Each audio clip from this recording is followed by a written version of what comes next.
Aiden Alburo was known as the hero who saved the world from the Demon Lord, and also as the one who dyed half the world with blood. He was also a dragon slayer, but his strength did not help him survive, and after the decisive battle, he was cursed and trembling, looking at the traitors in front of him. This happened as soon as the Demon Lord died, and the protagonist realized that the rest of his comrades knew this from the beginning. The whole thing was that those who want to destroy sin will become it themselves, and this was a legend passed down by the imperial court. The rest simply had no choice, since the Demon Lord was a hereditary being, and whoever killed it would become the new Demon Lord. Khalsis thought that it was good that Aiden would become the Demon King, since he had to sacrifice himself for this country. They had no other choice, and they were not going to apologize for this. He was outraged by their words, but did not say anything out loud, and Shara pointed a magic staff at him and used the great magic seal claymore. The magic light enveloped him, but before disappearing, the protagonist once again looked at his comrades, whom he also considered his friends and colleagues.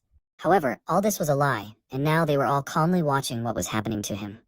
He found himself in pitch darkness, and it would be better to die than to stay here forever in this endless spiral downwards.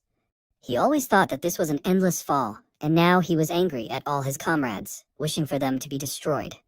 But he had already said these words, reincarnated into another body, and the servants standing nearby were even scared that he woke up so abruptly. The protagonist did not pay attention to the fact that someone was calling him, but was only interested in where he was. His parents were happy that he woke up, but he still didn't understand what was going on. He also didn't know who these people were. The thing was, he had been asleep for 2 days, and that could be the reason for his confusion. The Duchess, hugging him, explained that she was his mother, and said his name was Aiden Remus. The protagonist was surprised when he heard this last name, and not his last name, as he thought it would be better to die in the void. But suddenly he screamed, frightening his mother, as many memories came flooding back to him. He was wary when he noticed this, but soon realized that these were memories of a man named Aiden Remus. From these same memories, he learned what year it was, and calculated that it was 15 years before his death. In the void, on the edge between worlds, abandoned by his companions, he was sure that he died before he could become a demon lord and was forced to commit suicide. The memory of his friend's betrayal made him angry again, and he was sure that they deserved to die, so he was going to find them all. His furious appearance scared everyone around him, especially the 2 servants, who even trembled. This was because the previous owner of this body was a terrible person, and MC felt uncomfortable since he ended up in such a body. In addition, the reason why Remus was unconscious for such a long time was because he was drunk and wet. If he wasn't the son of a duke, he would have been beaten to death by now, and he was well aware of it. A little while later, he managed to get up from his bed and looked at himself. This situation was terrible, and he even began to doubt that he was himself, since he could only dream of this all his life.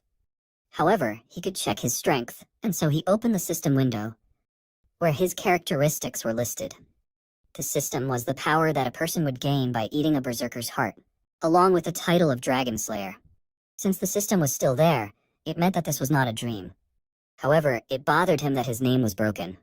But in the end, he decided that it didn't matter, since it was a gift from the gods, and now he just needed to find the traitors and tear them apart. As he was saying this, Philip just came into the room, horrified, assuming that this was addressed to him. Aiden didn't understand his state, and he tried to act normal and handed him a cup of drink. The protagonist took it and thanked him, and this only horrified him more, and he began to imagine many possible scenarios, each of which was terrible. In the end, the protagonist tried the drink, and the fact that he liked it only amazed Philip more, and he stared at MC for a while and did not leave, and so he assumed that he wanted something else. He didn't want anything, and so he left the room, and his companion didn't understand how he got out of there alive. He shared his shock, and the other guy was also amazed, assuming that Aiden had gone crazy. To MC himself, all this seemed crazy, since he went back 15 years into the past and did not understand what happened to his past self then. He assumed that he could exist in the present time separately from it, and he remembered that by this time he should have already gained independence from Master Valken, the former king of mercenaries. He was going to find out, and so he called out to Philip, who was surprised again, since he had never called him by name. He was going to ask him a question, and in Philip's imagination, his expression became terrifying, and the other servant, also wary, thanked him for everything, as if already preparing for his death. Philip did not understand what was wrong with Aiden today, but still went with him to the room and was surprised when he heard about the king of mercenaries. The protagonist was curious about him, as he was quite famous as the mercenary king's apprentice. There were rumors that the mercenary king had disappeared some time ago, and in his past life, it was the same. However, Philip had never heard of the mercenary king having apprentices, and MC did not understand what the past him was doing in that case. In his past life, in the slums of Aden, when he was still a child, he tracked down a man who could be tried to rob. He encountered him and quietly stole a bag of coins from him, happy at how much of it was in the bag. However, Vulcan returned, noticing his scam, and remarked that he had enough courage. He did not understand how he dared to even think about stealing his money, but he did not seem angry, although the protagonist was scared. Vulcan assessed the state of his body and appointed him as his apprentice, dragging him in the direction he needed and ignoring the protagonist's screams. That was how he met Vulcan, and since then he became famous as his disciple, and later, after killing the Mad Dragon, he became the Demon Slayer King. However, now there was no information about the mercenary king's disciple, and this information shocked the protagonist very much. Sometime later, the servants were chatting among themselves, as Aiden had changed recently. Last time, Philip spilled wine, and he did not even react to it, and also became more polite and began to thank the syllable and call them by name in a friendly manner. They understood that people change after a serious illness, but they began to worry about Aiden's condition, as recently he looked lethargic and his eyes appeared to be very empty. He was sitting alone on the street, but his condition was not caused by the fact that he was still sick, but because he had nothing to do. All the food was prepared, he did not need to clean, and in the free name, he searched for information about his past self. But it turned out that such a person simply did not exist. He thought about betrayal, resentment, and revenge, but was quickly distracted by the sound of blows. Knights were fighting nearby, and there were many of them in the duchy. Karl Remies came closer to him, not understanding why he was here. He was his younger brother, and unlike the previous owner of this body, who was a scoundrel, he was diligent and had already become a knight, so he even had a right to inherit the throne. If there was a problem, it was that Karl was very disrespectful to his older brother. He thought that his older brother would be drinking as usual, but instead, he was sitting here. The protagonist realized that he thought his older brother was pathetic, since he spent all day gambling and drinking, and you could see the contempt and feeling of superiority over him on his face.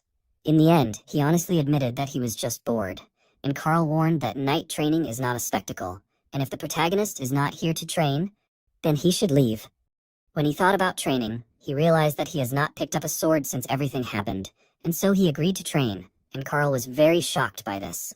Sometime later, he was already on the training ground, and Bazan greeted him before the duel began. He also prepared himself, and the other knights suggested that they should stop this, since MC was still too young after all. However, they also thought that Bazan would deliberately lose.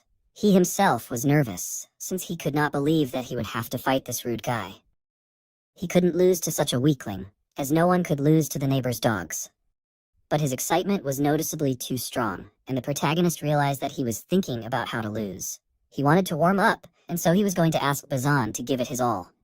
He asked him to do everything in his power, as a knight's apprentice who lost to a weakling slacker was practically useless, and in that case he would have to expel him from the order. Bazan was amazed, and the other knights were dissatisfied, as Aiden had completely lost his mind and wanted to seriously fight the squire, although he had never held a sword in his hands. Bazan decided to start and got ready, instantly jumping from his place. And yet, despite his speed, MC managed to parry the blow, although his new body was much weaker than he thought. But for some reason, he wanted more blows and felt more and more inspired. They fought for some time, and the knights were already terrified, since Bazan was giving it his all, and it would be bad if he hurt Aden. But it was not only Bazan's strength that caught their attention, but also how the protagonist was holding up against his blows. Even Karl did not understand how he did it.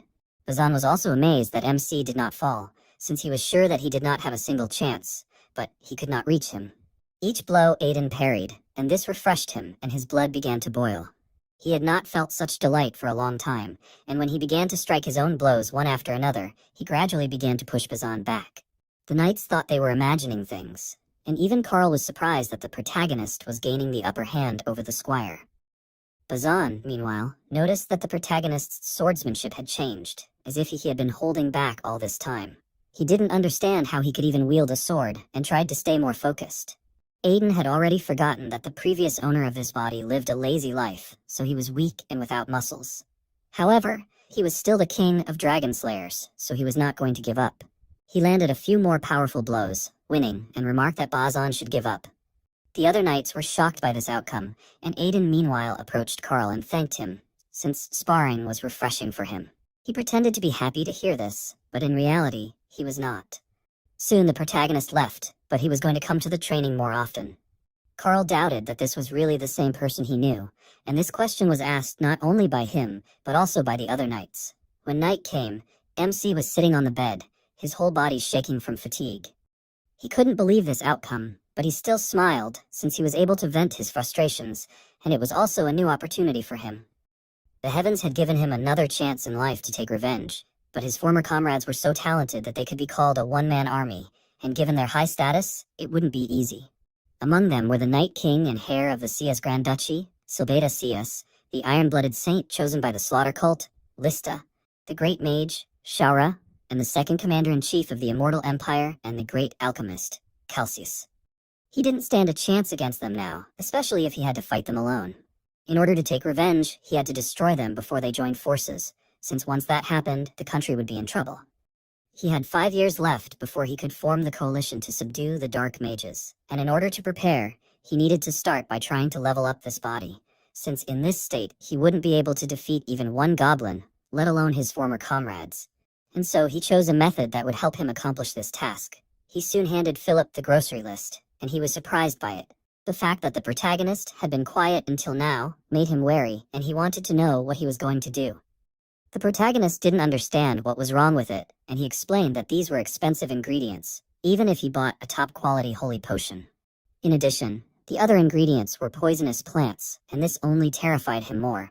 But even if Aiden explained this, the others would still doubt it, so there was nothing else to do.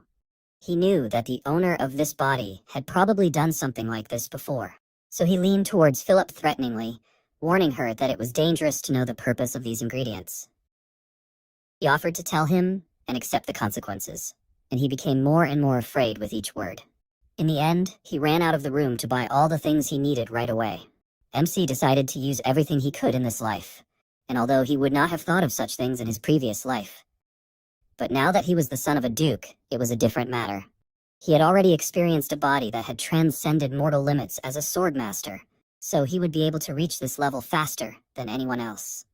This method was far from normal, but it was effective, and after a month and a half, his body had already changed greatly. He trained and asked Philip for a mana potion.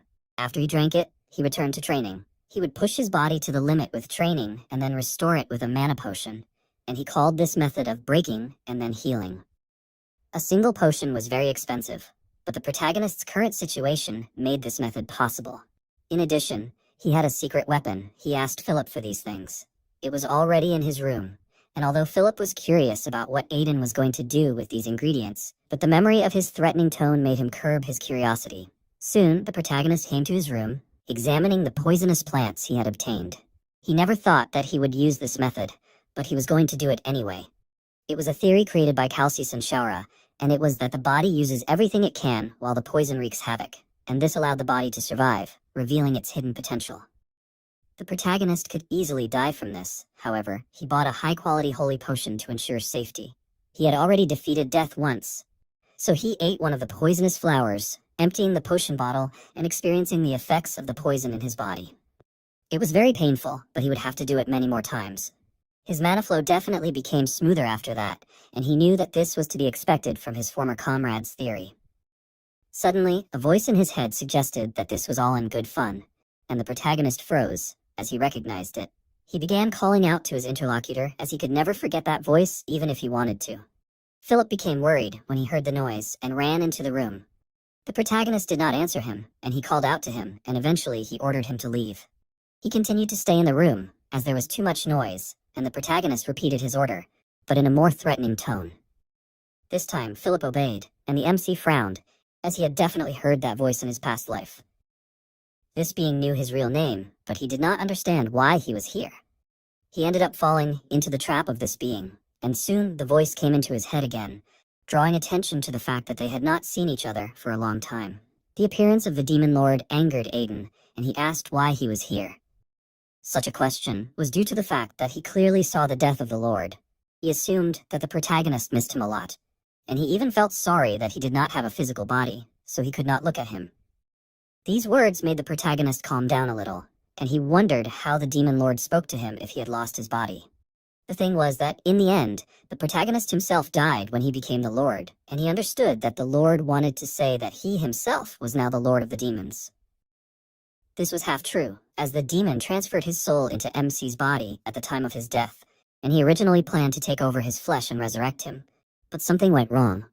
He assumed that his suicide had failed the plan, and he realized that the demon's soul existed within himself. It could truly be said that way, and the protagonist, without thinking twice, was going to kill that soul. He assumed that he should infuse holy power into his body, and the overlord asked him to listen to him. He continued to ignore him, thinking of ways to kill his soul, and the demon tried to convince him that he was no longer the same as he was in the past. Aiden did not believe it, as he was, after all, a being who loved madness and chaos. In fact, this did not originally belong to the demon, but was caused by the connection between God and the demon. But this connection was severed when the protagonist was trapped in the void. This explained why the monster that appeared now looked calmer than the overlord that MC saw back then. He remembered the appearance of the overlord from his past life, and back then, he was a crazy psycho who couldn't hold a normal conversation. The demon reminded him that he could still hear it, but Aiden wasn't going to apologize for his words, and turned his attention to the demon god, since this was the first time he heard of something like this. The demon god was known as the original sin, and it was a being of pure evil that even the gods feared. In the past, the demon was a being cursed to carry out the will of the demon god. The protagonist understood everything and asked if this situation was also part of the demon's plan. He didn't understand what this situation was, and the protagonist explained that it was a trip back 15 years. Indeed, it could be said that way, since when the demon entered the protagonist's body, it tried to use the dragon mana it possessed to turn back time. Aiden didn't know that such a thing was possible, but the thing was that dragons were created as agents of the gods, and they could interfere with the laws of the world using the power of their dragon mana, so it wasn't that impossible. In that case, the protagonist didn't understand why the demon didn't use it to escape from the void. It was because the monster suddenly felt tired, so it decided to rest for now. It stopped talking to the protagonist, and ignored his request not to leave. Another month passed, and since then, the demon lord occasionally talked to MC. It was disturbing that he was in his body, but he tried not to pay attention to it, because at the same time, he was pleased that someone remembered his past. During this entire time, he did not stop training, and during one of his classes, he broke the dummy he used to parry blows. His training method was effective, so now the dummy would not be enough anyway. He turned his attention to the knights and decided that they would now be his new training dolls. His behavior made the demon think that he really suited their side more than the hero side.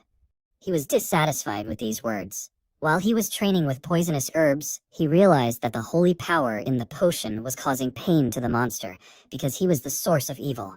That is why now, when he was dissatisfied with the demon lord's words, he threatened to drink an entire bottle of holy potion, and therefore the monster quickly changed his mind.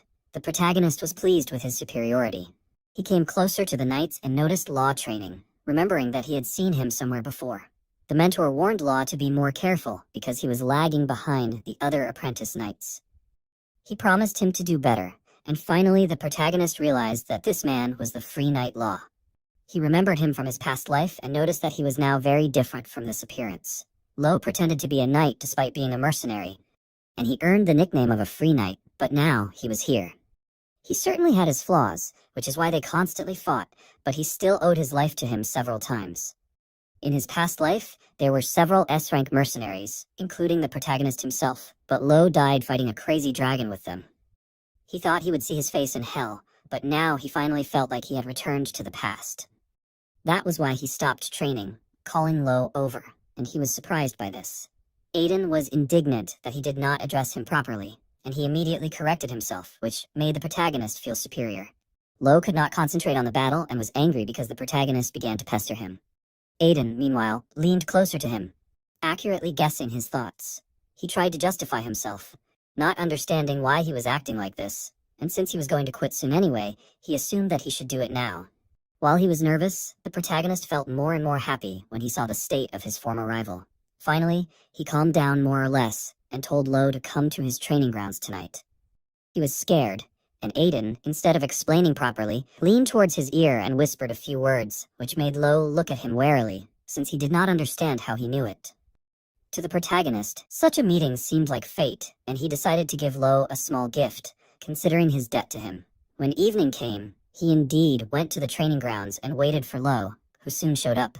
He was shaking, since the protagonist knew his secret, but there was something more important, and from the realization of this, he could not hold back his tears. This reaction was caused by the protagonist promising that he could heal his arm. In the past, MC Lo had lost his arm.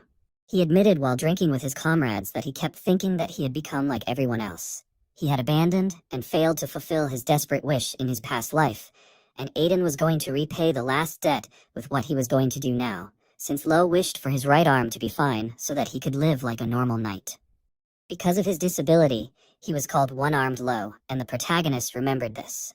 Now, the arm was still there, but it was not healthy, and Lo did not understand how Aiden knew that it was stiff. Even he did not know why his arm was like this, and it turned out that it was because it was affected by mana deficiency syndrome. Lo shuddered, since mana deficiency syndrome referred to all the disturbances that occur in the mana channels. His arm was numb because of that, but the big problem was that this syndrome was incurable.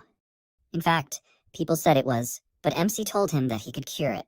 Indeed, the cure was not impossible, but at the moment, no one knew how to do it, and the cure would only be found in about 10 years.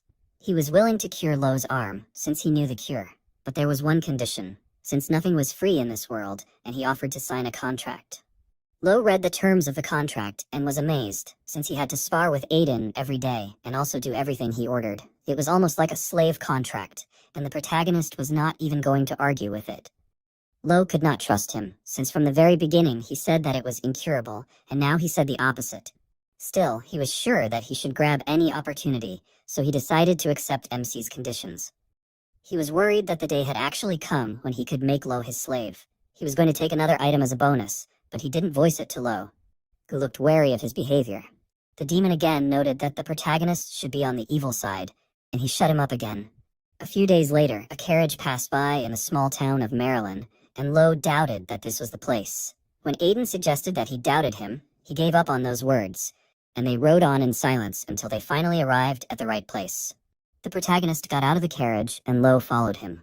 He wasn't sure if such a place would cure his arm, but Aiden confidently approached the pharmacy, and Lo noticed the clarifying sign on the door. In the past, he came here to cure his illness, as someone was looking for a cure for mana deficiency syndrome here. In the end, nothing happened, but now the protagonist entered the pharmacy, and Lo assumed that the owner was not there, since the room was empty. He noticed a picture on the wall, and he wondered what was depicted in this picture.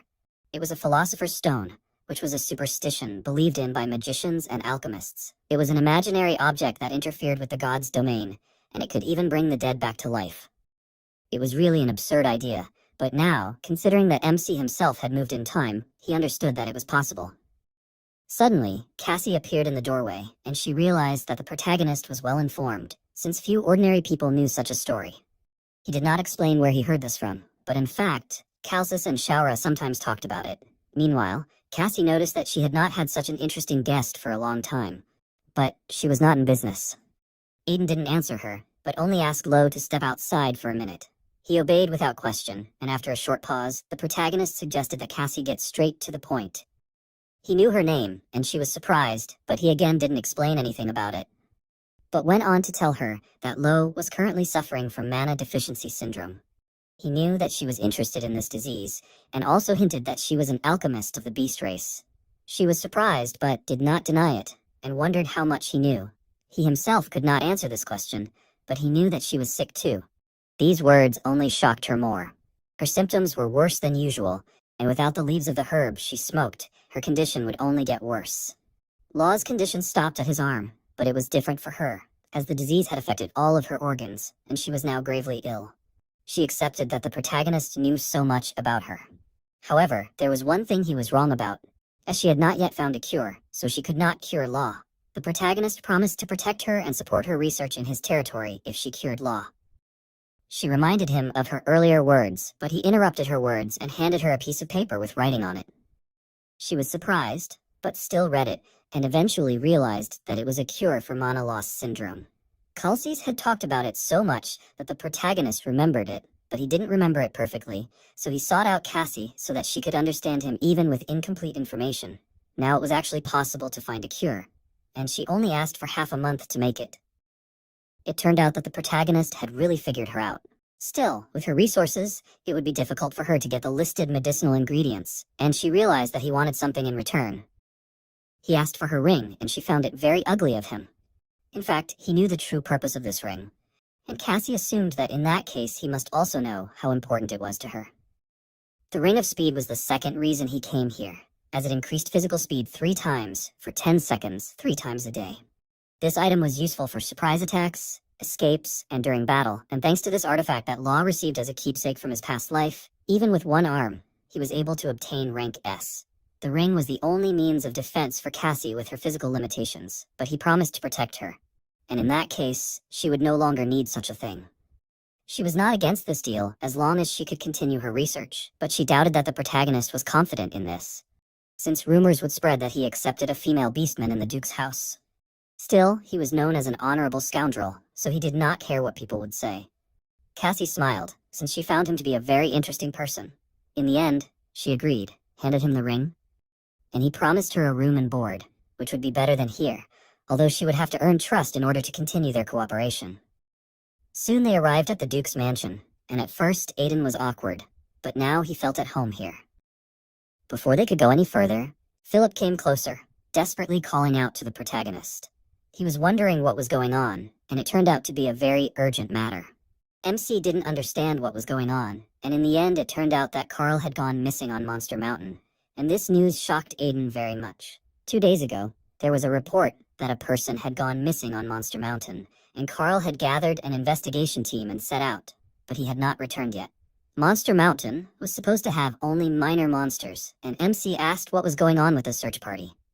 They were supposed to leave soon, and the protagonist thought about it, because if Carl disappeared, he would have to take the place of the heir, and in that case, all his plans for revenge would be ruined. He was going to save him and join the search team, so he asked Philip to take Cassie to her room.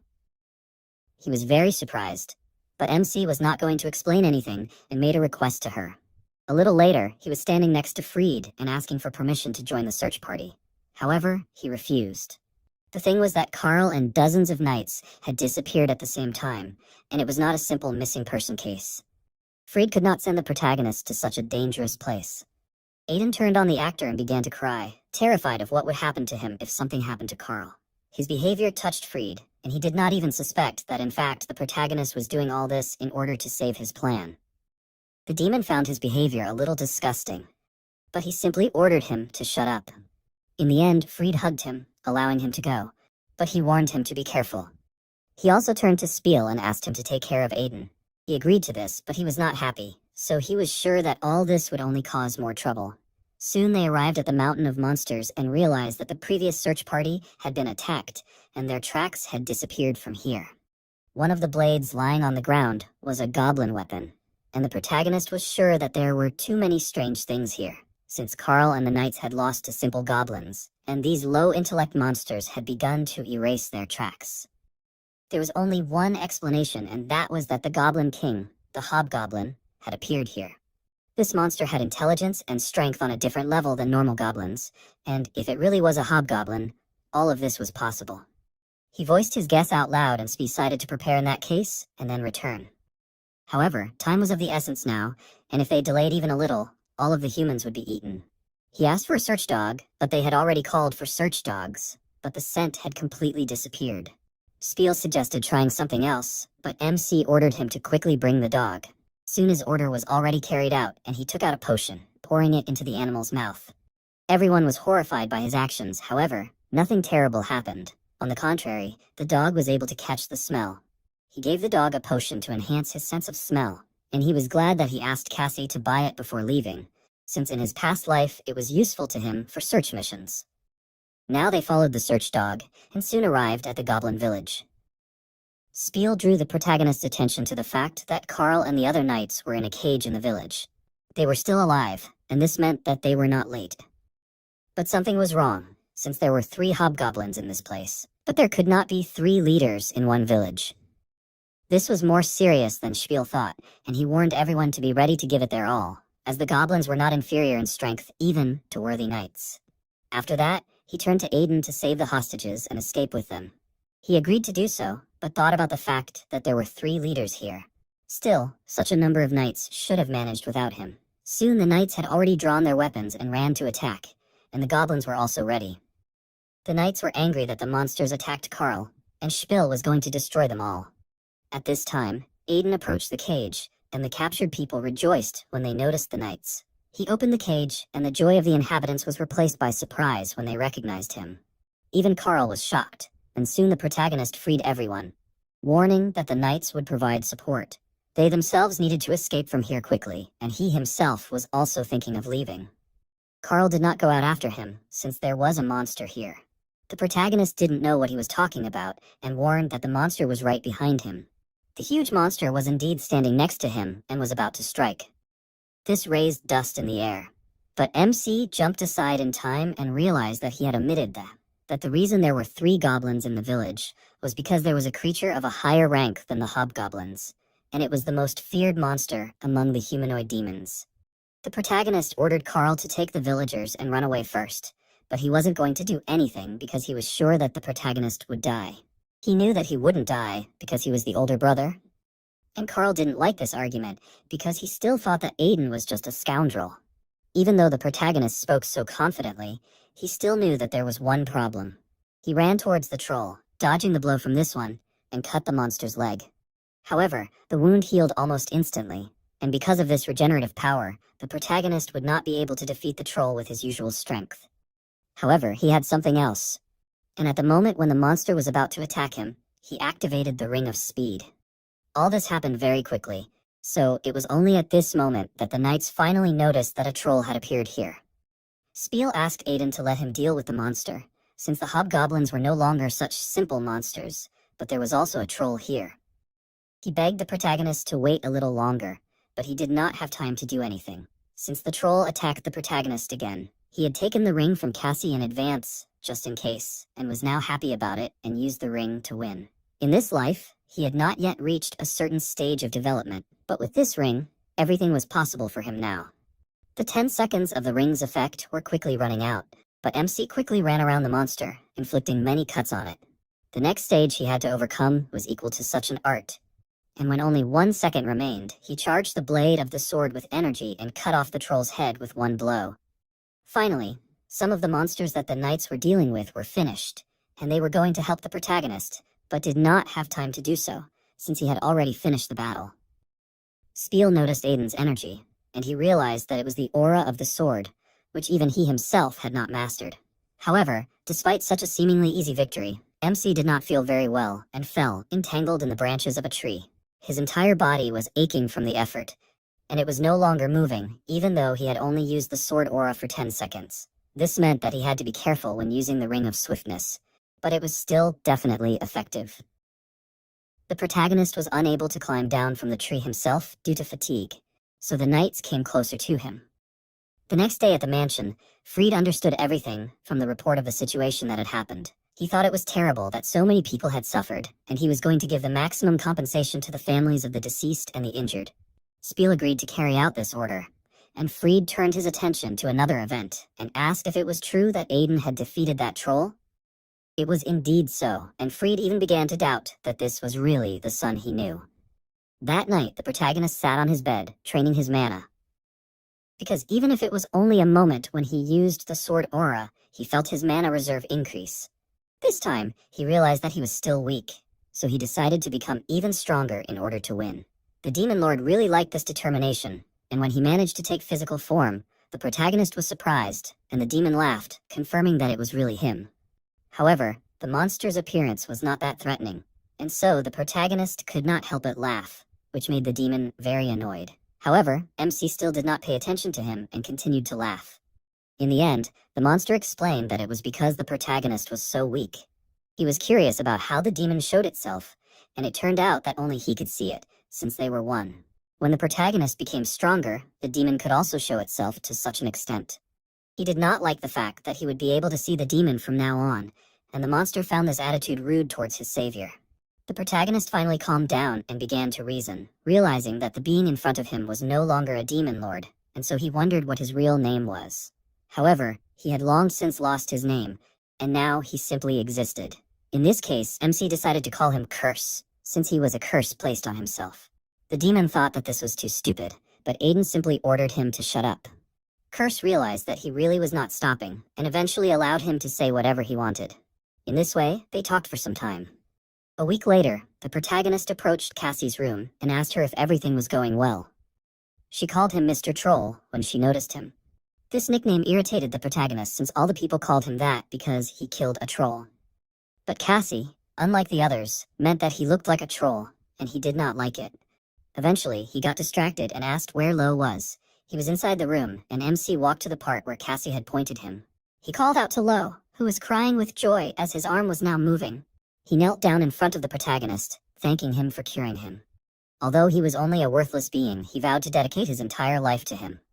He happily accepted his vow, gloatingly deciding that from now on, he would work for him as a slave. After that, he turned his attention to Cassie, assuming that she had also been cured. But she couldn't do that, as her mana deficiency syndrome was a bit unusual. She needed to study it for about a month, and the protagonist understood everything and praised her for her good work. She was sure that it wasn't her fault, it was all thanks to the meth they told her. She called him a nickname again, which he didn't like, and this time he wasn't going to hide his irritation and suggested that Lo leave, since they had work to do. He enthusiastically agreed to any task, but soon after he was shaking, since MC chose physical labor for his first task. He begged for someone to save him from this. He was already very tired after completing this task. In the meantime, Aiden came to the merchant, who greeted him and drew attention to the troll they dragged. Considering the state of it, it could be said that the monster would sell well, since it was a rare material. The protagonist wanted to use the proceeds from selling the troll to buy certain herbs, and the man said that it would be possible to do so, since their guild had everything. However, when he read the name of the required rites, he realized that they were poisonous plants. And yet the protagonist continued to insist on his own, and in the end the man could not stand his oppression and agreed, since no one knew what could happen if he went against his will. Soon, he and Lo were back at the estate, and the protagonist was happy with the easy money, since it was good. The mercenary habits in him did not change, and even Curse noticed this. Soon, Philip blocked the MC's path, who explained that Freed was waiting for him. He approached the necessary office, entered inside, but froze, since, in addition to Freed, Tirid Sadis was also in the office. He did not like the fact that he was there, but Tirid interpreted his expression differently, realizing that the rumors that he killed the troll were true. He was pleased to meet him, but the protagonist did not answer, since he remembered how rude Tirid was to him in his past life. He had no pleasant memories of him, and he knew him, albeit only a little, and in his mind he was an old man who looked down on mercenaries. In the end, he replied that it was nice to meet him too, and greeted Tirid. He was surprised when he realized that he knew about him, and Aiden confirmed this, as he was one of the few in the Empire who had reached the Swordmaster stage. This was a transcendental stage that all knights dreamed of. Those who surpassed talent and entered the superhuman stage could cut through mountains with their swords and make the air tremble with their breath. MC himself had been one of these people in his past life, and this was the stage he was about to reach again. Tirid pointed out that he was very polite, contrary to rumors, but Freed knew that he still had a lot to learn. After that, he changed the topic and pointed out that Tirid had left his territory, even though it had recently been attacked by orcs. But it wasn't just their territory, as suspicious movements were detected in the Slaughter Tower in the Death Wasteland, which was run by the Slaughter Cult. The protagonist also had business there, as Spica lived there, and he was going to get to her soon. Tirid, meanwhile, concluded that the unusual movement of monsters was happening in 3 different places at the same time, and he didn't think it was a coincidence. It was indeed strange, and that was why they were going to form an investigation team. Freed agreed with it, but Tirid wanted to ask more than that, and invited Aiden to join his knightly order. Both Freed and the protagonist were shocked by this, and Tirid explained that he had heard a lot about the protagonist, as he had reached the Sword Aura stage in less than half a year of wielding a sword. He thought it was nonsense, but when he met him, he realized that it was actually not so. He was going to make him the greatest swordsman in the Western continent, and Freed tried to stop him. But he would not listen to his objections, promising to take care of the protagonist. He asked him for his decision, and he said that he would refuse. Tirid reminded him of the status of the Sadis Knights, as it was one of the most famous knightly orders in the Empire.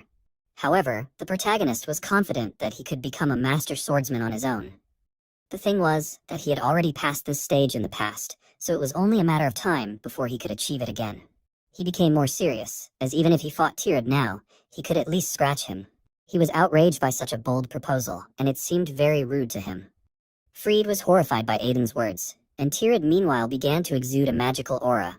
Admitting that MC was funny, the fear mastery he used was the ability to make even the air tremble with a murderous aura, and the protagonist expected this from a swordmaster, but he still managed to resist the effects of it. Tirad himself could not believe that he was holding on, and in the end, he asked if he was sure that he could stand by his words. It was, and the protagonist proposed to make a bet, which surprised his interlocutor even more. The thing is that Tirad always had a weakness for bets, and the protagonist was going to join the knightly order if he could not give Tirad a single scratch. However, if he won, he wanted to get Tirad's sword. He asked again, and it seemed like he was annoyed, but he actually laughed since the protagonist wanted his family heirloom. It turned out that he was completely different from Fried. But he did not respond to this statement, since he passed out from the mastery of fear. Tirad eventually decided to accept the bet, and Curse realized that MC had been aiming for this sword from the beginning. He was going to get it when the opportunity presented itself, since it was one of the legendary swords. Once again, Curse assumed that the protagonist was actually on the evil side. It wasn't long before Tirad and MC were standing opposite each other on the training ground, and when Aiden noticed Tirad's weapon, he was surprised that he was going to use an ogre-killing sword against goblins. This was because Tirad did not know whether his opponent was a goblin or an ogre. Still, it was the knight's duty to give it his all. This attitude irritated MC, as it had not changed in the past or in the present. There were two conditions for the duel, and both of them had to not use the aura blade, and Tirad did not move his right leg. It might seem unfair, but for the swordmaster, it was not even a hindrance. If the protagonist thoughtlessly rushed at him, he would immediately lose. In the end, Tirad suggested to begin, since there were already enough spectators around them. Aiden agreed to this and jumped up from his seat. His speed even surprised Tirad, but he easily stopped his blow. The fact that the protagonist aimed straight for the neck meant that he had been in a real fight. But he did not respond to the provocations, but only noted that he knew that Tirad would block this attack. He expected that it would be too easy for Tirad, but he rushed to attack again. This swordplay was very unusual, and it reminded him of the mercenary style, so he was going to fix it if MC joined their knightly order. The demon now saw what kind of relationship they had, and Aiden meanwhile lost control, as he was irritated by Tirad's dismissive words. He offered him to deal with the mercenary's mediocre swordsmanship, and ran forward again. He used his special skill of the mercenary king, called the Knight's Breakthrough, and so, despite how smug Tirad was, the protagonist managed to abruptly change the trajectory of the blow, and his opponent himself was surprised by this technique. Still, he managed to dodge, but his confusion made MC very happy. The rest of the spectators of the duel were shocked, as he now moved forward, and this confirmed the rumors that he defeated the troll.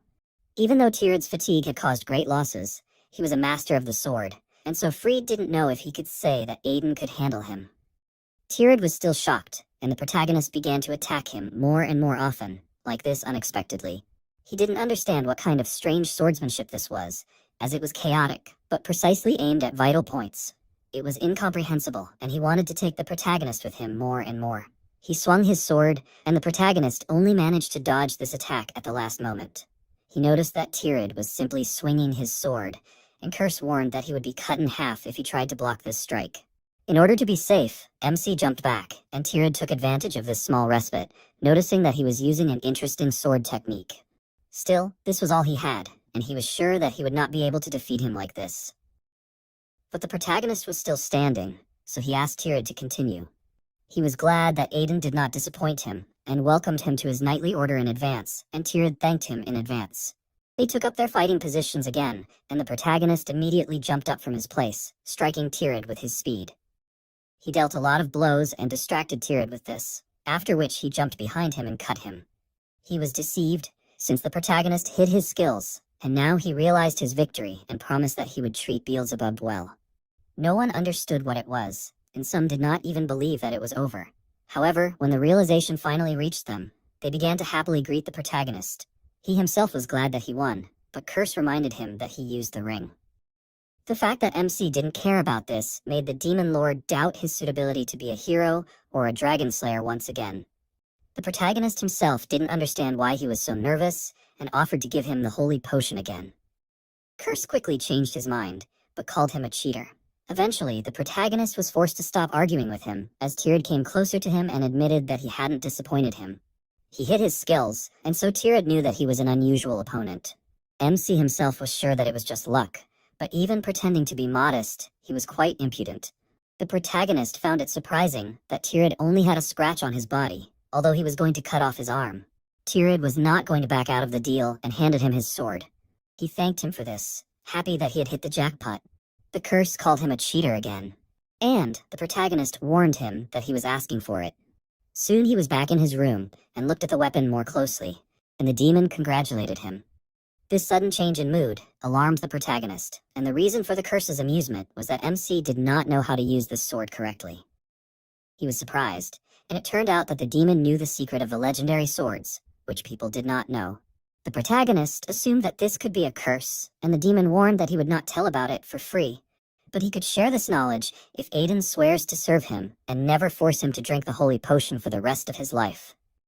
However, the protagonist no longer listened to him, but ran his finger along the blade of the sword, causing a cut on his hand and staining the weapon with blood. Thanks to this, he made a blood contract, and this action amazed the demon lord. The protagonist actually knew all of this, and he remembered that Beelzebub was one of the legendary 72 swords that looked like simple and sturdy blades on the outside, but were actually created from the bodies of corrupt lords who once ruled the ancient underworld. It was only much later that it was revealed that they were cursed swords, each containing the power of a different corrupt lord. One of the 3 conditions for awakening the hidden power was to make a blood pact.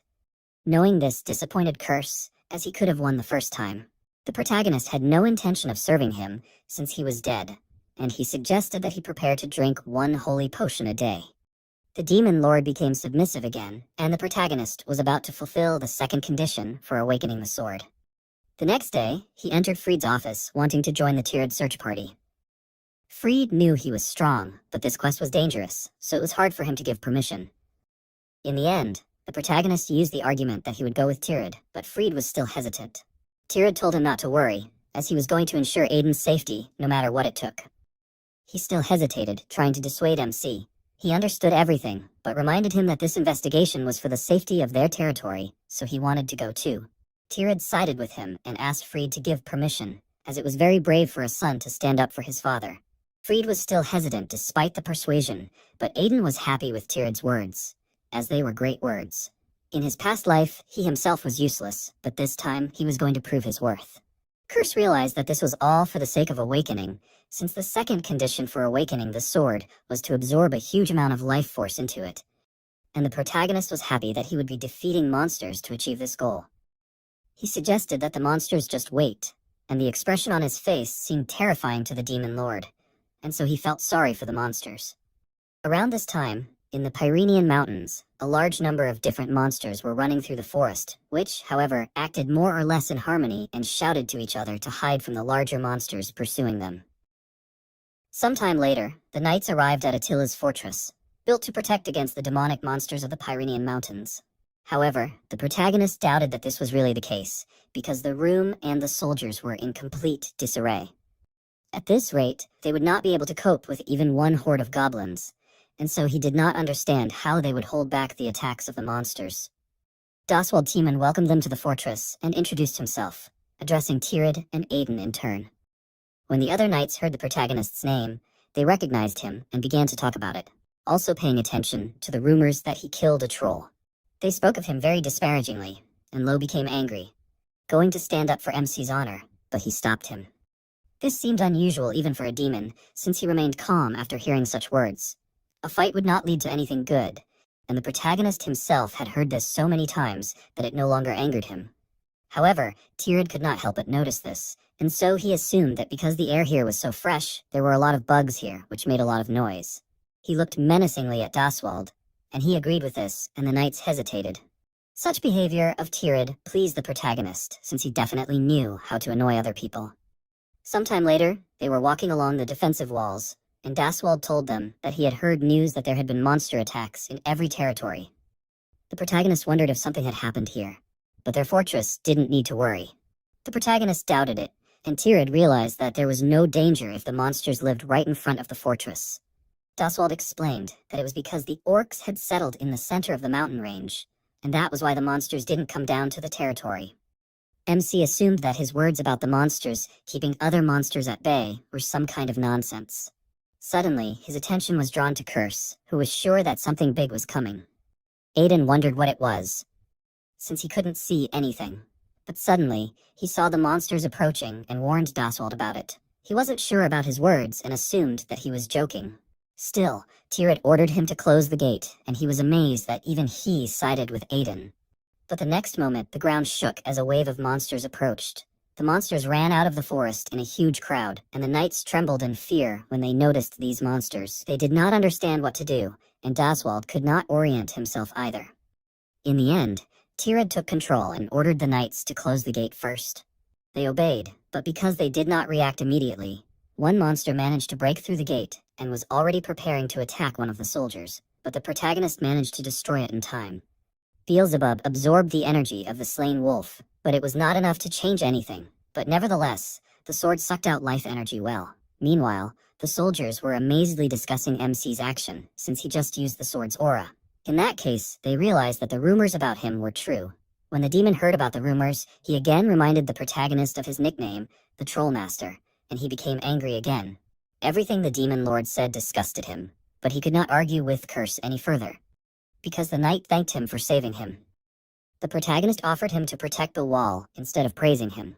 He obeyed, and at that time, Lo ran closer to Aiden, worried about his condition. He answered his question, but offered him to look at the monsters trying to break through the gate. There were a huge number of these monsters, and the protagonist decided that from now on, these monsters would be his daily snack. The way his expression changed scared Lo. And MC turned to Beelzebub, assuming that it also wanted to eat monsters. And suddenly he froze, not understanding what he was saying. It was because he too could not resist the influence of this sort of gluttony, which sucked out the gluttonous instincts of its owner. The Curse liked to hear Aiden's true feelings, and he felt embarrassed, realizing that he needed to be more careful. But if he was here to awaken Beelzebub, then he was going to gratefully absorb all this life energy. However, he did not have time to engage in battle, as Tirad warned him that he would return after cleaning. The protagonist wanted to deal with everything himself, but Tirad did not listen to his objections and jumped up, swinging his sword.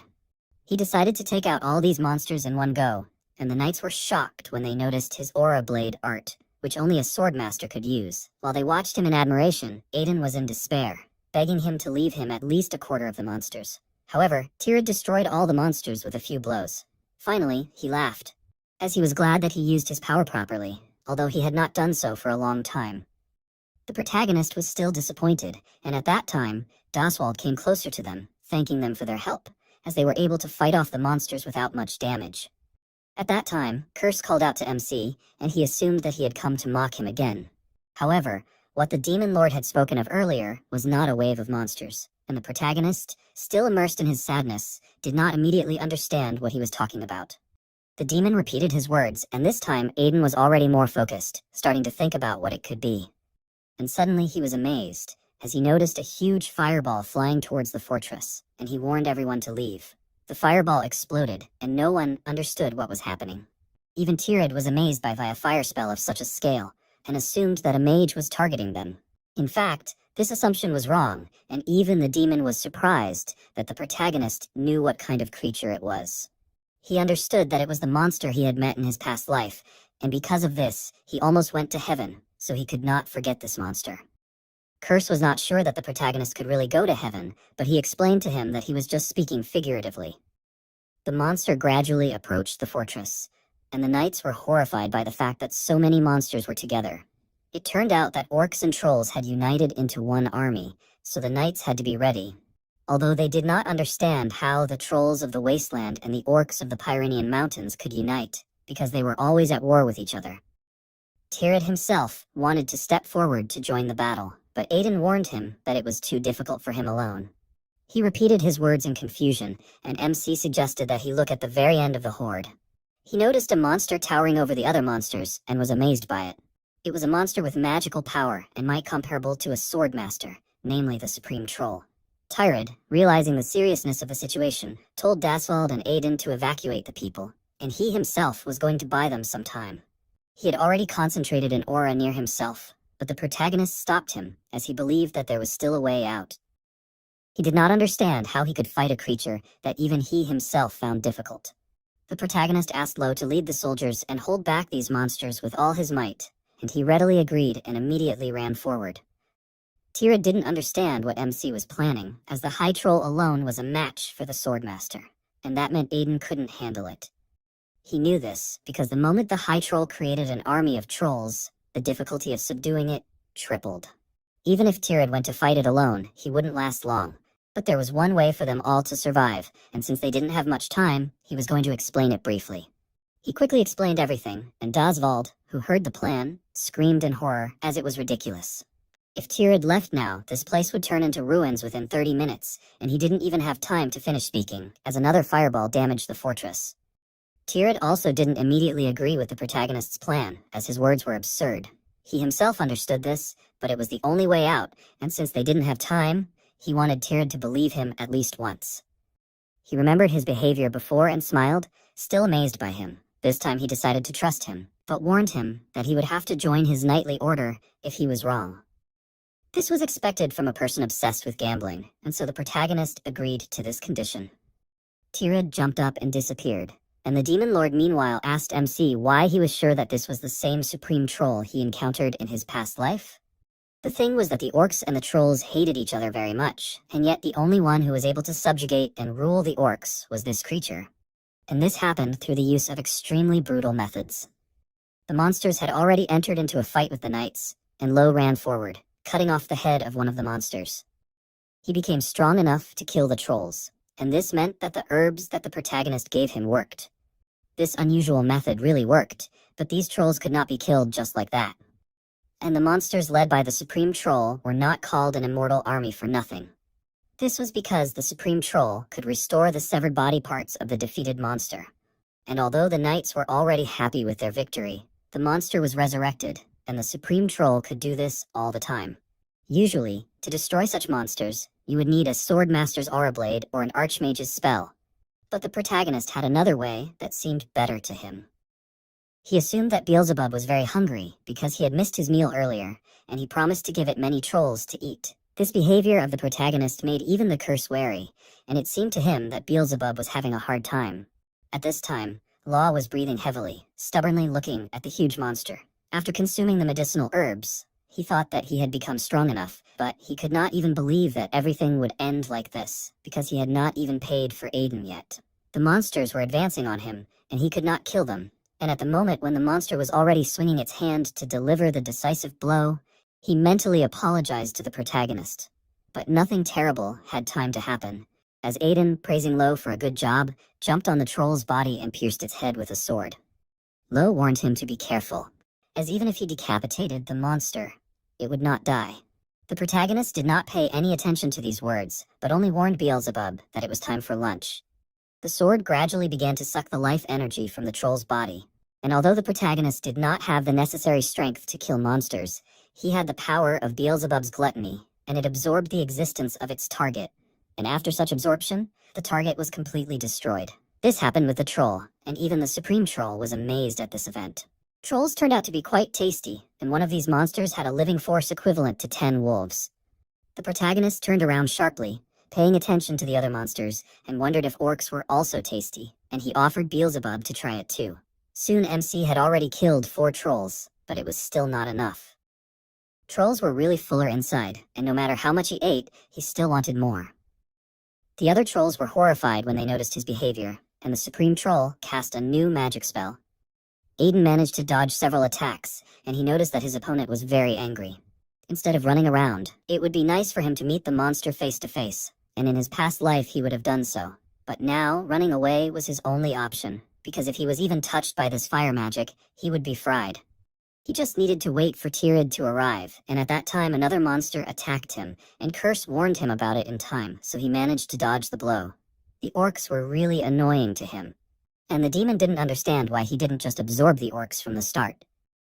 While these monsters might not be as good as the trolls, the orcs still had a lot of life force. In fact, it was because the protagonist already had a use for these monsters. If Tyrad had arrived in time, it would have been much more profitable not to kill the orcs. For now, he just had to somehow hold out. Because he was just distracted by the orc, the High Troll managed to launch an attack towards him, and MC was annoyed that it was using its magic again. As the fire settled, the High Troll looked up, noticing Aiden in the air, who had managed to dodge the fire.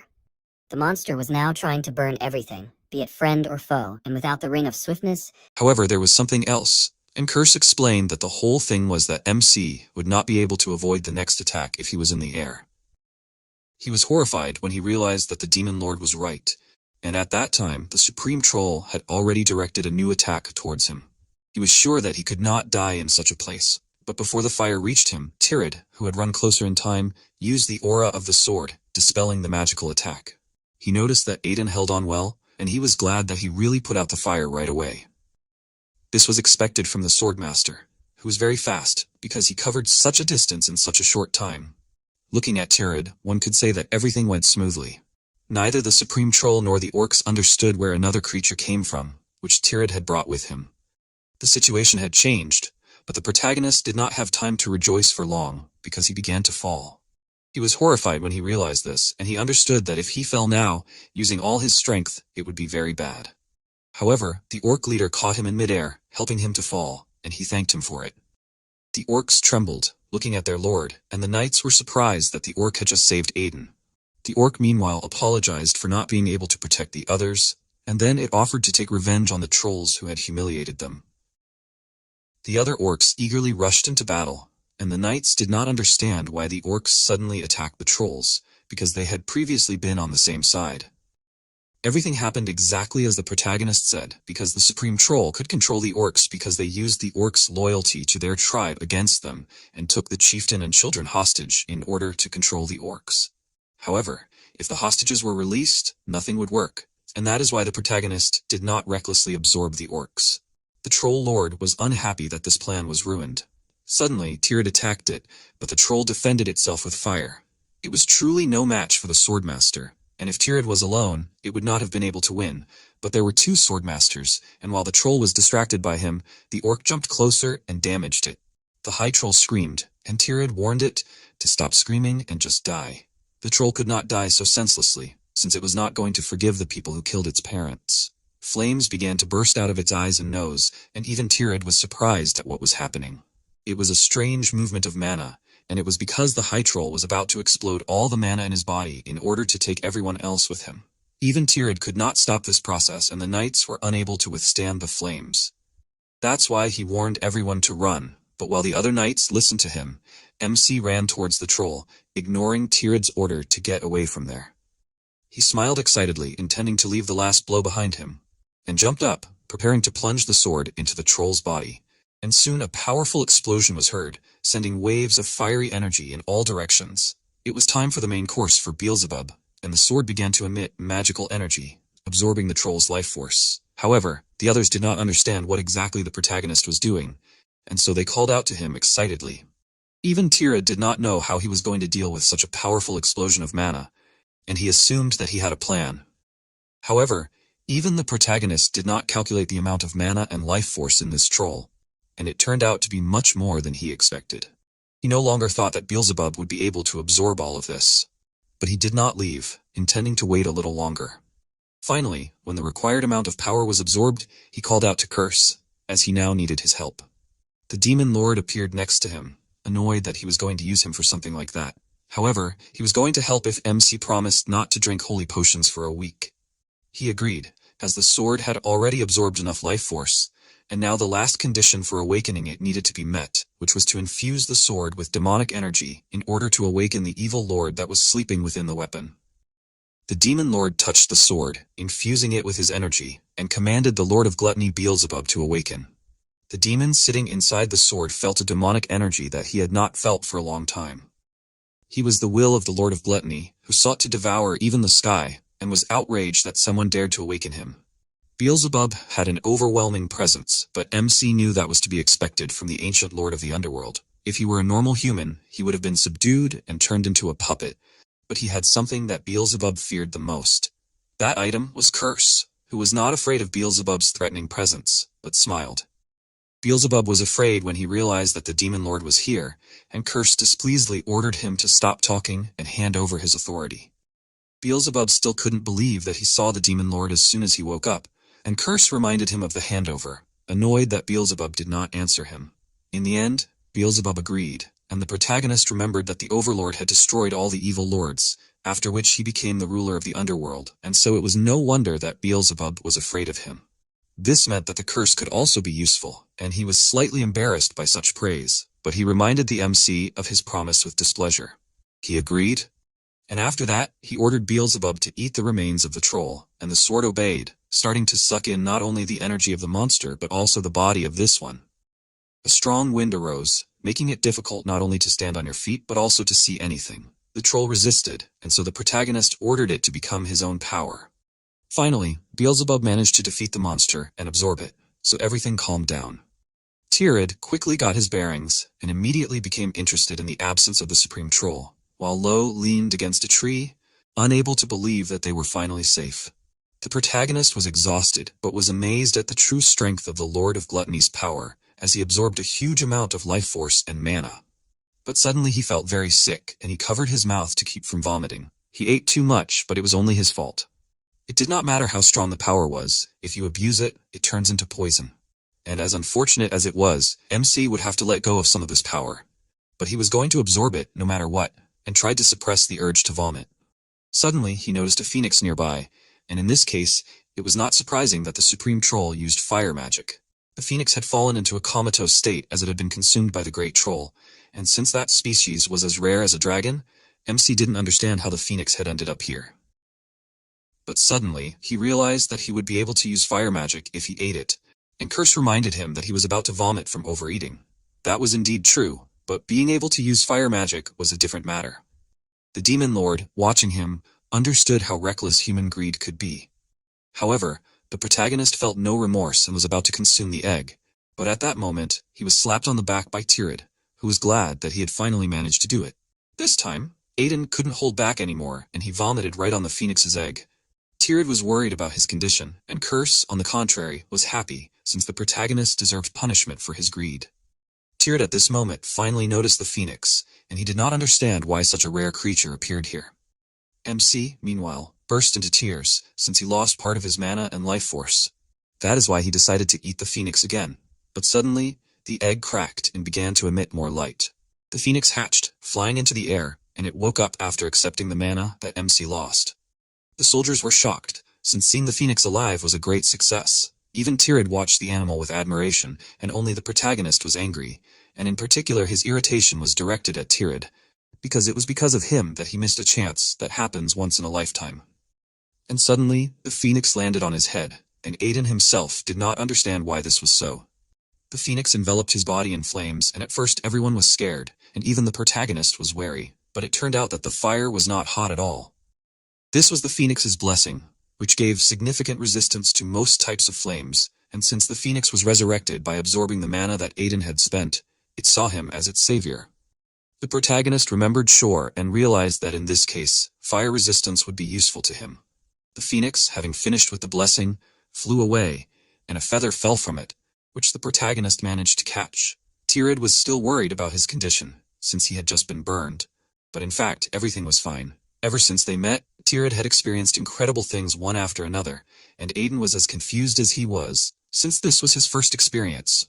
Suddenly the chieftain of the orc tribe came closer to them, and since it was still there, MC assumed that it wanted to continue fighting. But that was not the case, since the chieftain broke the oath and decided to pay, offering to let Aiden take its head. The protagonist did not understand what oath the orc chieftain was talking about, and it turned out that a long time ago, the head of the Remus family and the orc chieftain fought a duel for this land, and the orc chieftain lost the duel and swore to return to the mountains and never come down again. After that, monsters settled in the mountains and protected this land, and now the protagonist understood the explanation for Dasvald's words about the monsters not attacking the fortress. Orcs were a race that valued an oath more than their own lives, and so the orc chieftain insisted on paying for the oath with his death. However, the protagonist didn't really want his head, and suggested that the orc just go back. It was still certain that he had to pay for breaking his oath, and the fact that the monster was very noisy irritated the MC. The orcs were protecting their territory anyway, so he figured it was better to be patient and not jump to conclusions. Finally, he came up with something and suggested that the orc chieftain pay him with something other than his head, and the monster didn't understand what he was talking about. The next day, the restoration of the ruined fortress began, and even Tirid wasn't sure what he was looking at. In addition to the knights, the orcs also participated in the restoration, and they were much more efficient than regular soldiers. The orcs and humans worked together, and although the restoration usually took months, thanks to this, it could be done in a week. The orcs protected the life of their chieftain, and the humans got free labor, and it was a win-win situation. Tirid would never be able to understand MC, as it was like talking to a dragon that had been alive for 100 years. Besides that, he suggested that they should leave the matter of the slaughter tower, as it was no longer in their power. The protagonist understood everything, and it was no longer his problem, as he had already gotten what he wanted. Not only had he awakened Beelzebub, he had even received the blessing of the Phoenix, and so now he was going to calmly return home and train some more. When he returned to the city, the villagers happily thanked him for saving their territory. They happily chatted among themselves, discussing the fact that he had fought the Supreme Troll and could control the phoenixes. The rumors that the villagers heard were somewhat exaggerated and altered, and these distortions irritated Aiden, as he hated such superficial greeting ceremonies. The curse did not immediately respond to his words, but mocked him for the flower crown he wore on his head. However, the demon lord quickly calmed down, as the villagers' words were not superficial, and they sincerely believed that MC was a hero. He did not understand what was wrong with that, since it was not money, and it meant that he was truly more suited to being a mercenary than a knight. In any case, this time he really planned to train quietly, and so he did not pay attention to anything else. A little later, he came to Cassie's research lab and was disappointed, as she told him that there was no way to fix it. It was impossible to cure her now, as the mana deficiency syndrome in her body was more severe than she thought. She needed a much more delicate medicine than the one she managed to cure Law with.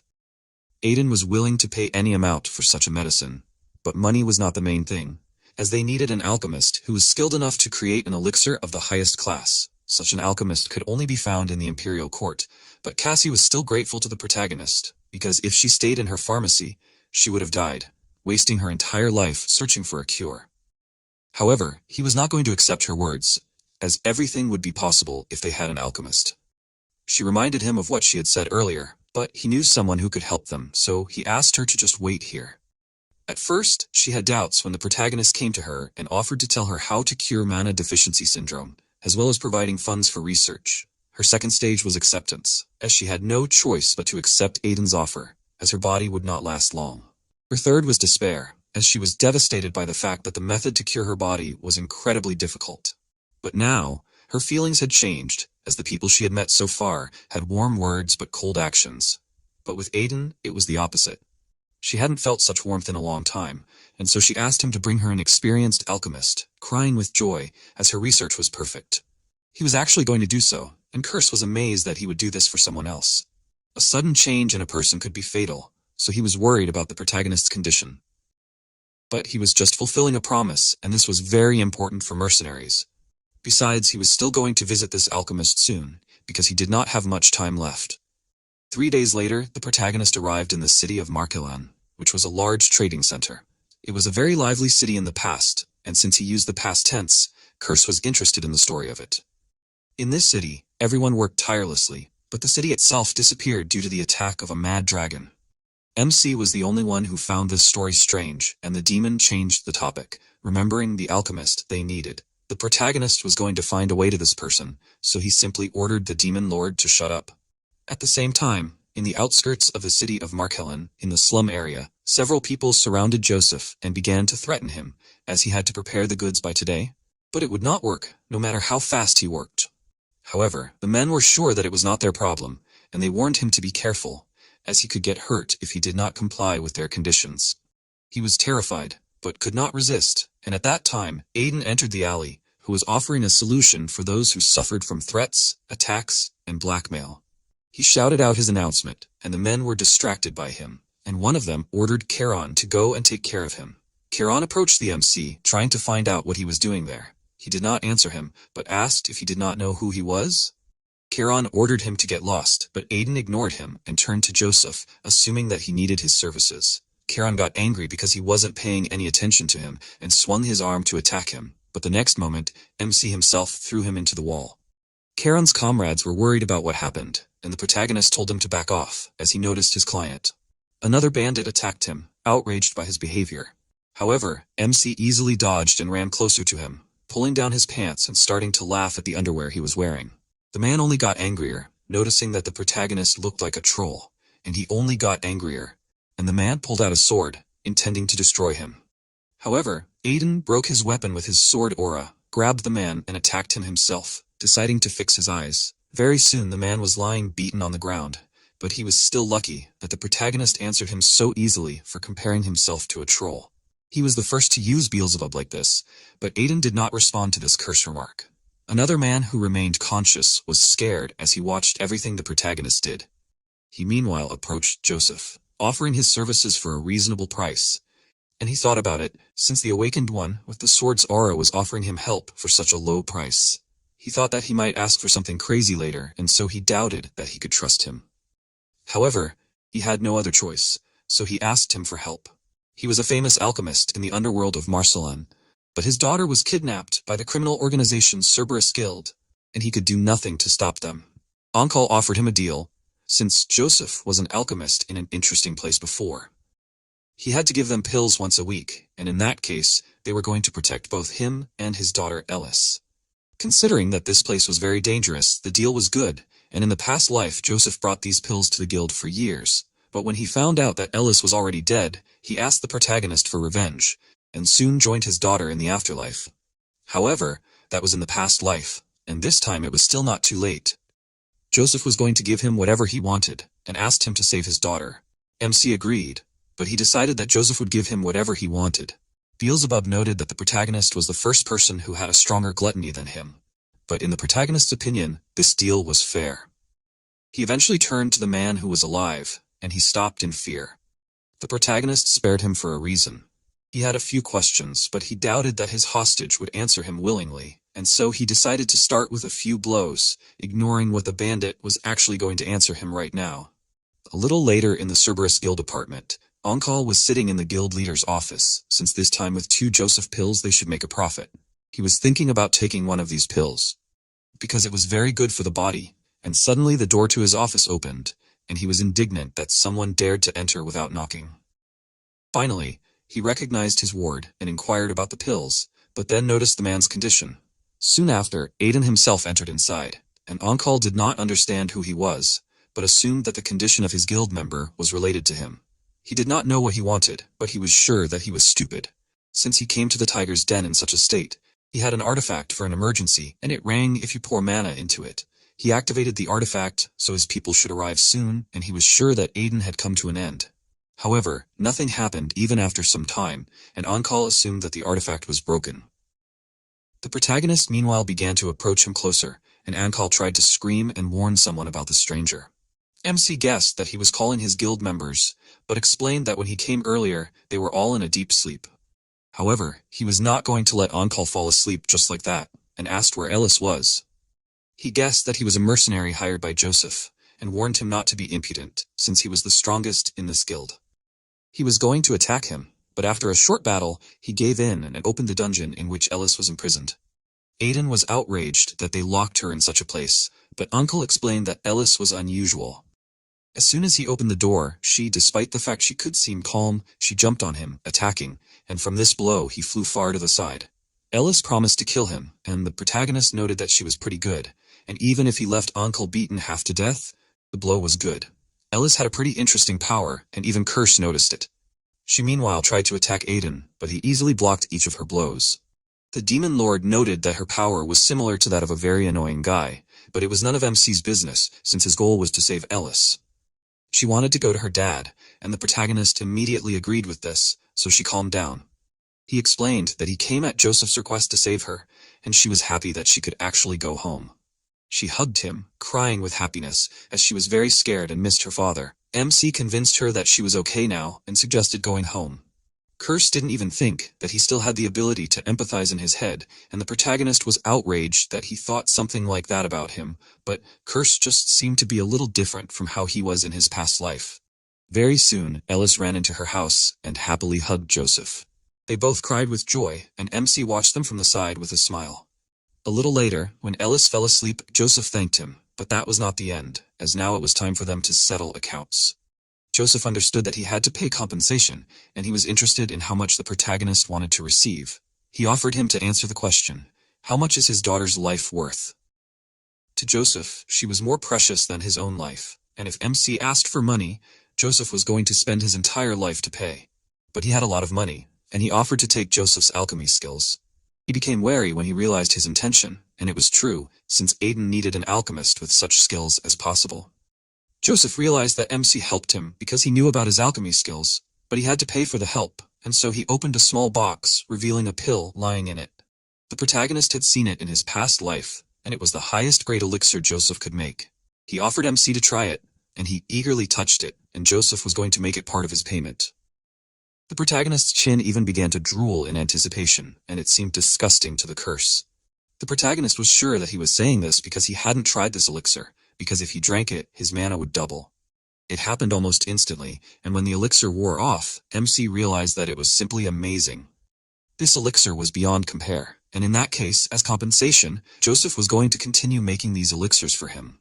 However, Aiden offered him to join the Duke's family, because if Joseph agreed to this, they would be able to protect both him and Eldest. He didn't understand how he could do this, and finally MC decided to introduce himself, and Joseph was amazed when he realized that he was the troll prince that the whole city was talking about lately. He was outraged by this nickname again, and even Curse realized that the protagonist had a bad reputation. Joseph eventually calmed down a little, and he wondered what brought the protagonist to such a humble place. The thing was that he urgently needed his help, and if he helped him solve this matter, then their duchy would protect his family for life. It was a good proposal, and Joseph actually agreed with it, so he proposed to solve this urgent matter first.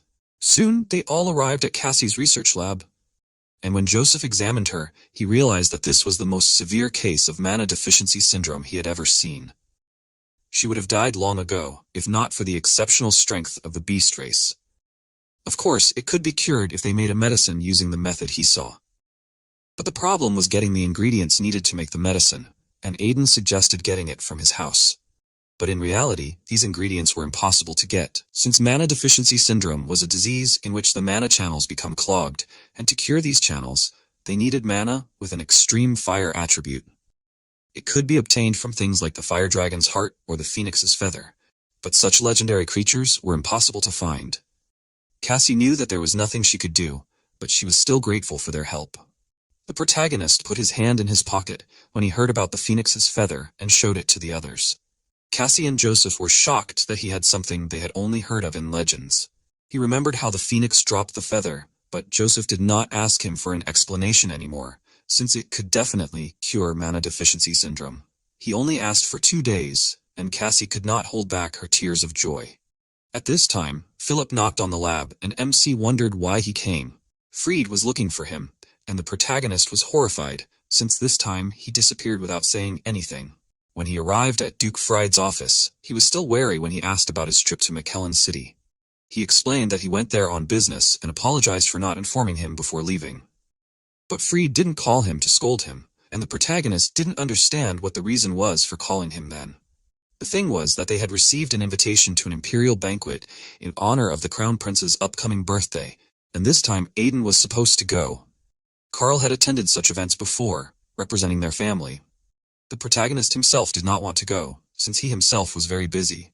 Carl had indeed represented their family at such events before, but he refused since he had to deal with the knights, and besides, many people wanted to see MC. He initially wanted to object, but suddenly remembered what year it was, and Fried not only confirmed this, but also added that the protagonist should be at this banquet, even if it was unpleasant for him.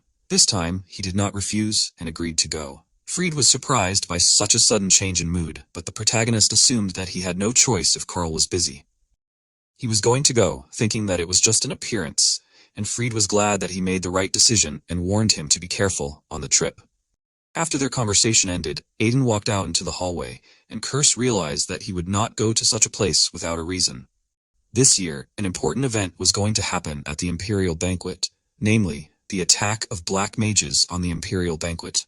At the center of it all was the Queen of Black Mages, the Silver Witch Nisita Florence, and he was going to attract her to his side. The Demon Lord remembered that MC despised Black Mages, and so he did not understand why he was trying to make an ally out of someone he hated.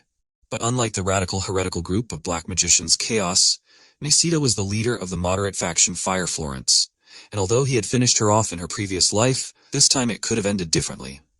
Even in the past, when she was dying from his attacks, she smiled, as she was sure that they could have become very close if they had met differently. She regretted that she could not fix the corrupted black magic and restore Florence's will. Soon, the protagonist was already heading to the event. He doubted that they needed such a large retinue, and Law explained that the size of the escort symbolized the family's power. However, he wondered why they had to take a detour to go to a village and leave a shortcut behind. Aiden wanted to take a more leisurely route, but what he really wanted was to get more of Joseph's first-class elixirs. But there was one problem, because in fact, even if he wanted to make a top-class elixir now, he couldn't do it because he needed ent tears, which come from the spirit of the trees, as an ingredient for first-class elixirs. However, ents were currently endangered, and it was hard to even find traces of them, let alone their tears. MC had never seen ents either, so he didn't know much about it, but he knew that someone probably knew about it. For now, he decided to take the gift, and when they stopped, he told everyone to go rest, and he was about to leave. Lo wanted to see him off, but he was weaker than the protagonist, so he told him to stay. He was upset, but he agreed, and Aiden went deeper into the forest. Curse doubted that there was anyone to meet in these mountains, but in fact, the protagonist was not looking for a person. Finally, he found the right place, and even now, he couldn't understand what his master was thinking. He looked at the huge heart-shaped stone, and it seemed very artificial to the demon. It was a gift, personally prepared for the disciple who would come someday. The protagonist remembered Valken, who always had very peculiar tastes. It turned out that this strange stone was eating the very gift, but Curse thought it was an ordinary stone. In fact, Valken really liked to wrap things, and MC was going to take the gift this time too. He took out his sword, cutting the stone in half, and the demon lord reminded him that it was a gift from his master. In fact, it was only the outer layer, under which the dungeon was hidden. Valken had always been an eccentric person who believed that a person only became stronger if they overcame a near-death experience or learned through pain. In addition, this was not just any dungeon, but a dungeon ruled by a lich. Curse assumed that MC did not get along with Valken in his past life, but he recalled his mentor's eccentricity. When he entered this dungeon in his past life, he thought that he wanted to kill him, but in this life, he was grateful for the opportunity. The lich was surprised when he noticed the visitor. Such monsters were one of the most difficult opponents if you do not know how to deal with them, and in his past life, these monsters caused a lot of trouble for the protagonist.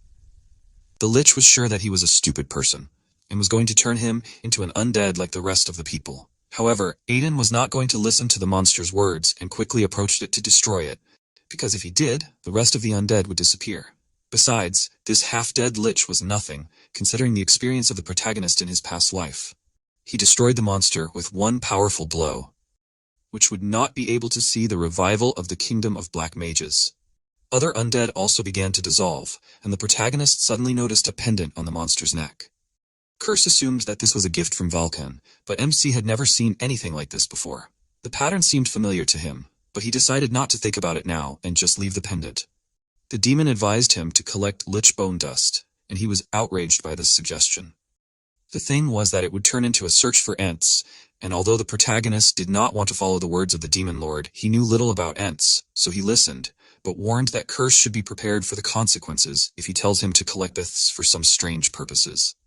He simply asked him for trust, but then remembered the gift, and MC advised him to wait a little. Just a moment ago he was skeptical, but now he was collecting a lot of powder.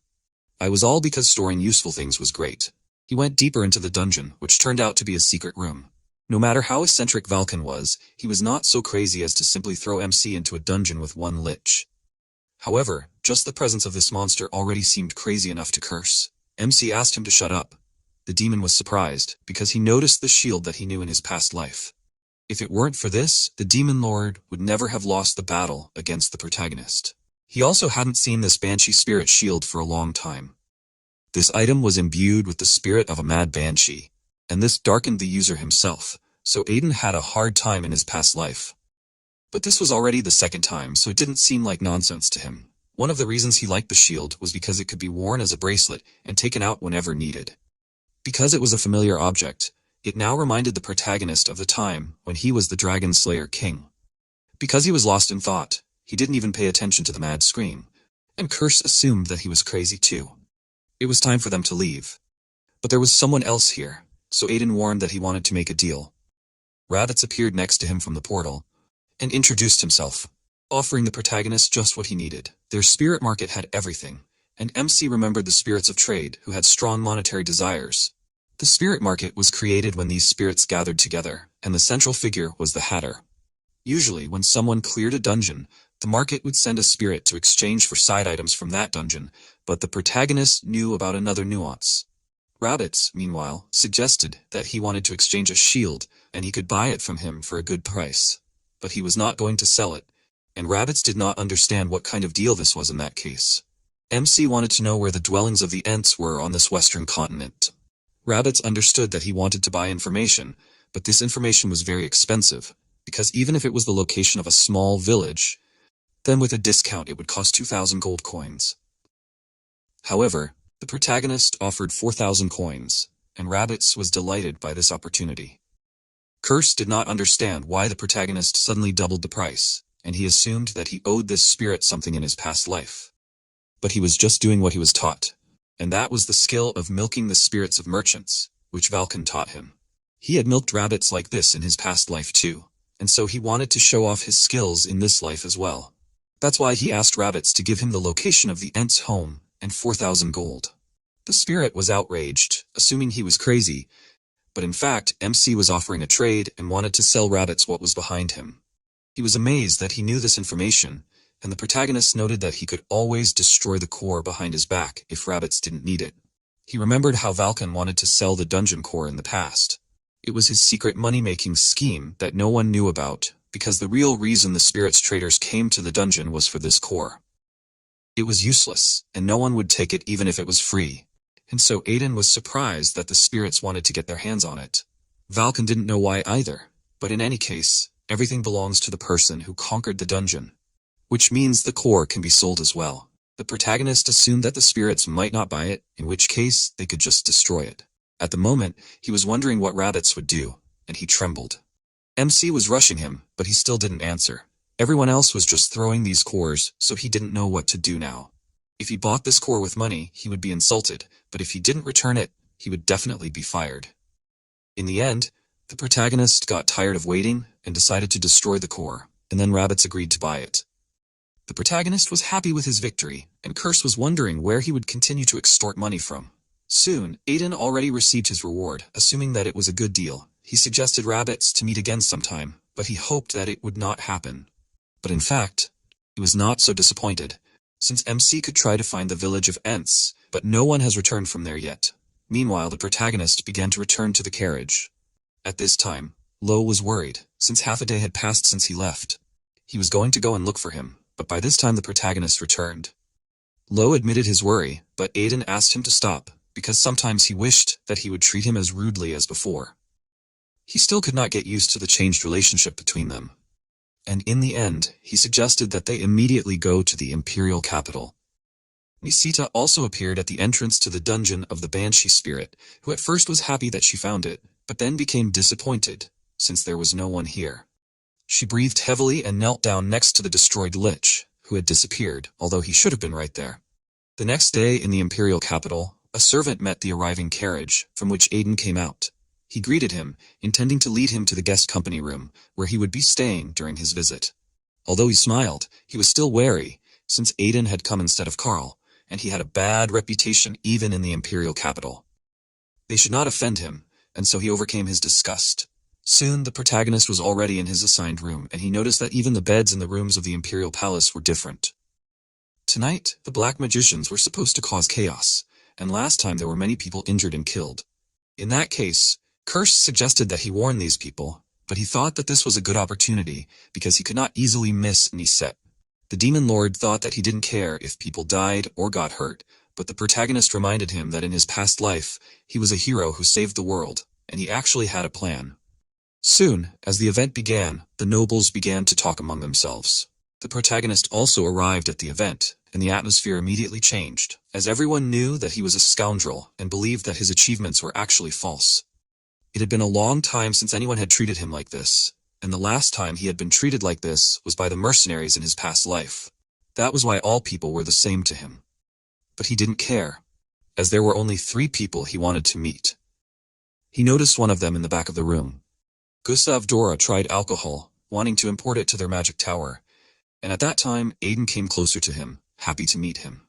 He was surprised that he knew him, and MC remarked that he was one of the best when it came to Angus. Gustav wasn't going to talk to him if he was trying to gain favor with the Magic Tower country, since he wasn't on good terms with the higher-ups. That wasn't the case, and the protagonist revealed that he had read a book that Gustav had written. He found it interesting, and Gustav became interested, and the protagonist began to praise the book. This amazed Gustav, and he remarked that MC had great insight, unlike the old men of the Magic Tower country. He continued to praise the book, but in reality he fell asleep every time he tried to read it, and never even turned the first page. Gustav began to talk about his assumptions about magic engineering, and even Curse wanted it to end. Aiden suggested that he just pretend that he didn't have ears. But Curse didn't understand the need for someone who was obsessed with magical engineering, which wasn't even magic. In fact, this magical engineering would later become an indispensable technology for everyone. And in that case, Curse guessed that Gustav was quite an interesting person. This was indeed the case, since he caused an unprecedented and grandiose event in history, which is why he was called the mad terrorist of the Magic Tower. The demon couldn't believe it, and the whole point was that Gustav would soon cause an accident during an experiment. His mana would be sealed, and he would be banished from the Magic Tower country. Then he would attack the Magic Tower with a weapon he created himself, and he would become the person who almost destroyed the Magic Tower country. Of course, he was stopped because the Magic Tower country had Shaura, but in any case, thanks to this event, magical engineering gained recognition. Gustav continued talking about his discoveries for some time like this, and when he finally calmed down, he admitted that it was the first time he had such a deep conversation about magical engineering. He thought that he might have said too much because he was excited, but the protagonist calmed him down, although he really didn't like listening to all of this. He even wished that they could talk more the next time they met, but Gustav didn't have time to answer him, because Tian Sadis, who had come closer, called out to MC, and although his face seemed familiar to him, he couldn't remember it. Tian, meanwhile, called him a thief, and he wasn't going to forgive him for stealing their family religion. But the protagonist still couldn't remember him. Gustav assumed that something had happened between them, but MC couldn't answer, since it was his first time seeing Tian. However, he suddenly noticed the last name Sedis, which Tian mentioned, and after that he realized why he seemed familiar to him. He looked quite similar to Tirid, as he was his eldest son. In order to smooth things over, the protagonist smiled and was happy to meet Tian, noting his resemblance to his father. He angrily ordered him to shut up, calling him a cheater, as he still believed that he had tricked Tirid and stolen their family heirloom. He was outraged at being called a cheater, and at this time, the people, attracted by Tian's shouts, began to talk among themselves, paying attention to the protagonist's sword. They realized that he did not defeat the troll himself, but he tried to calm everyone down, as there was a misunderstanding. He won the sword fairly in a bet, and before he finished speaking, Tian interrupted him, and although he had heard a lot about Aiden acting unusually lately, he would never believe that someone like him could withstand Tirid's sword and win the bet. The protagonist continued to smile, but warned that Tian was overdoing it. Kerr seemed surprised that he knew what patience was, and his words made MC suggest that he should hit Tian then and there. Tian became even more angry at his words, challenging him to prove that it wasn't a scam. He was going to kneel and apologize if he lost, but if he won, the protagonist was to return the sword and apologize on his knees. The protagonist felt that Tian was becoming more and more rude, but he was as stupid as Tirid anyway. He found it outrageous that Tian was proposing a duel at the Crown Prince's birthday banquet. At that moment, Mars Immortalia just walked closer to them, finding it funny to announce this duel at his birthday banquet. Tian and MC turned their attention to him, and at that time, one of the knights announced Mars' arrival. Everyone immediately bowed down except for Tian and Aiden, and Mars walked straight towards them. Tian greeted him. The protagonist was annoyed, as Mars' appearance was very untimely. He heard their conversation, and Tian apologized, intending to accept any punishment for causing trouble. The protagonist was sure that the Crown Prince's appearance saved Tian. He apologized as well, but Mars was sure that they should not do that. He asked them to raise their heads and admitted that he wanted to see their duel. He wondered if they would fight here, and both boys changed their words. The thing was, Tian was known for his exceptional fighting skills, and Aiden had recently caused a lot of noise with his exploits. If the two of them showed him their skills, it would be the best birthday present he could wish for. Mars was indeed famous in the protagonist's past life for being considered the best candidate for the post of emperor. But he had the disadvantage of being a battle maniac. He couldn't refuse Mars's offer, so he didn't know what to do. Meanwhile, Tion happily accepted the offer, as Tirid, who had never acknowledged him, acknowledged the protagonist, and although he didn't know what trick MC was using, he was going to expose him and get their relic back, as well as earn his father's recognition. When he noticed Aiden standing next to him shaking, he called him a coward, confident that he had disgraced the family with his actions, and this would serve as a lesson to him. Curse was also worried about the protagonist's condition, unsure if he was okay. He also agreed to the duel, although he didn't like fighting. He sympathized with Tirid, but he had no choice but to accept this duel. And he was going to use this chance to teach Tion some manners. He really didn't look healthy, as he was fighting a child, and so the Demon Lord doubted that he was even human. Soon the two of them were facing each other. And Mars laid down the rules, prohibiting the use of sword aura and artifacts. He was looking forward to seeing what kind of fight they would both show, and Tion promised a fair duel. He was going to prove that all the rumors about MC were nonsense, but he did not react to the provocation but simply yawned and suggested that they begin already. And his behavior irritated Tion, and he was sure that the problem was in the trap. He immediately jumped up from his place to attack, and he thought it was ridiculous that such an amateur as the protagonist defeated Tirid. He was going to finish it quickly and quietly, but before he himself struck, the protagonist hit him in the forehead with his sword, and Tion himself froze in amazement, not understanding how this happened. Mars was surprised, and Diarceus did not even immediately realize that Tion lost so easily. MC explained that he was surprised and slipped, and Tion was just by chance nearby. He was lucky, and he believed that it was difficult to judge skill by a coincidence created by mistakes on both sides, so he proposed to declare this round null and void. Mars agreed with this proposal, telling them both to focus better. Tion agreed with this, angry that he had let his guard down. Even if it was a rude person like Aiden, a knight was still a knight after all, and he should wield a sword. However, he did not understand what it was, as the protagonist's expression as he struck was disgusting.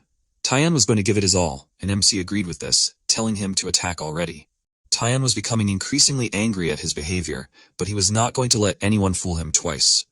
He rushed forward, delivering powerful blows, but the protagonist easily dodged them, despite admitting that Tion's sword was fair and just like himself. However, compared to Tirid, it was too light, and so the protagonist easily blocked Tion's attack.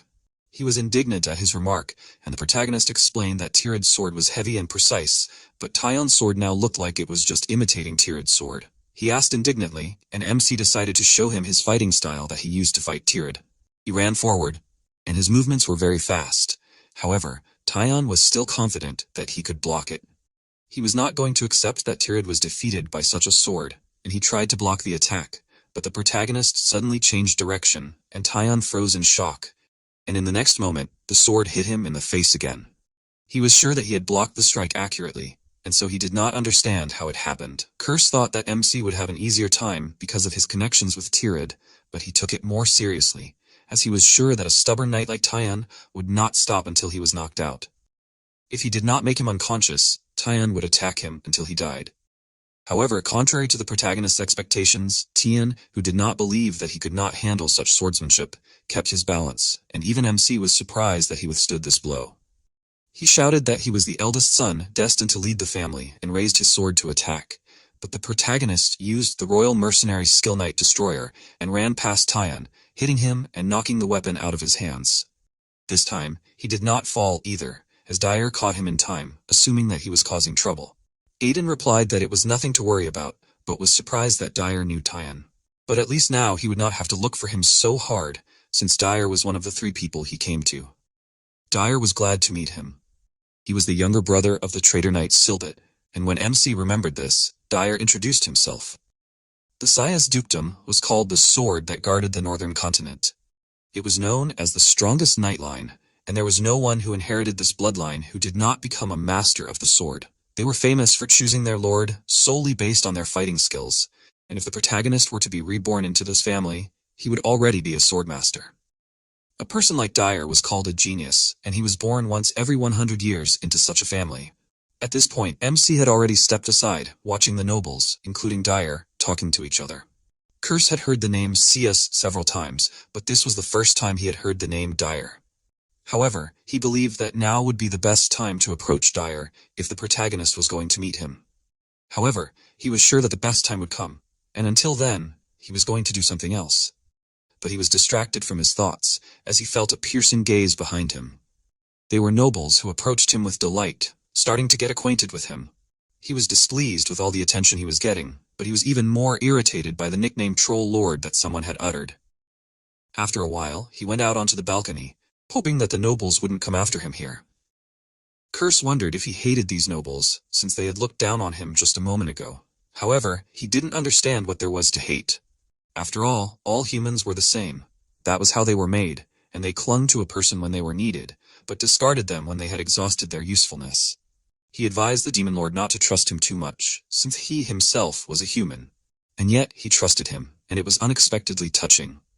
So the protagonist even felt embarrassed. But the thing was that MC was more like a troll than a human, and that's why Curse trusted him 100%.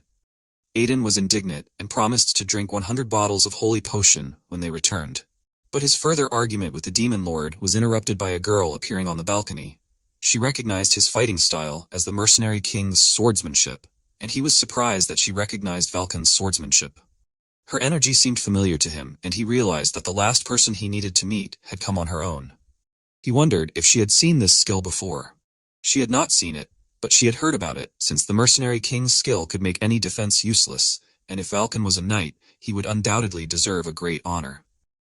However, MC understood that Valken would have saluted the dogs if it did not bring him money. Still, he agreed out loud that this was most likely the case, but he changed the subject and suggested that this banquet was too boring. He hated these formal events. He didn't care how much his interlocutor changed her appearance, since he couldn't forget her presence after hundreds of fights with her. He turned to her for confirmation of his words and called her by name. Niseda dropped her disguise, not going to deny it, and asked how he awakened this sword. He answered that a friend helped him, and in fact he was sure that she would come if he took Beelzebub. She didn't like the fact that he was trying to dodge, and decided to ask again. She was curious about where the demonic energy flowing from his body came from. She used a killer aura, but MC expected it from her. He tried not to show the effect on himself and assumed that the demonic energy coming from his body was the Demon Lord, and was surprised that Niseda felt it. But he decided to discuss it later, because although they were a match for each other in past lives, this time they needed to try differently. He explained that he was on Nisette's side, and she didn't understand what he meant, as she doubted that he knew anything about her. He told her quite a lot about her, and assumed that it was enough. And she admitted that he knew a lot, but she didn't understand how he knew it. Due to her loss of concentration, her murderous aura weakened, and MC warned her that something was about to happen. So they didn't have much time. She ordered him to stop prevaricating and answer her, but suddenly she noticed a glowing magical seal appear in the courtyard of the estate. It was black magic for summoning undead, and she didn't expect her opponents to escalate the situation so much, but MC knew that they always followed the same pattern.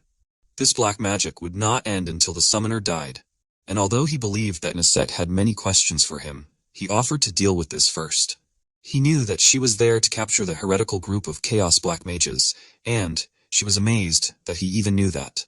She suggested that they continue their conversation later and disappeared from her place, and Aiden decided to leave it to her while he prepared to deal with this side. Monsters began to emerge from the magic circle, and soon they burst inside the banquet hall. The knights took a defensive stand, and Tyan was one of those who entered the battle. He threw the monsters aside, telling the others not to be afraid. By this time, MC had also returned to the hall, and Curse was amazed that even Tyan had reached the stage of developing a sword aura. If he had achieved this at such an age, it meant that he was very strong, but he had simply chosen the wrong opponent. The protagonist assumed that he always felt that he was losing because of his friend. At this time, an undead troll appeared in the hall, and the knights hoped for reinforcements, since such a monster was dangerous. However, while even Tyan knew that he would have to wait for reinforcements, Dyer ran past him and pierced the troll with a single blow. Curse suggested that Dyer was one step away from becoming a sword master, and Aiden agreed with him, as he was only at the half-master stage.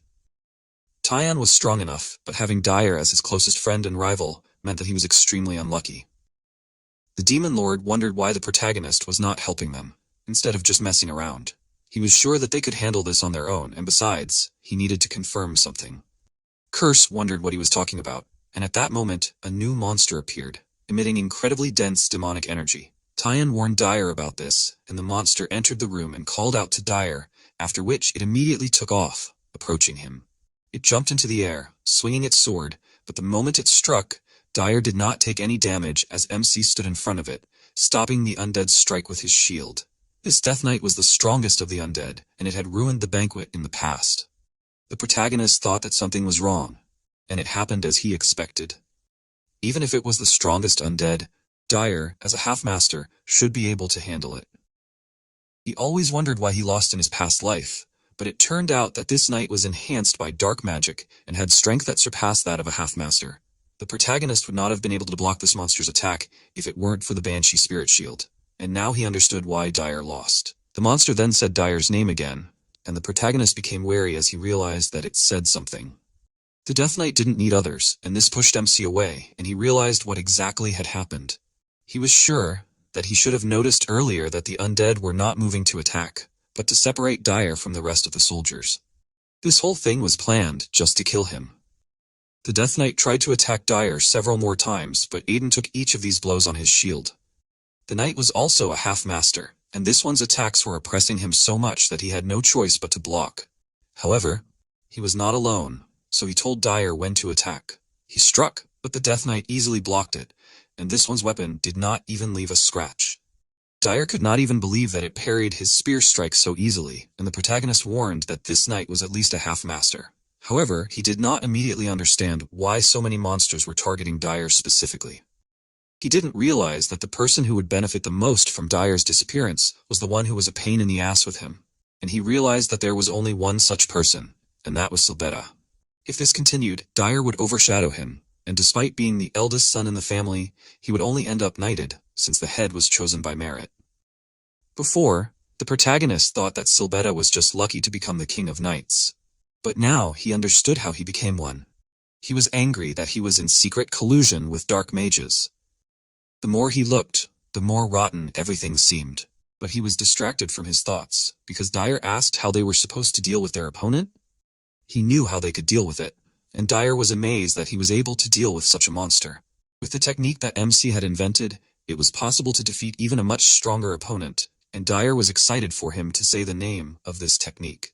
His technique was called the provocation tactic, and Dyer doubted that it could actually be a tactic, but he decided to try it anyway. Curse noted that there was no time that MC did not provoke the enemy, and he explained that it was because it always worked. Besides, if you give a tactic a name, then everything becomes legal. The Death Knight was still aiming at Dyer, intending to kill him, and as it ran forward to attack once again, its sword collided with the protagonist's shield again. Once again, Silbett's treacherous nature was revealed, but this time everything would be different. The knight ordered the protagonist to leave and not interfere, but at the moment when it swung, Dyer concentrated his energy to strike again. He actually did it, and his attacks were surprisingly strong, and even MC admitted it.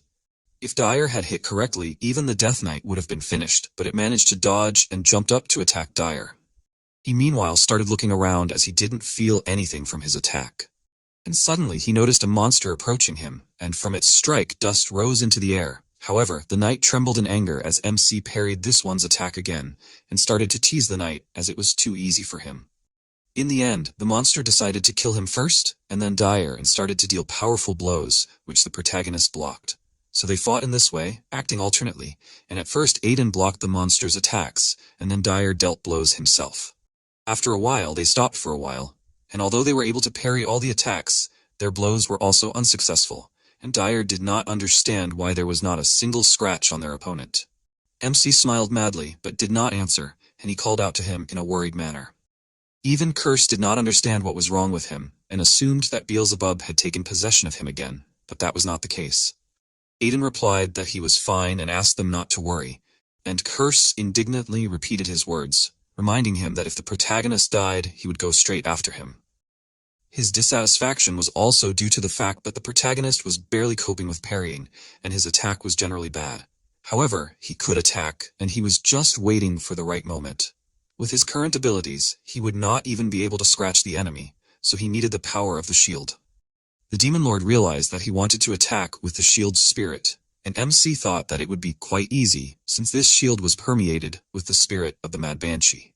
As he said before, the more the shield was used, the madder the Banshee would become. And eventually the owner would also be overwhelmed by the madness and become proportionally stronger. In his current state, the protagonist was able to approach the level of a half-master, and he ran next to the knight, dealing a blow to him. Dyer was amazed at the strength he saw, and guessed that MC had been hiding his strength all this time. He knew from their battle that Aiden was quite strong, but he never thought that he had already reached the level of a half-master. But now, he knew that he was strong enough to surpass even the Death Knight, since he was able to deal a deep wound to him. The frenzy had unsettled the protractor a bit, and Curse assumed that none of his artifacts, including Beelzebub, were in good condition.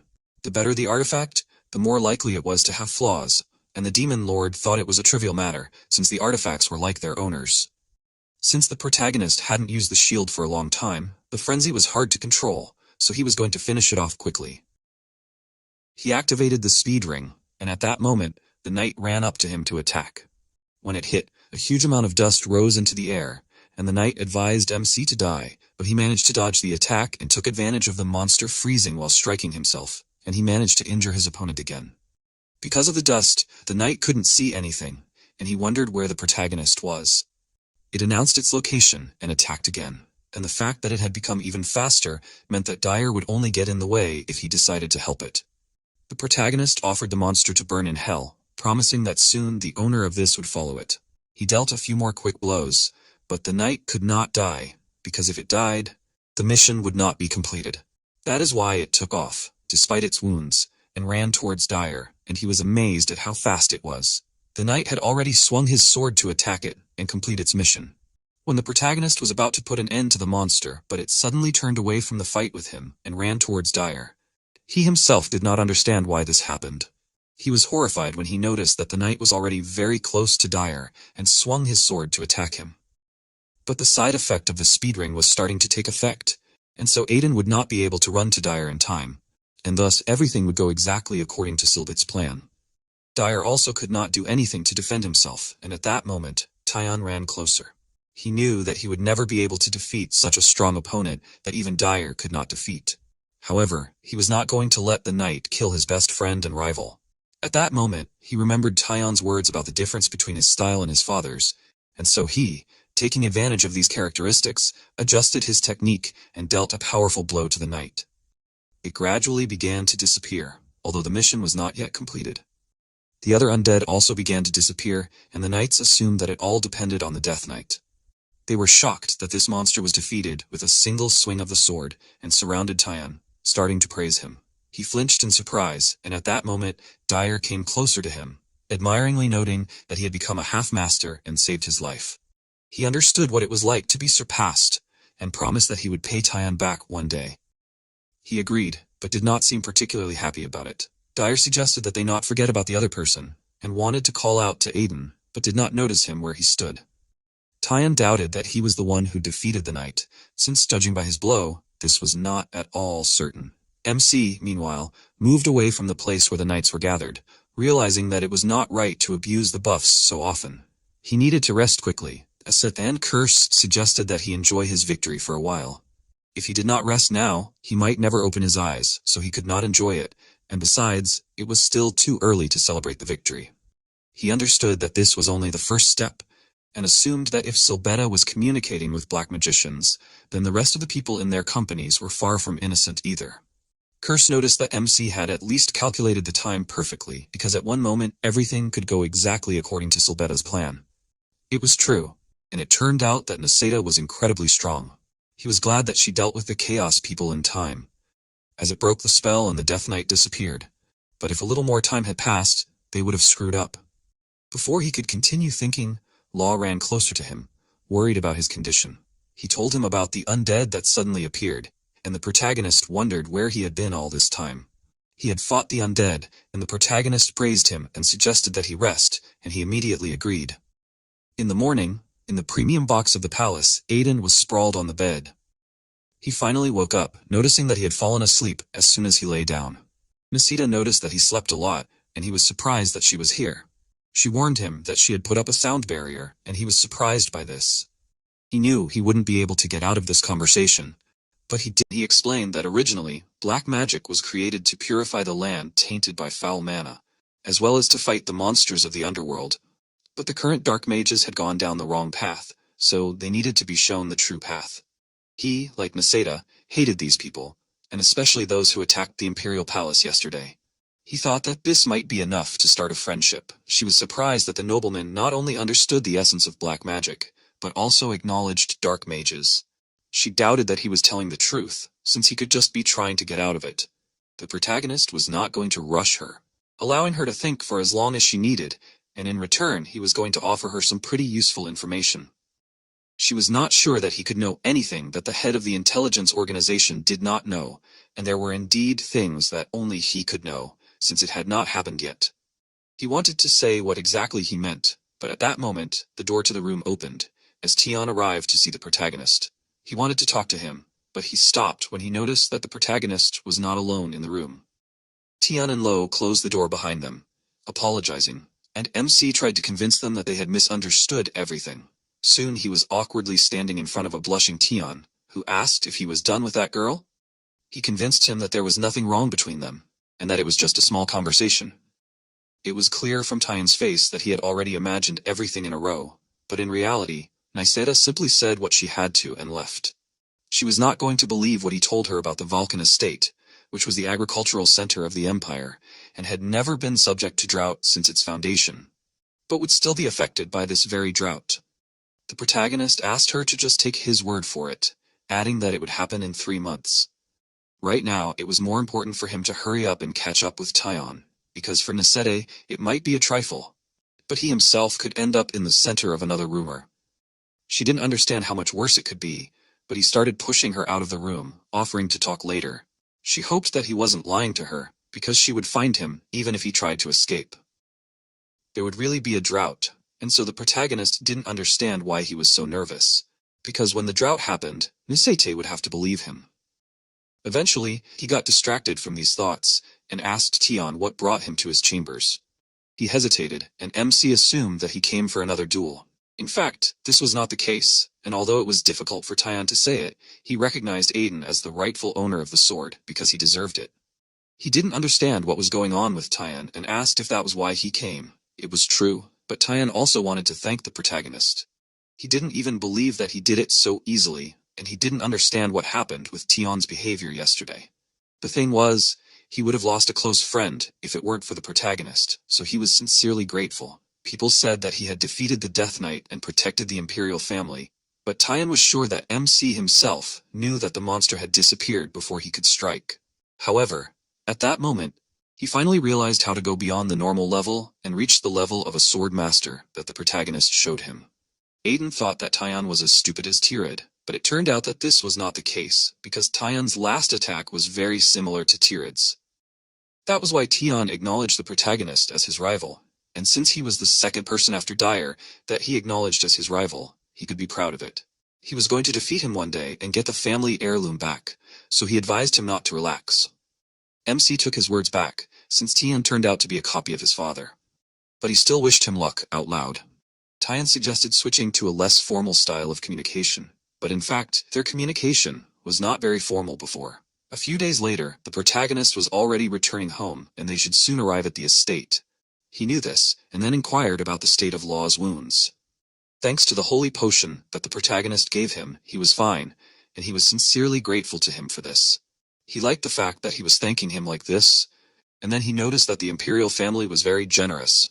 He received a pile of gold as a reward that could build several mansions. He bought some useful things and gifts for his parents and subordinates. He doubted that Eldest would like the gift he had prepared, even though it was for children. He hoped that she would really like it. They soon arrived at the duchy, and the people who greeted him praised him. Aiden was embarrassed that rumors had already reached here, and Curse reminded him that rumors were faster than the wind. Still, the protagonist felt awkward, even though he had already been through several such welcoming ceremonies. But something else caught his attention, and he looked indignantly at the huge golden statue depicting him. In order to commemorate Aiden's previous feat, the Duke had secretly prepared this, and the fact that it was Fried's doing shocked the MC even more. Law admired the beauty of this statue, but the Demon Lord was horrified by it, as was the indignant protagonist. The fact that he was so angry scared Lo, and he asked him to calm down. Finally, they arrived at the manor, and since the protagonist was going to the Duke's chambers, he asked Lo to carry the gifts. He agreed, and Aiden headed to his father's study, unhappy that he had not even consulted him about the monument. A servant greeted him, and the protagonist was surprised that everyone was so depressed today. He thought it was because he had returned, but he decided that it was because of the statue, since it was causing a bad image of him in people's minds. He went to Fried's chambers, and announced that he had returned. He started talking about the statue, and suddenly Fried apologized to him. He felt a little uneasy at such a sincere apology, and awkwardly remarked that the statue was great, but it turned out that Fried was not talking about that at all. He explained that those people were brought by Aiden, and he tried his best to resist, but he still couldn't do anything. The protagonist didn't understand what he was saying, and Fried explained that the father and daughter that MC brought were taken by the inquisitors of the Holy Fire Church. He realized that Fried was talking about Joseph and Ellis. According to the inquisitors, they escaped from the church, but since they were the protagonist's people, he refused to hand them over to the church, but Joseph himself agreed to go with them. And after that, Fried could no longer resist. The protagonist slammed his palms on the table and clarified if they were really taken to the Holy Fire Church. Fried believed that they were, and the protagonist said nothing more and began to leave. Fried tried to stop him, since the great churches were untouchable, and if he did something bad, not only he but the whole family would be punished. He calmed him down, since he just wanted to say goodbye. In that case, Fried asked him to be careful. As the protagonist came out, Kurse noticed that his outside and inside were very different. He knew that he would be captured immediately if he told his father the truth, and he was going to take revenge for the inquisitors daring to take his people without his permission. There were 3 main religions on the continent, and each of these religions had their own churches that represented and symbolized their gods, so even the empire could not just interfere with their affairs. A saint was a person chosen by God, who symbolized a religion, and such people were God's representatives on earth, carrying out his will and authority, and thus they became intermediaries between the deity and humanity. However, at the moment, things were a little different in the Church of the Holy Fire, since unlike the other churches, they did not have a saint for several decades. Religion without its symbol was almost non-existent, and over the decades the Church of the Holy Fire was losing its power and eventually becoming only a tiny part of its former self. Finally, the carriage MC was riding in stopped, and the driver announced that they had arrived. Aiden was feeling fine, but Lo had not taken the ride well. When the protagonist was a mercenary, he had always ridden in such carriages, and so his mood was high, as many memories were awakened in him at once. Thanks to Pobre, they had arrived very quickly, and he was very happy that it had actually helped the protagonist. The merchant's shortcut had gotten them here many times faster, and that was why the protagonist had been doing business with the same merchant after selling the troll carcass. After that, he turned his attention to Lo, who was not getting better, and so the protagonist told him to just stay in this place. Although the church was weakened, it was still one of the 3 main churches, so the territory of it was huge. Besides, Pobre was right, and at the moment the church had closed its gates, so it was impossible to get in. Pobre brought the protagonist here only because he insisted. Even a father with a sick child would not open the doors. But by all rights at this time of year, the Church of the Holy Fire cult should be open and filled with people so that the believers could receive healing. But instead, the battle priests were blocking the entrance. Everything was closed the moment the inquisitors took Joseph and Ellis, and MC was sure that it was definitely related. Pobre was wondering how he would get in, and he had several ideas about it. His expression seemed crazy, and so Pobre was terrified of what he could do. Soon, near the entrance of the Church of the Holy Fire, one of the defenders frowned, as Aiden came closer and introduced himself. He wanted to go through, but since the church was currently closed, he couldn't get through, no matter who he was. The protagonist continued to argue with the guard, claiming that he needed to go through, and eventually the man couldn't take it anymore. Put his hand on his shoulder and reminded him that he wasn't allowed to go through there. Before he could finish speaking, the MC knocked him over, slamming his head into the ground, and the other guard was outraged that he dared to attack them. Even though the protagonist was from a duke's family, he wouldn't get away with it, but he didn't care and hit the second priest. Pobre was worried, but he realized that an old dog couldn't be tamed with a chain. The protagonist meanwhile began to open the gate and warned Kurse to be ready. He didn't understand why he should be worried, but the thing was that this place was teeming with holy energy. Because of this, Kurse found this place disgusting. When Aiden entered the church grounds, the other monks turned their attention to him, but he did not react to their indignant cries and only noted that everything inside seemed even bigger. The demon lord reminded him of Joseph and Ellis, but the protagonist did not know where they were, and so Curse was curious about how he planned to find them. He had several ideas on this matter, but he was forced to digress from his story, since the monks were going to capture him. Curse assumed that MC wanted to kill all these monks, but he was not so crazy as to turn an entire religion against himself. He only needed to ring the crying bell, and in order to do this, he activated the speed ring. He quickly ran between the monks, rushing towards his goal, and told Curse about the crying bell being one of the canon laws of the Holy Fire Church. If someone was suffering from a grave injustice or a fatal illness for which there was no cure, they could ring the bell to meet the high priest without interference. However, later on, people started ringing it for no reason at all, and so the bell was moved to the top of the building to stop the disturbances. Curse didn't understand why the priests didn't just get rid of the bell, but even Aiden didn't know, but since it was one of the final laws, he assumed it was because of that. Finally, the priests noticed the direction of its movement, and they were going to stop it at all costs. The bell was further than the protagonist thought, and so he would have to use the speed ring for the third time. He sped up, almost reaching the bell, and was happy, because if he could ring it, everything would work out. But suddenly, Bali swung, attacking him, and the force of the blow raised a huge amount of dust into the air. The protagonist barely managed to dodge, and was amazed that Bali hit him, right despite using the speed ring. Bali praised him for getting through the other fighters, but he was not going to let him ring the crying bell, since he was the highest-ranking fighter monk, and he was guarding it. Due to his size, even Curse doubted that he was human, and MC also had no idea since it was the first time he met such a huge person. Since he had already used up the daily limit of using the speed ring, he knew that he had no choice but to kill Bali. He activated the sword aura, warning him to leave, but he only found it funny that he dared to threaten him. He noticed that he had reached the advanced stage of the sword aura and rushed out to fight him. He was grateful to him because after so long in melancholy, he could finally have some fun. His strength seemed monstrous to the protagonist because he dealt very fierce blows without using mana. His physical strength surpassed even Tyrid, and in both his lives, the protagonist had never met anyone stronger. Meanwhile, Bali laughed because no one in the church had ever withstood even one of his attacks, but MC was strong, and this made him happy. Curse assumed that it was normal for people to go crazy from a certain strength, but the protagonist was sure that the Demon Lord simply met such people. He noticed that the protagonist was also on this list, but he himself believed that compared to others, he was just a gentleman. He did not get a chance to continue arguing because Bali swung his arm to attack him again. There was no choice, so Aiden was going to fight with all his might. He summoned the shield of the Banshee spirit, intending to first block the attack and then attack himself. However, Bali destroyed the shield and the protagonist's eyes widened, and the next moment, the attack sent him flying far away. Blood sprayed into the air, and Curse called out to him excitedly. Bali, noticing MC's state, noticed that he had deflated, and was disappointed, as he had hoped to have more fun. However, he still thought that the fight was not bad.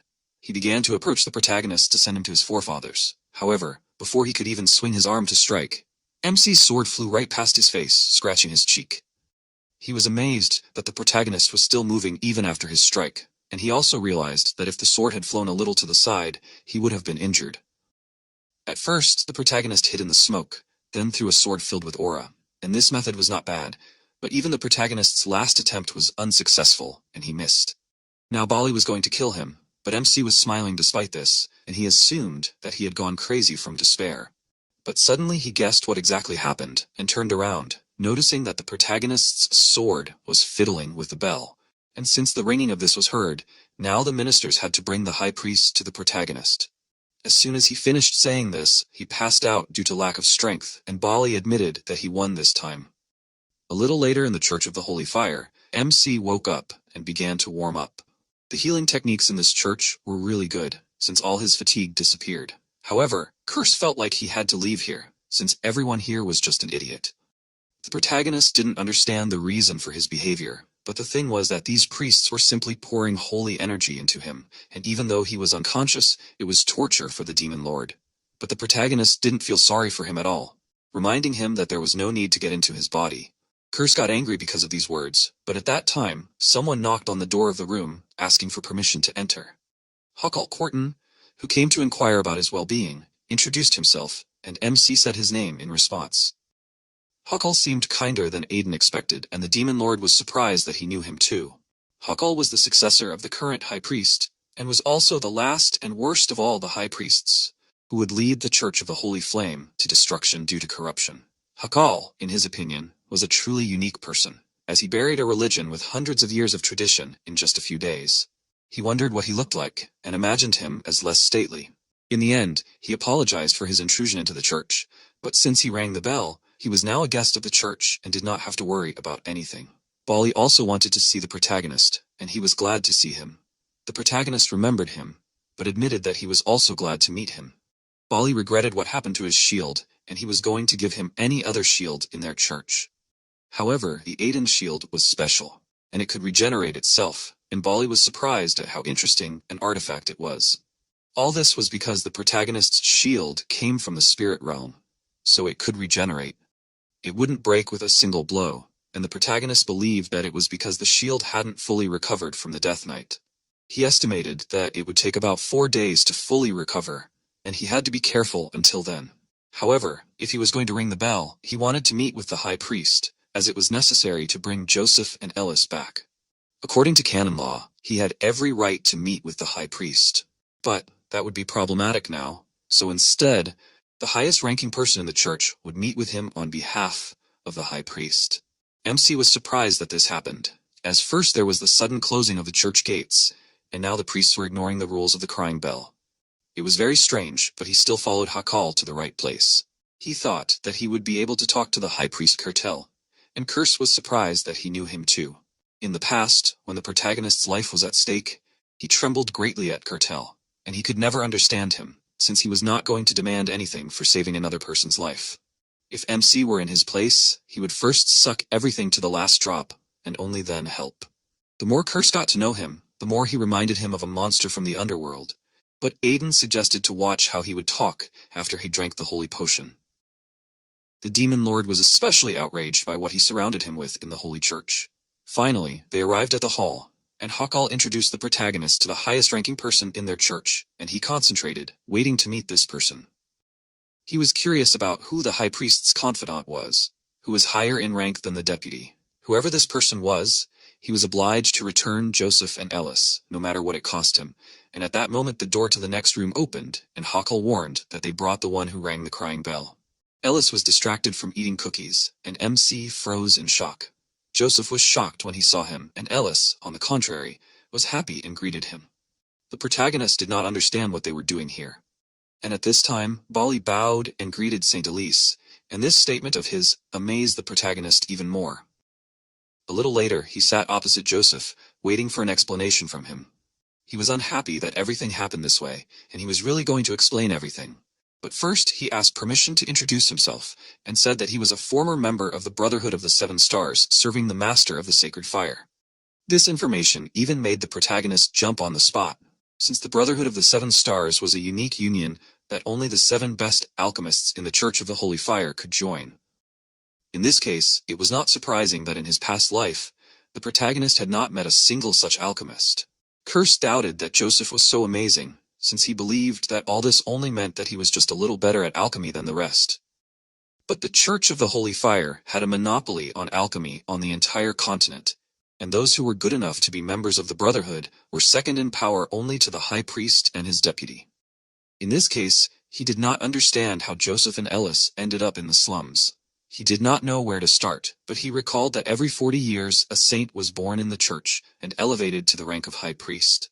They performed their duty for 40 years, and after that time, the status of a saint was returned, and it was immediately passed on to a newborn candidate for sainthood, who received the brand. However, 10 years ago, candidates began to be killed one after another, and no one was spared. Eldest was also a candidate with a brand, and Joseph could not bear to watch his child die. That is why they fled so far that even the church could not find them. However, something as terrible as the murder of candidates recently happened in the church, and the protagonist became wary. Since nothing like this had happened in the Church of the Holy Fire in his past life, and he could not understand what could have happened here. A few days ago, at the Regressed mansion, Spiel blocked the way for the priests, since no one was allowed to touch the Duke's guests without his permission. They were outraged that he dared to interfere with the work of the Holy Fire Church's inquisitors, because although they were the Duke's family, they had to answer seriously if they were hindering the Holy Church. Thus they argued for some time until finally the door to the chambers opened. Spiel warned that they did not need to go out. And one of the inquisitors recognized Joseph and warned him that he was here. He recognized him, but he tried not to show it, and only asked to talk to the inquisitors, since he was sure that he could not cause more trouble for Aiden. In the end, the inquisitor noticed that they had not seen each other for a long time. Joseph was curious how they knew that he was here, and why they did not come earlier. To be honest, after Joseph escaped, they thought that he was dead, but soon realized that they were wrong, because a new owner of the key did not appear for a very long time. But the location of Joseph and Ellis was found out by the priest thanks to the destruction of the Cerberus Guild, and so he came all this way to take them away. He did not understand why such a violent method was needed, since there might still be people in the church who were targeting the branded ones. He could not allow Ellis to remain in such a dangerous place, but there was no other choice, and so the inquisitors simply had to return them to the church at any cost. The reason for this was that the highest priest had collapsed due to illness, and the protagonist was very surprised when he heard about this. Even the church's sacred rites and the best healing techniques were not able to cure the highest priest, and due to the deterioration of the church's reputation and the highest priest's illness, a cloud of crisis arose over everyone. This situation was capable of extinguishing the flames of the holy fire and ruining the history of their religion. And that was why in 4 days they were going to make Ellis a saint with the awakening rite and heal the highest priest with her amazing holy powers. With the appearance of the holy fire, the sanctuary would heat up and the church would return to its former status. He could only apologize to Aiden for causing him so much trouble without explaining anything. MC did not answer him, so Joseph assumed that he was angry. However, the protagonist's mood was not directed at him. He did not understand what was happening here, since Kertel would only get sick after 3 years. He did not understand why this happened earlier, and assumed that all this was happening because the future began to change because of him. A little later, he walked along the corridor of the church with Bali. In any case, now that he had Joseph's permission to stay here, he needed to find out at what point the future began to change. Curse was terrified that they would stay here, but MC was sure that there must be a reason and he needed to find out. If they could quickly sort this out, they would be able to leave, so it was in the Demon Lord's best interest to help him. Bali finally led him to the place where the high priest lived, but he reminded him that the visiting time was limited to 5 minutes. The protagonist went inside, noticing the foul smell. Kertel was lying on the bed, not moving, and he looked terrible. In the protagonist's past life, Kertel died before he could pay off his debt, and so he was going to pay him back in this life. But for some reason, everything went wrong. But suddenly, he felt something unusual and noticed the streams of dark energy that were around Kertel. It was the first time he had seen something like this, but this ominous energy seemed familiar to him. The Demon Lord believed that he should have seen it in his past life, since it was a curse, and MC was very surprised when he heard his words. Usually humans were not able to see the curse, but, thanks to the Demon Lord, the protagonist could now see it. This curse was created cleverly and carefully, and it accumulated over a long period of time, causing the body to deteriorate from the inside out. Curses were only available to dark mages, and if it was slowly accumulated over a long period of time, it meant that the high priest had become the target of a dark mage hiding inside the church. This meant that in her past life, it was not an illness that had killed Kertel either. Aiden wondered how this curse could be removed, but it had already practically merged with the body, to the point that it was almost impossible for even the caster to remove it. If there was a way, it would require a dark mage who knew the structure of the curse perfectly, or a huge amount of holy energy poured in at once. This meant that Ellis was a direct threat to whoever cast the curse, and if the high priest was healed, all the efforts of the person with the curse would be wasted. This meant that there was a high chance that the dark mage would target Ellis, and so the protagonist decided to discuss with Joseph about strengthening Ellis's security. And suddenly, he heard a scream, and recognized Ellis's voice. He ran towards the sound, assuming that the mage had already started acting. He was worried about what could have happened to Ellis, and asked excitedly if she was okay. He broke through the priests who were already standing there, but was surprised, since it did not look like an infiltration or an attempt. Joseph was also worried about Ellis's standing, and while he was dealing with her, the MC asked one of the girls what happened. She simply blew out the candles in order to replace it, and Ellis began to answer. She was shaking with fear, and the protagonist remembered that in the Duke's estate, she always slept with the light. He assumed that she had not yet recovered from being kept underground, and so he asked Joseph to take everyone out for a minute. He agreed, and soon only the protagonist and Ellis were left in the room. She did remember the moments when she was dark and scared and she begged for help. The protagonist distracted her from her memories, assuring her that no one would harm her now. She looked at him in surprise, and he handed her his work and warned her that no one would dare touch his people, so she shouldn't worry. She looked at him with emotion and hugged him, giving in to her hysteria, and he watched her calmly. A little later, she calmed down, she felt better, but she still felt a little awkward.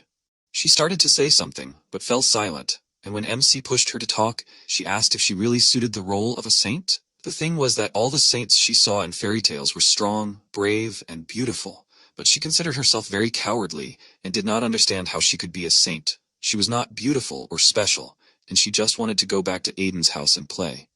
He flicked her, and she yelped, looking at him with an offended expression. In the protagonist's opinion, she was overthinking it, as she was not seeing the whole picture, only small pieces of it. This meant that she knew nothing about being a saint. She was surprised when she assumed that he knew what it was like, and he did, as he had known a saint in the past. He did not finish, stopping as he remembered Spika apologizing to him. Since he did not finish, Ellis assumed that he and the saint were a couple. In the end, he ignored her question and told her that the saint did not have to be kind or brave, because they were all people, and if she wanted to be angry or cry, then she should do it. Besides, she could always go home, and she was happy because of that. However, she soon returned to the topic of the saint and assumed that MC was married to her. He explained that they were friends, and Ellis wondered why they weren't friends anymore. A little while later, he came out of her room, very tired, and it exhausted him even more than training. Although Curse was just listening, but he also felt like he was being infused with a holy potion. Joseph came closer, worried, and MC told him that Ellis was fine. He decided in that case to go and sit with her, thanking the protagonist for helping him. He did not answer him, but drew attention to the fact that Hakal was there. He heard that there was a small problem that Aiden handled well, and he was going to personally thank him for saving the saint and the future of their religion. He simply did what he had to do, and shook Hakal's hand. When their hands touched, Curse froze in shock and turned to Aiden. Since he addressed him by name, he became wary, and the demon lord told him that Hakal was a dark mage. MC was amazed when he realized this. Soon, in the dungeon of the Church of the Holy Fire, in the hideout of the dark mages, Hakal slammed his hands on the table. The protagonist had thwarted his plan, and he realized that he should have pinned down and killed the branded fugitives as soon as he found out about them. One of his henchmen tried to calm him down, but this only made him angrier. Since he lived so that the church belonged to him, there was no way he was going to give it to anyone else, and he asked when the people they were waiting for would come. It was supposed to happen very soon, and Hakal believed that there was no point in fussing over the saint, because if she was killed, everything would be over, and in 2 days during the awakening ceremony, she would be killed by her own followers, and then he would become all-powerful for the entire Church of the Holy Fire. He laughed madly, and the protagonist, who was watching him from the corner, admitted to himself that he never expected that the dark mage hiding in the church was the deputy first priest. In addition, Hakal was not alone, and he had assistants. Curse reminded him that such a thing could not hide from his eyes, and he was able to sense the ominous mana when they shook hands, and he also noticed that this dark mage was quite strong. MC was sure that there were still a lot of dark mages in the church, but still, something did not correspond. Curse did not understand what he was talking about, and the whole thing was that Hakal suddenly decided to worsen the condition of the high priest faster compared to his past life. He was not sure if he had any influence on the church other than saving Ellis, and in the end, he decided to find out who Hakal was talking about first. Soon he began to follow the dark mage who had reached the outskirts of the city outside the Church of the Holy Fire. The priest, looking around the corner, noticed that the man he came for was already there, and he was going to take him to the church. The Crimson Knight Benegir Hema was unhappy that they had screwed up and couldn't even get things in order at home. But it was because of them that everything had to be sped up, and besides, no one could know that the child with the brand was still alive. MC guessed that it was because of Benegir that everything had to be changed. And he also noticed that he had heard his voice somewhere before. In the end, the priest suggested that they stop arguing since they had common goals. If Hakal became the high priest, then it would also benefit the head of Benegir. Instead of answering, he grabbed him by the throat, outraged that he dared to threaten him. He was going to kill him if he didn't watch himself, and the man begged for mercy. Benegir eventually threw him aside, warning him that he wouldn't get off so easily next time. Because he started to walk out of the alley, the protagonist finally saw his face. He was surprised when he recognized him, and Kirsch realized that this was also some celebrity from his past life. It could be said that way, since Benninger was Silbetta's servant after all. Now the protagonist understood everything, and he remembered how Silbetta promised that he would exterminate dark mages. This meant that knighthood was rotten from the start, and today many faces have taken off their masks of pretense. Kirsch did not understand why Silbetta would help Cockle become the high priest, and the protagonist assumed that it was because he wanted to gain an advantage. To put a person in charge of a family as powerful as the CS required not only fighting skills, but also the support of influential people. Silbetta's original plan was to gain power after Dyer was badly injured, and then take over as the head, but that all changed when MC saved Dyer. He knew Silbetta was a terrible person, but before he could finish thinking about it, he turned around sharply as Benninger came around the corner to attack him. He noticed that MC was watching them and was not happy about it. He threw a few punches, but the protagonist managed to dodge them. It was the same aggressive fighting style he already knew, and he wondered if Benninger had noticed him from the start. The priest warned him that he wouldn't be able to do anything if Benninger made noise in the middle of the night, but he ordered him to be quiet if he didn't even feel a tail following him the whole way. He looked at him menacingly, and the boy was dissatisfied, but still began to run away. If it weren't for Silbett's order, Benninger would have killed him long ago, but now he turned his attention to Aiden, acknowledging his skills, because he was able to dodge his blow.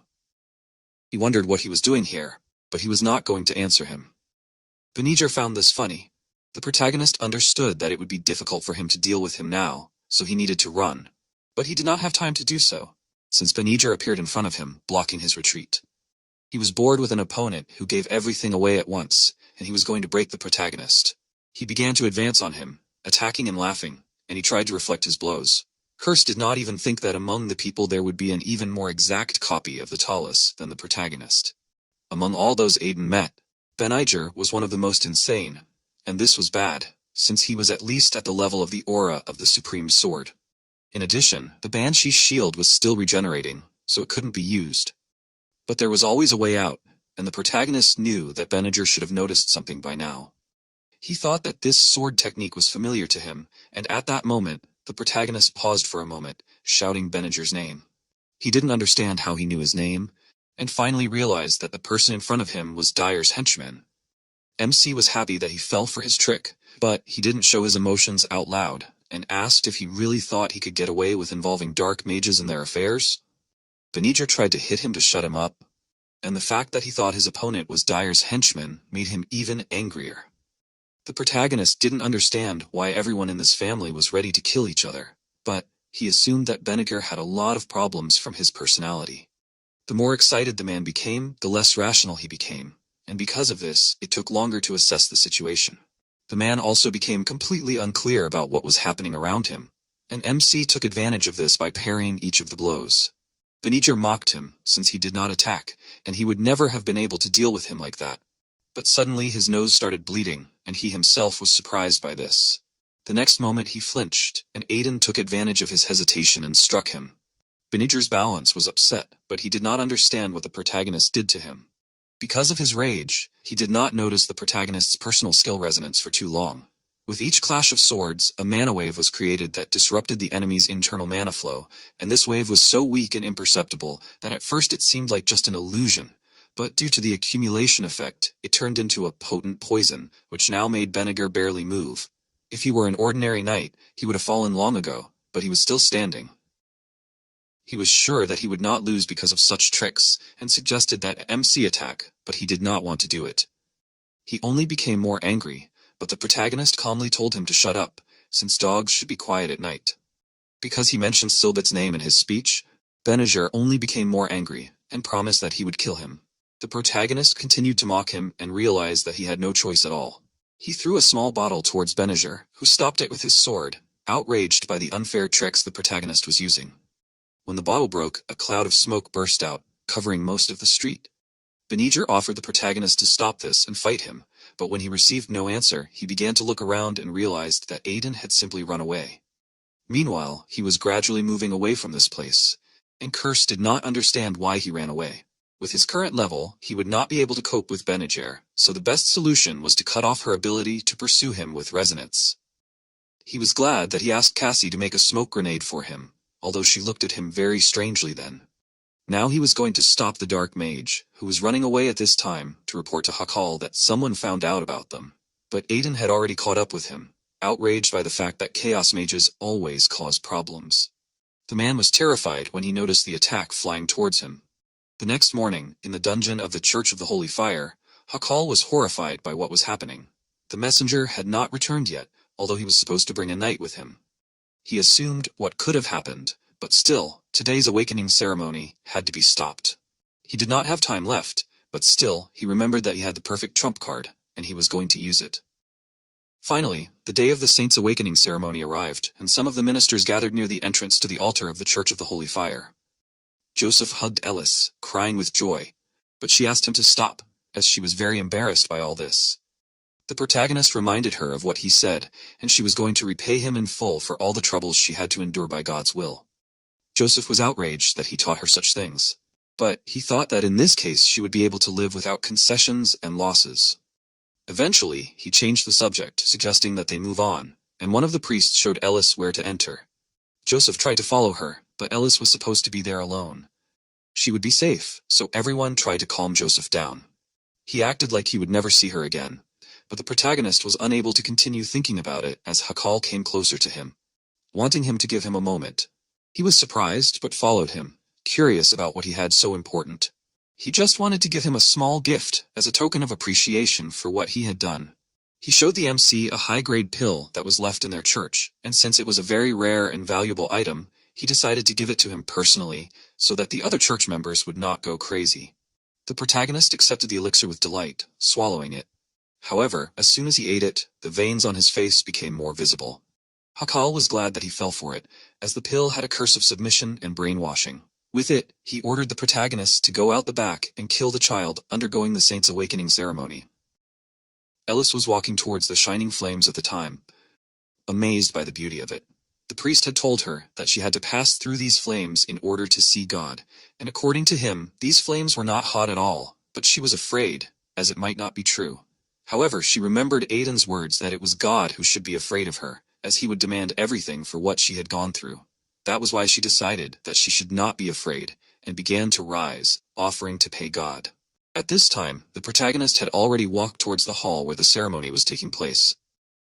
Near the entrance to the altar of the Church of the Holy Flame, a little later, Joseph was still crying, waiting for Ellis. Hakal was glad, for the intruder had to recklessly break into the church and kill the saint. This story was beautiful, and thanks to it, he could become the high priest. But suddenly the warrior monks came closer, and everyone was surprised. Bali ordered everyone to remain in their places, and the fact that they were in battle garb made everyone wary. Hakal reminded them that now the awakening ceremony was taking place, and therefore they must not appear in armor. Bali knew all this, but he came because there was a more important matter. The thing was that among those present there was a heretic who was in league with the darkness. Therefore, he came here despite the consequences. Hakal did not understand how he knew about dark magic. The other priests also began to talk among themselves, and Hakal assumed that all this was blasphemy, since Bali claimed that one of their brothers or sisters turned to the darkness. It was slander, but before he could continue his indignant speech, Kertel came closer and called Bali. Hakal was amazed to see him healthy, and the other monks were happy, believing that this was impossible. Hakal did not understand how Kertel had gotten rid of the curse that he had worked on for years. He assumed that someone had as much holy energy as the saint, or that a traitor had appeared. Kertel warned that this was the end, and announced to everyone that Hakal was in fact a dark mage. This shocked everyone, and he trembled with indignation, since he had been waiting for this moment for decades. However, not all was lost, and he assumed that Kertel had not fully recovered. He reminded that he had been carefully watching over him, and assumed that there had been some misunderstanding, since the real dark mage was Aiden. He himself had heard him plotting to kill the saint, and therefore it was necessary to find him and stop him. At this time, the protagonist just began to approach them, and Hakal indignantly asked what he had done with the saint. He replied that she was undergoing her awakening, and Hakal was surprised when he noticed that MC was not actually under the curse. He did not understand how he did it. The night before the battle with the Crimson Knight, the protagonist told Nisidas that he knew she was watching him. He wanted to talk to her, and the owl she had transformed into flew closer to him. She was curious about his plan, but he assumed that she knew that Chaos was trying to cause trouble here. Since it was their common enemy, he was going to deal with the dark mages, and he asked Eldest to do him a favor and lend him a special artifact. She did not understand why he needed the artifact to remove the curse, and assumed that he was going to fight chaos. However, he needed it in order to help the cartel. His entire body was paralyzed, but his consciousness was not affected, and he was sure that cartel had already figured out whose side Hakal was on. So if he woke up, it would be easy to deal with the traitors. This sounded reasonable, and in this case, Naseda suggested doing it a little differently. She summoned a magic ring that she had created herself and explained that the curse would be lifted if it was given to the high priest. However, chaos had already brainwashed a large part of the church, and they could do the same to the protagonist. She did not have to worry about it since he already had one curse hanging on him, and the others would not do anything to him. The demon lord realized that he was talking about him and noted that he was not going to help, but quickly agreed, since MC threatened him with a holy potion. At this point, Aiden assumed that Hakal was caught. Many found it hard to believe that he was truly a dark mage, and Kurtil offered him to surrender, but he did not agree to this, as he was angry that the church did not choose him. He lived his whole life hoping to become a saint, but he lost the meaning of his life. Kurtil asked him to stop, but he was not going to stop, and promised that if he did, they would all turn into corpses and bow before him. He called on dark magic. They could not allow him to do this, and Bali offered to deal with him right now. However, they would not be able to stop him, and he called on his dark blood comrades. Some priests also began to call on dark magical energy, but the fighters tried not to panic in order to put an end to all dark mages. But under the influence of dark energy, they submitted to the will of Hakal. They began to fight each other, and those priests who were not subject to the magic of submission did not understand what was happening. Bali was outraged that they were all heretics and was about to destroy them, but Kurtil stopped him. He realized that Hakal had already fallen quite low, and he noticed that he was very smart. He really wanted to see all the priests kill each other, and he cast a curse of submission on each of them. If anyone dared to raise a hand against him, he would take their lives, and Kurtil was angry, but he could not do anything. The protagonist thought that there were about 15 dark magicians here, since he saw a particularly distinctive and energy in them. He used acceleration and destroyed 2 dark magicians, announcing this. Hakal reminded that he would kill the rest, but MC did not care about this, and he repeated that everyone here would die. However, Aiden was not even a member of the church, so this was not his problem. He did not need anything else, since he just wanted to beat up the members of Chaos. Hakal was horrified by what he knew about Chaos, and realized that the protagonist had come for him from the beginning. He had sent other fighters to kill him, and the curse could not verify that MC was really going to kill everyone. He did not intend to do this. All of the Chaos members were weak individually and only supported the curse of submission. This meant that he would break the curse by reducing the number of dark magicians. He jumped up, throwing smoke grenades towards the priests, and Hakal did not understand what he was trying to do here. MC, meanwhile, used the smoke as cover to inflict wounds on the dark magicians. Hakal felt that the number of dark magicians was decreasing, and since he had worked hard for 10 years for this moment, he was very angry. Now he had no choice, and so he activated the dark magic energy. Another dark mage tried to escape, but the protagonist caught up with him and destroyed him. He felt the dark magic from these people, so it was useless for them to hide in the smoke. Now there were only 6 dark mages left, but suddenly he noticed that their number was decreasing. He assumed that Bali had joined the fight, but in fact, these dark magics did not disappear. All the dark mana was simply gathering in one place, and one of the remaining mages asked Hakal to spare him, but he sucked the mana out of him, offering the Baron of the Underworld half of his life, and all the lives he had taken. The protagonist wished for this not to happen, and all the priests also looked up at the sky, and Kurtil assumed that the end had come, as a magical portal appeared in the air. Due to the fact that the dark magic was redirected to another, the priests who were under the subjugation spell woke up. They themselves did not understand what had happened, but the other priests realized that the curse had lifted and prepared themselves, as the real battle was yet to come. The portal gradually grew, and Bali, who felt the energy from it, froze, as he had never experienced anything like this before. A bright beam of light burst out from the center of the portal, and the priests were horrified when they noticed it. They screamed when the beam pierced the ground, destroying part of it and injuring people with huge fragments. However, Bali and Kurtil were unharmed, as MC stood in front of them in time, stopping the fragments with the aura of his sword. He asked Bali to take the others to a safe place as far away as possible. In the gradually dispersing dust, the silhouette of a monster appeared. Mephisto inhaled the fresh air, and he did not even remember how many centuries had passed since the last time he felt this. This world seemed charming and fabulous to him, as such fragile and small creatures were able to support life here. Aiden was angry, as he did not enjoy the many problems that had happened. Curse did not expect to see Mephisto, and in the meantime he asked which of them summoned him. Hakal believed that he was Mephisto's master, so he ordered him to kill the rest of the monks, but before he could finish speaking, blood spurted out from his body. Mephisto expected the soul of the person who summoned him to be incredibly delicious, but this was really bad. He did not even expect this, although many years had passed since he devoured human souls. This was the monster that caused the destruction of the world in the protagonist's past life. Judging by Mephisto's intelligence, he was a high-ranking Talos, so even a worthy swordmaster would have a hard time in such a fight. Previously, he would have finished off Mephisto with one blow, but now he could not do it. And suddenly, he felt some kind of energy and turned around, noticing that all the priests were unconscious. It was a special technique of Mephisto called the dream fog, and any living being who inhaled this fog would fall into their nightmare, gradually losing their life force. But thanks to the Demon Lord, such a spell did not work with the protagonist. He realized that the curse knew Mephisto, and asked to tell him more about him. He was a Talos of cunning and deceit, and tried to deceive even the Demon Lord in the past. But in the end, he subjugated his soul and made him his slave.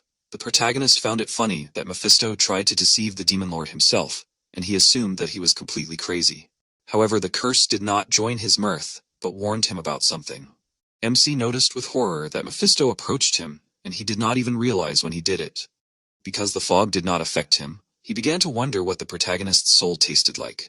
Even standing in front of him was scary, but Curse asked MC not to scare him like that, since Mephisto hadn't even reached his final form. Hakal's summoning was already pretty bad, so Mephisto currently had only half of his power. In that case, Aiden thought it wasn't that bad. Mephisto was going to make him the first one he would destroy, but he wasn't scared, and instead began to provoke him. Unhappy with him for talking so much, he also called out his name, which shocked Mephisto greatly. The protagonist explained that his name was known on the surface, since the Demon Lord dragged him around like a pet. He offered to help them trick the Demon Lord, and Mephisto was furious at his words. He swung his arm to hit him, but MC jumped into the air, avoiding the attack. Mephisto was going to let him feel the pain of his soul being torn apart, which he once felt. Aiden didn't understand what he was talking about, and assumed that Curse was hiding something from him. It wasn't like he was trying to hide it on purpose, but he eventually admitted that he used Mephisto to experiment on the Talos souls because he was curious about many things. The protagonist had forgotten for a second who the Demon Lord was, but now he remembered that he was just crazy. However, Curse was sure that he was much crazier than him. Eventually, they stopped bickering. The fact that there were too many people here meant that they needed to take Mephisto somewhere. However, he wasn't going to let him go and ran to attack, swinging his arm and sending several powerful cuts towards MC, which destroyed the building behind him. He was shocked when he remembered that this was only less than half of Mephisto's powers, but he was quickly distracted as he attacked again. At the last moment, he managed to stop his blow with the blade of his sword, but it still sent him flying back. He hit the wall with such force that it cracked, but he still remained conscious, which surprised Mephisto, because he knew that the protagonist was not an ordinary person. Because the Banshee's shield was still being restored, it was impossible to count on it, so the protagonist knew that there was only one way to kill Mephisto. He did not like it, but there was no choice. Thanks to the high-class pill that Hakal gave him, all of Aiden's abilities improved by 1 level, and he supposed that he should thank him later. Magical energy began to converge on Beelzebub, and Mephisto did not understand what kind of aura it was.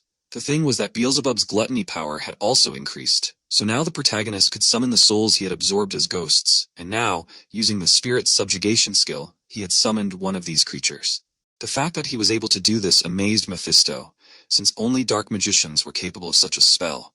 Even before he finished speaking, the troll appeared next to him, and was ready to carry out any order the protagonist gave him. Now everything was for real, and in order to anger the enemy even more, MC called him an experiment of the Demon Lord. He really fell for this trick, and was going to send him to the deepest depths of hell. At this time, Eldest had moved to another place thanks to the fire, and she thought that it was very beautiful here.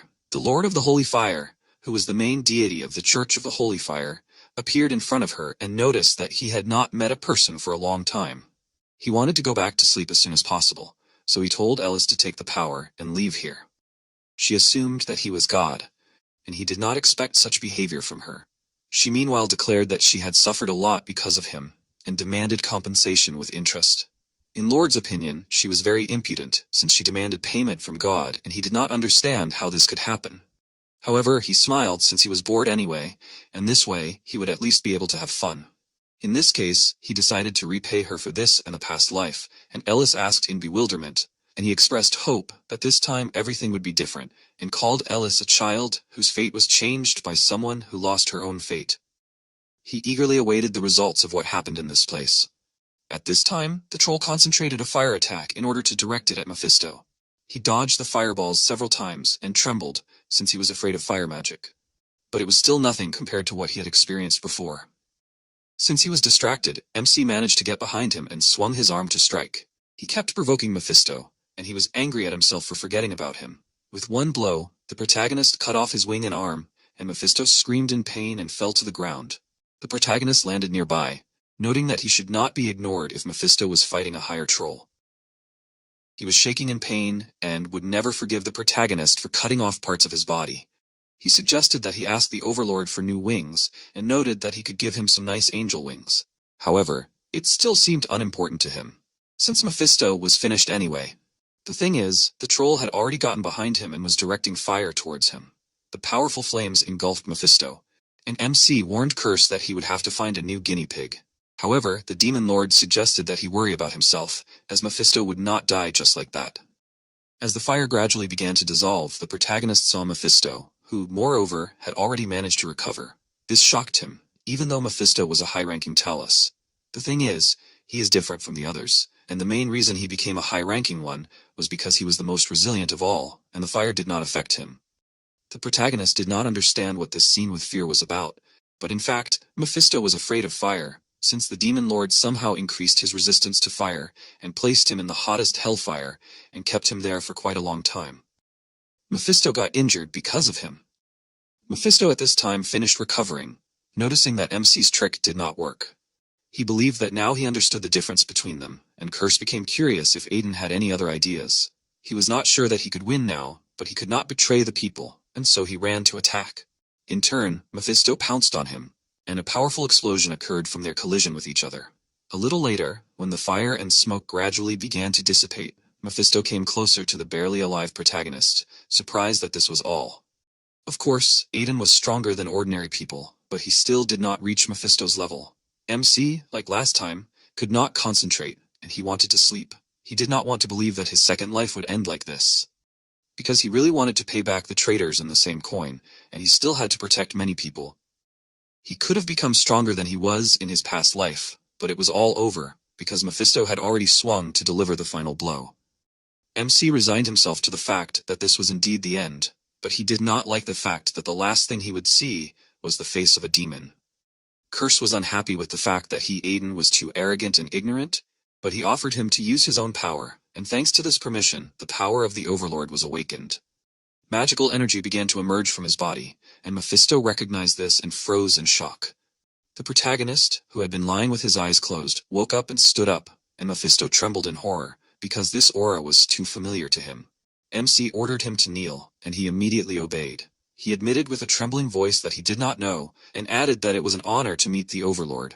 The Overlord's power was a force that was natural and familiar to the Demon Lord. The one who was chosen to rule was granted absolute power, and all Talos revered the ruler. It was because of this power that the Demon Lord ruled. Now, it was also because of this that Mephisto bowed before the protagonist, and this power was much more powerful than he thought. Curse was pleased that he finally admitted it, and he reminded him that the whole world admired him. However, his joy quickly evaporated, as he now lost his former power. Aiden wanted to remind him that no one asked him to invade his body, but he decided to be magnanimous this time, and began to praise the Demon Lord. These words made him happy again, and Mephisto looked at MC with fear. He finally got his attention, and he realized that he had completely forgotten about him. He was very angry, so he decided to take it out on him, and the expression on his face made Mephisto realize that he would be finished. At this time, Ellis finally finished the initiation ceremony, and as she was about to leave the hall, she heard someone commanding another person. She recognized the voice and ran forward, hoping to meet Aiden sooner. But suddenly she froze in surprise, as Mephisto was trembling from fatigue and lying in front of the protagonist. Ellis was curious about what happened, but MC did not answer her question, but asked about her awakening ceremony. He was also curious about her meeting with God. He seemed strange to her, since he did not give her anything, but simply began to glow, after which she returned with nothing. However, she was distracted from this topic of conversation, and again turned her attention to Mephisto. She thought that he was ill, and the protagonist said that it was his friend's pet. She was surprised by these words, and he explained that they'd just played for too long, and that's why Mephisto was tired. She understood everything, and Curse was horrified that MC was calling this a game. He remembered how the protagonist had mocked Mephisto, but he noted that it was better for Ellis not to know the truth.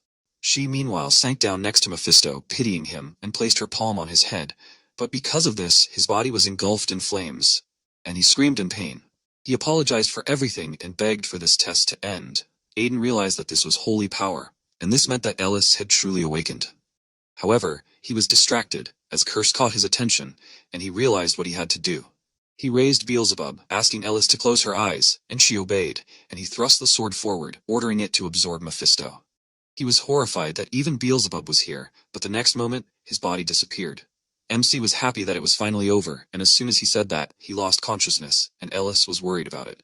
A few days later, the Church of the Holy Fire began to hunt heretics in earnest, and as a result of such a large-scale purge of the church, countless heretics were captured. The priests, who were sleeping under the influence of the dream fog, were briefly explained that Aiden helped Ellis defeat the Dark Mage, and they happily praised her. This situation made the protagonist realize that he was still too weak. Those who betrayed him would easily deal with Mephisto even now, and he was not even close to it.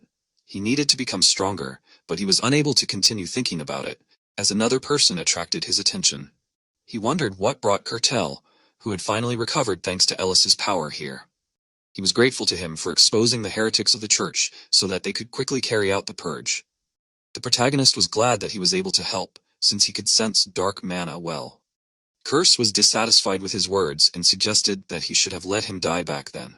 Besides, although Curtel was a little late with it due to all the commotion, he bowed and thanked Aiden on behalf of the entire church, since without him, he would not have survived, and the missing saint would never have been found. The church was most likely facing collapse, and so the protagonist became their savior. He was surprised by such words, but quickly pulled himself together and smiled, since he was indebted to someone from the church, and he was simply repaying the debt. Curtel wondered who he owed, and he, remembering the Curtel from his past life, answered that it was just a stranger who said that helping others does not require a reason. Curtel was glad that one of their church members had such great beliefs. MC was happy that he repaid him for the favor he had done in his previous life, and the fact that he had returned it even with interest meant that they were now even. Curtel had something else he wanted to discuss, since he knew the reason why the protagonist was here.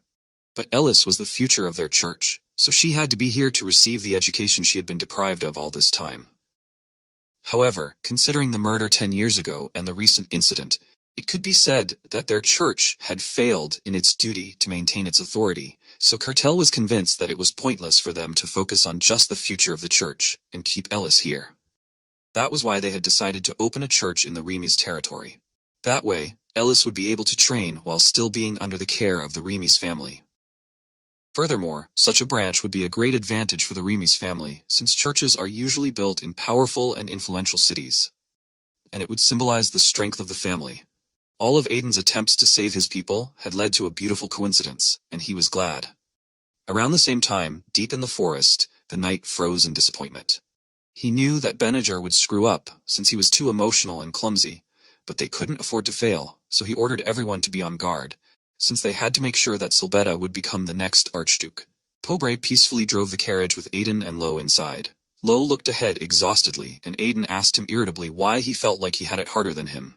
Lo began to explain that it was not so at all. MC recalled the aged Lo thinking about how he told that once on the entire continent. Putting his hand in the bag, Aiden said that in addition to this, there were many good things inside, like magic silk, but while he was getting ready, he discovered something strange in the church. Demonstrating a massive egg glowing with dark magical energy, Aiden asked him what kind of egg he thought it was. Lo, with a surprised expression on his face, looking at the egg, said that it looked more like an ostrich's.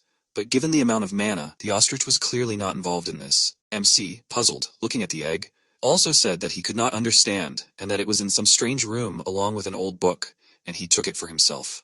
Lo assumed that there was a hint in this book, but Aiden explained to him that this book was in a language unknown to him. Suddenly Lo became stern, and began to reason about what he said, that he found this egg in a strange room with a book, after which he fearfully assumed he did not just find it, but stole it? With a confused expression on his face, Aiden, remembering his sarcastic theft, began to explain that he simply saw a room that apparently had not been in decades, and also this room emitted a strange aura. Before he could finish speaking, Lo began to angrily shout that you can't just steal things from the church, because they will not just leave it, even though they consider him their savior, so it is necessary to return it as quickly as possible. Aiden greedily began to deny this, asking, what if a duck hatches from this egg that will lay golden eggs? Sometime after these events, in a snowy region, Aiden and Lo were shaking from the cold. They were approaching the main city of the Sadist Margrave called Hummert. Looking around, Lo asked in surprise, weren't they going home? Aiden noticed that he had not said such a thing, and Lo reminded him that he had said that when they returned he would have to train a lot, after which Aiden assumed that he was thirsty for unbearable training.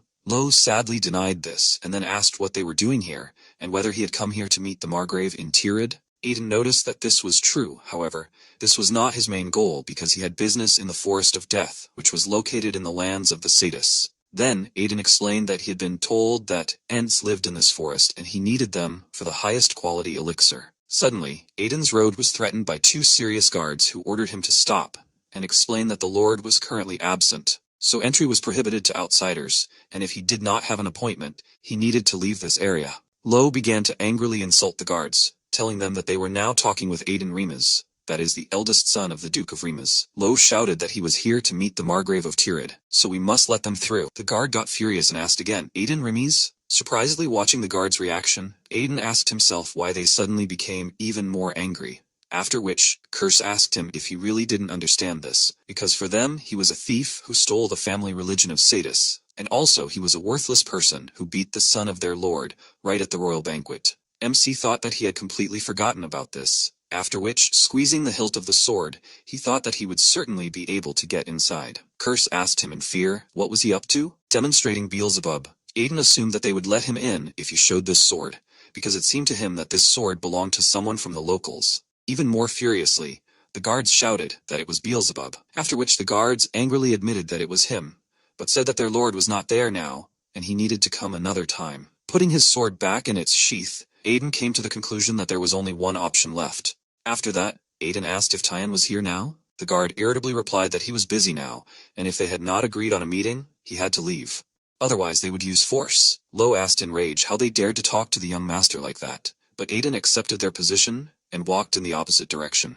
With a sly grin on his face, the guard looked at Aiden's back, saying that he should have left from the very beginning. Stepping back a few meters, Aiden assumed that this would be enough. Lo began to question him, and Aiden with a sly grin on his face said that if he needed to agree on a meeting, he would do it right now. Aiden inhaled a lot of air into his lungs, causing confusion among the guards who thought that he decided to throw a tantrum because they let him go. Incredibly loudly, Aiden asked Tyan how his head felt after he beat him up. This loud voice was heard throughout the mansion, after which a curse was heard from the depths of the mansion.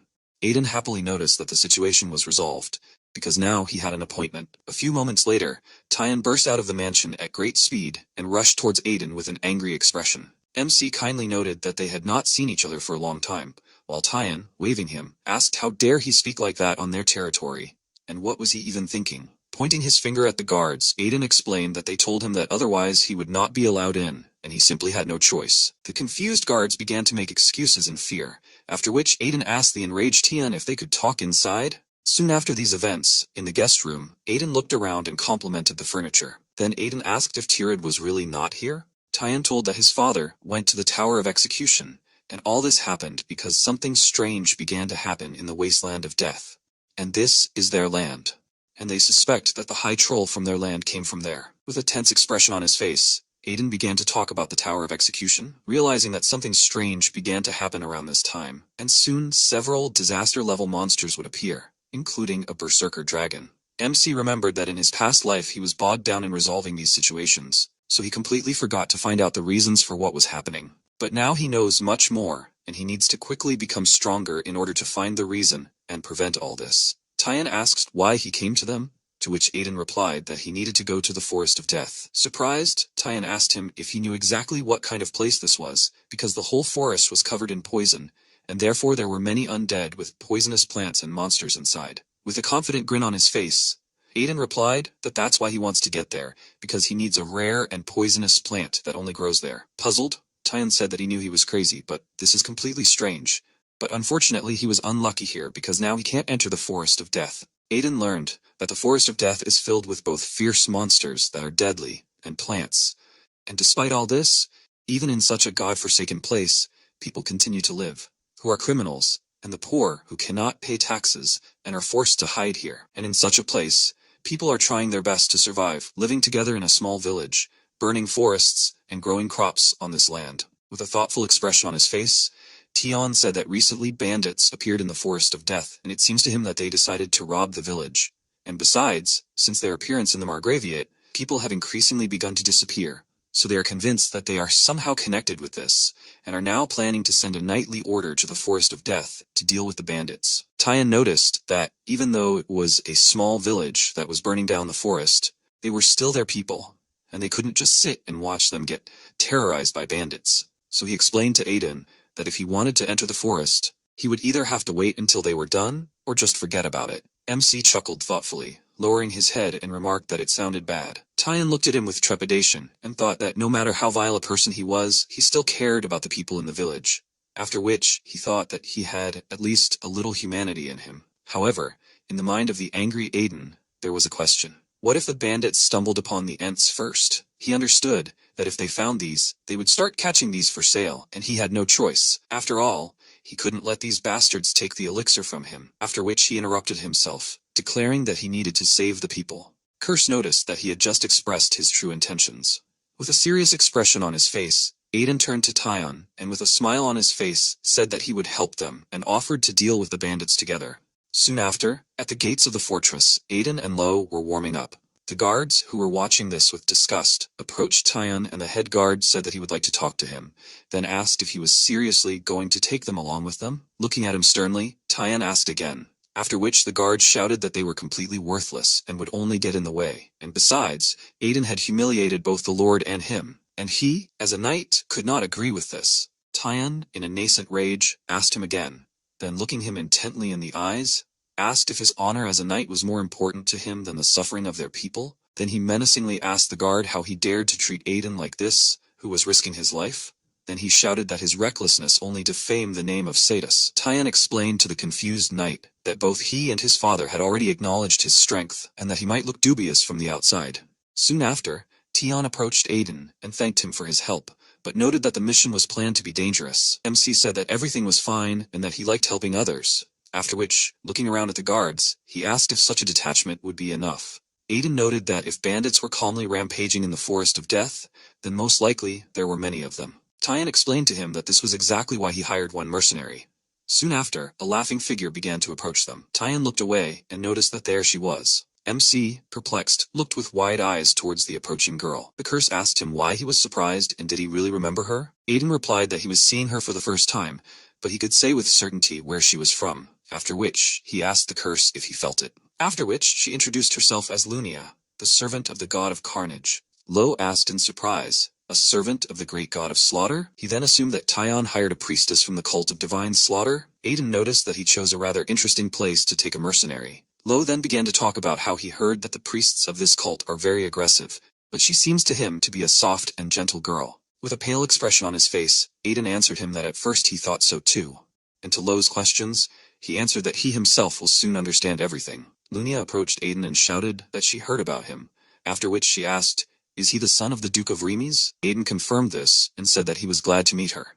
After which, he introduced himself and said that he had not worked together with the priest of the cult of divine slaughter for a long time. Lunia smilingly asked him, does this mean that he was familiar with her brothers and sisters? Remembering the speech and laughing nervously, Aiden said that it was a long time ago, and she was a quiet and withdrawn creature, but he abruptly interrupted himself, saying that she was such a person. Lunia happily started talking about how all their priests usually work as mercenaries during the pilgrimage, so she thinks that he might have met them several times. Then, Lunia started shouting loudly about how this is most likely fate, and suggested that everyone try to punish evil. Looking at her with a smile on his face, Aiden thought that the cult of divine slaughter is one of the 3 sacred religions whose power is focused on battles, and if she is a priestess of this cult, then she will not have problems with bandits.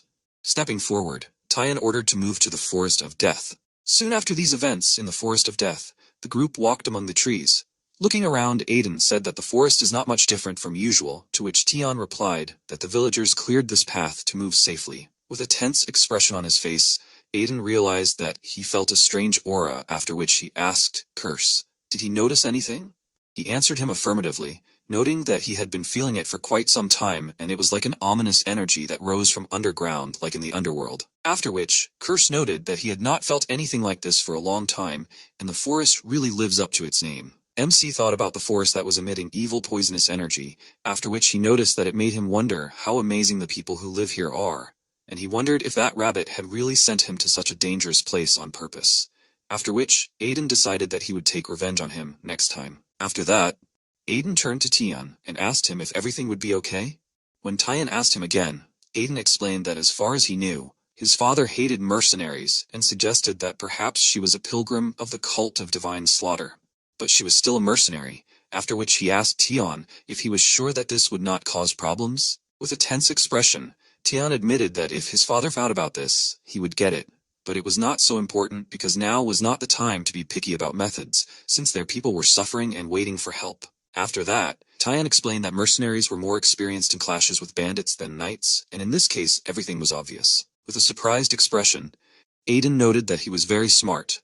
Aiden understood that he was smarter than his father. Tyan began to shout that he was a fool if he still did not understand what he was worth. Aiden noted that he lacked humility, thereby causing a violent reaction from Tyan. After some time, Tyan, who was walking in front of the group, warned the others to be more careful because they were approaching the first village. Soon after, the entire group looked ahead in bewilderment, and Aiden cursed, saying that they were late. They were standing in front of a village burned to the ground. There were 5 villages in the Forest of Death, and the first one they got to had nothing left. All the buildings were burned to the ground and no one survived. Alarmed, they went to the second village and then to the third, and in complete despair reached the fourth. Tyan was shaking with tension standing among the burnt debris of someone's former home and said that this was already the 4th village. MC understood that the 3 previous villages were not much different from each other. Searching another burnt village, they did not find any survivors, and Aiden began to ask himself, is there really anyone here too? After all, such farmers should have guards, and how could such a massacre be arranged? He understood that they cannot be called ordinary bandits. Suddenly, one of the guards shouted that there are survivors here. Everyone immediately ran to this place and found 2 shaking children who hid behind the rubble. The guard assumed that they were able to hide from the fire under the rubble, after which Tyan, with a friendly smile on his face, extended his hand to the children, saying that they were sadist knights who had come to protect them. The children, with tears in their eyes, asked him again, after which the girl threw herself into Tyan's arms. Tyan apologized to them for being late, after which the boy noted that if they really were knights, then he asked them to save their parents. Tyan apologized to him, noting that his parents had probably already died, but the boy began to scream that this was not so, and that the bandits had dragged their parents and other residents somewhere, and that they were definitely alive. Tyan asked him again in rage, did they dare to take his people? Soon after these events, a formidable group of knights walked through the forest. MC asked himself, why take them with him? He reasoned that they only had a scrap of information and assumed that the last village would at least explain something. Soon after these events, Aiden heard a noise, after which he turned to Tyan and told him that someone was here. Tikan cursed, noting that it was good and they would pay for their sins. Suddenly a group of men ran out of the forest. These people surrounded Tyan's group, who abruptly ordered everyone to stop. Aiden and Lunia looked at him in surprise, after which Tyan noticed that these were not bandits, and turning to the man said that they had not seen each other for a long time. The man ordered to lower the weapon, after which he looked at Tyan in surprise and asked him if they had come to their aid. This man was the head of the 5th village of the Forest of Death named Marcus. MC cautiously asked Tyan if they knew each other. Tyan replied that 10 years ago he was a member of their knightly order, and he heard that he retired due to a serious injury and did not expect to see him here. After which he asked Marcus if he was greeting the master too well. Marcus apologized to him, explaining that lately the bandits had not given them any peace. Then Marcus noticed that he had changed a lot, and he almost did not recognize him. Suddenly, Tyan put his hand on his shoulder and rejoiced that they were whole. Marcus, looking ahead in horror, asked him not to tell him that the other villages were all ready. However, he did not have time to finish, and Tyan sadly explained to him that all those villages were attacked so that almost nothing was left, and there were practically no survivors either, and at least their village was still holding out. Marcus asked him doubtfully, and then noticed that it was too late, so he offered to take them to the village first. When they arrived at the village, they found a commotion, voices screaming for help, and everyone busy with urgent matters. Tyan noticed that they were also attacked, and Marcus explained to him that this was so. But due to the fact that most of them were knights, they were able to repel the attack. But one of the attackers had a strange power and could resurrect the dead. At this time, Tyan and Aiden simultaneously realized that the dark mages were to blame.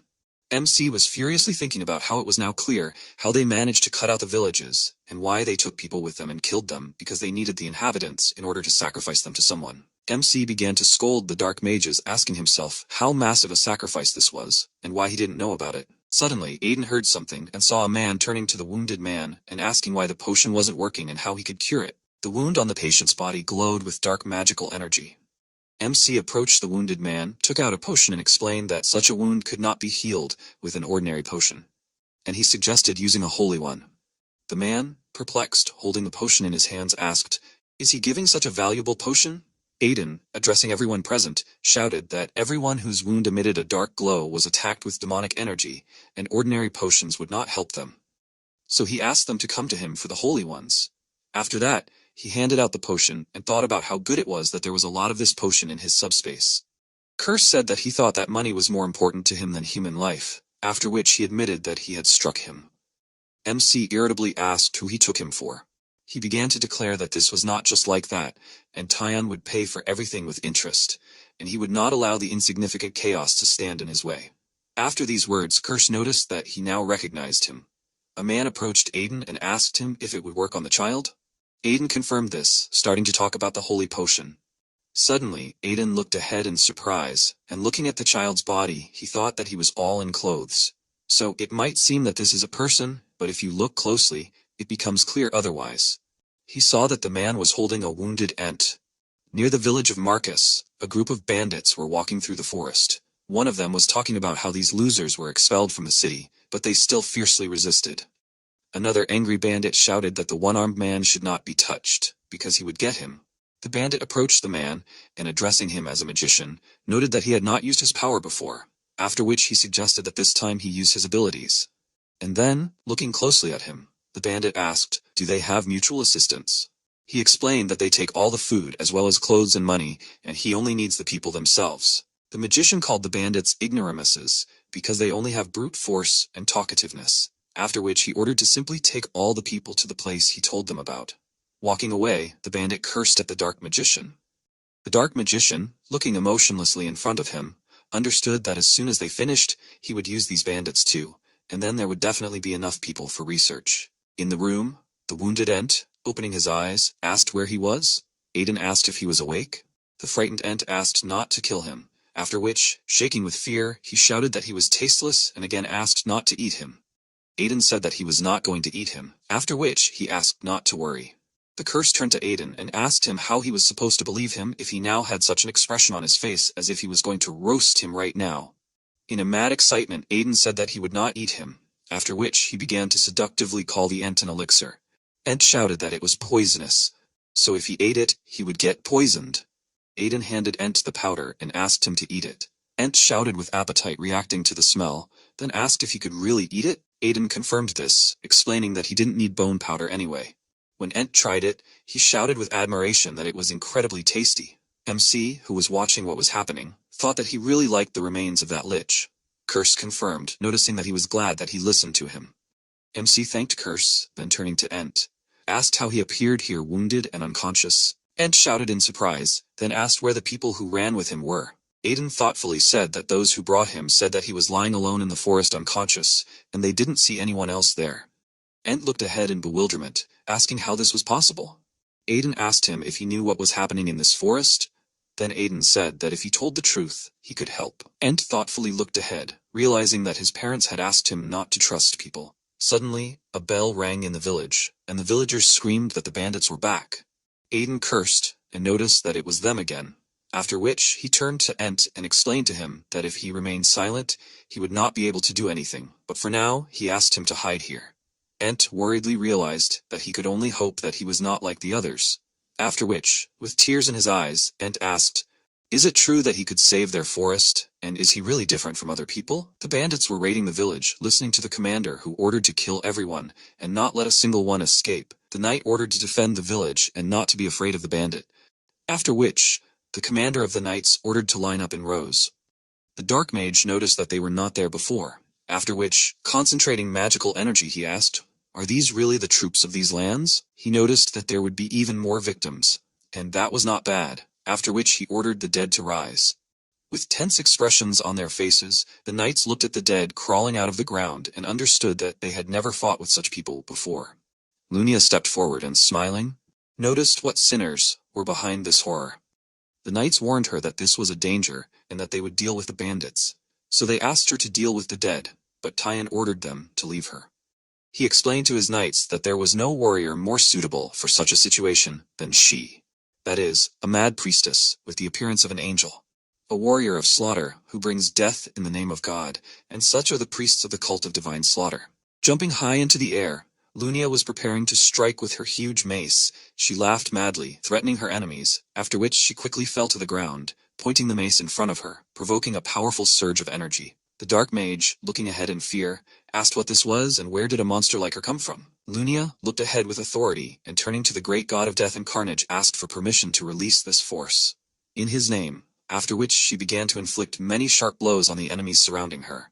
The dark mage shouted that she was destroying bandits and the dead, after which he cursed loudly and directing thick dark magical energy in front of him, asked the curse of death to absorb it. The magical energy directed towards her could not reach her body because it suddenly disappeared. Looking at this in surprise, the dark mage did not notice how she instantly appeared above his head, with a crazy smile on her face. At the last moment, he managed to turn around and saw only a mace rushing towards his head, after which splashes of scarlet blood painted the ground. After the battle, the soldiers were resting, and the knight approached Tyan and shouted that they surrounded the remaining bandits. Tyan accepted this information and then asked if they said what they did with the captured residents. The knight noticed that it seemed to him that the bandits themselves did not know this until the end, after which he reported that the bandits said that they took only valuable things and they left people where the archmage ordered, but the dark mage was dead. Tyan swore loudly, and then asked if this meant that they had no way to save the residents. Tyan turned to Aiden and said that there was an option. Tyan asked him where he had been all this time, after which he asked what other option. With a serious expression on his face, Aiden explained that there was an option, but they had little time and needed to hurry. Shortly before these events, Aiden asked Ent in bewilderment, "Did the dark mages capture all the Ents?" Ent sadly confirmed this by telling that he was also captured, but he was able to escape. But they had not only Ents there, and he saw many people who were prisoners. MC thoughtfully thought out loud about how they were gathering people and Ents in one place, after which he began to think that they were preparing for a major summoning ritual, or wanted to turn them into the dead. But he understood that no matter what, he would not allow this to happen. Aiden, looking in front of him in rage, asked himself how they dared to encroach on his elixir, and now an irritated Tian asked what they were up to. Aiden said that he did not know, after which Tian asked how they could find them. Aiden said that one of the escapees told where the shelter was and he was going to go there and follow it, but Tian asked to leave it to them because it happened on their territory. So they also bear responsibility. With a confident expression on his face, Aiden put his hand on his shoulder and shouted that he could not just leave, leaving them the most dangerous part, and he would go. With tears in his eyes, Tian said that he could not believe how wonderful a person he was. After which, Tian admitted that he was wrong. MC looked at him in confusion and asked himself if he was really crying. Then he realized that chaos was not a problem if Ent told him the truth. At this time, in the forest inside the crater of an extinct volcano, a man approached the dark mage and asked him how far he had gone. The dark mage replied that he had finished the main circuit, and now to complete it, he only needed to melt the essence of the sacrifices in this, and let it soak in. After which the mage asked if the squad from the 5th village had returned. The warrior answered him negatively, suggesting that they would appear soon. With a sly smile on his face, the mage said that this was simply excellent, and as soon as they returned, he would be able to complete his creation, because with the completion of this ruby, his master would be one step closer to his goal. The warrior confirmed this, and then asked, why else would they do this?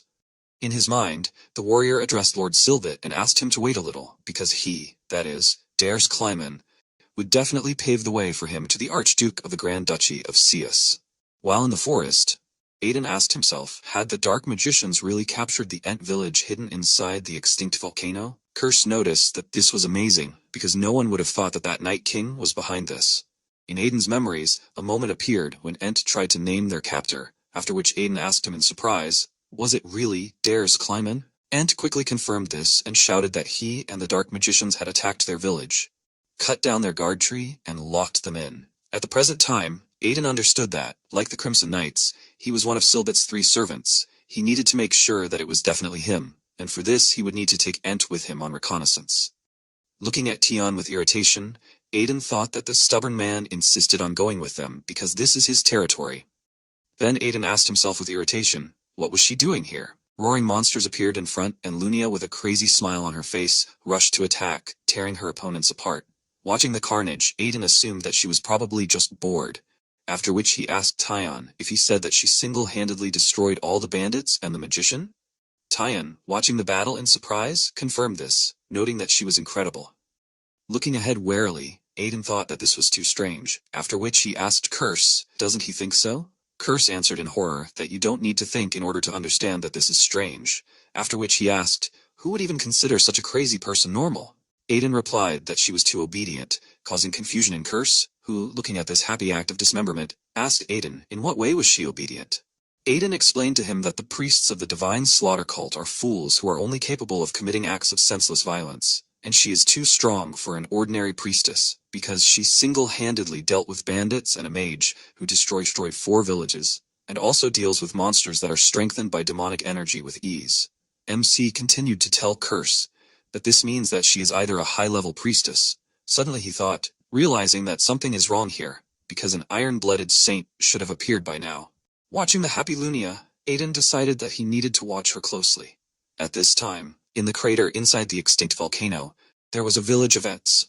Looking at this, Aiden asked Ent if this was his village. With a tense expression on his face, Ent confirmed this by telling that there should be a fairy tree in the center. However, MC understood that as Ent said, this tree is the source of the spirit's power and they cut it down to weaken the Ents.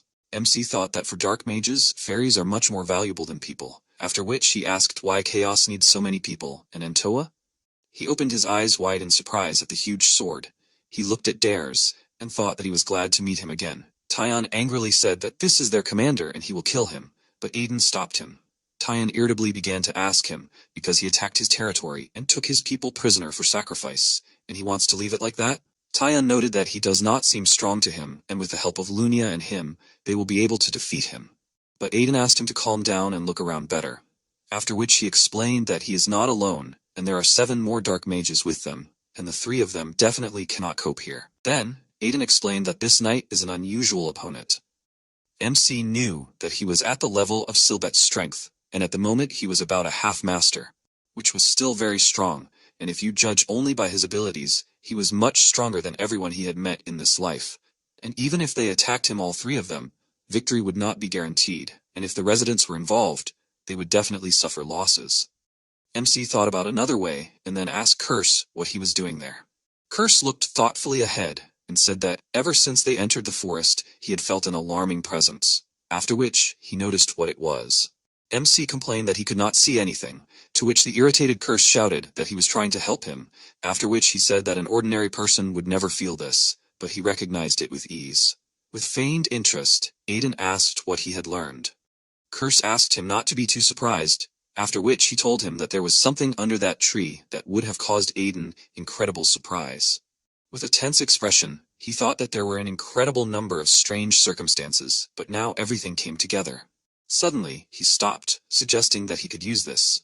He told his comrades what he had come up with, then asked Ent if he had said that he knew everything in this forest. After Ent confirmed, Aiden asked Tion if he wanted to help his people. Tion confirmed this by saying that he was ready to fight to the death for their sake, after which the passionate Aiden asked him again, noting that he could not take these words back. Tion looked at him in confusion, after which Aiden turned to Lunia and asked her to help too, promising that it would be exciting. Soon after, a roar occurred on the left side of the crater. Tion, with a tense expression, loudly screamed as he ran away from the horde of spiders and cursed Aiden, who wanted to kill him. On the right side of the crater, many monsters ran forward.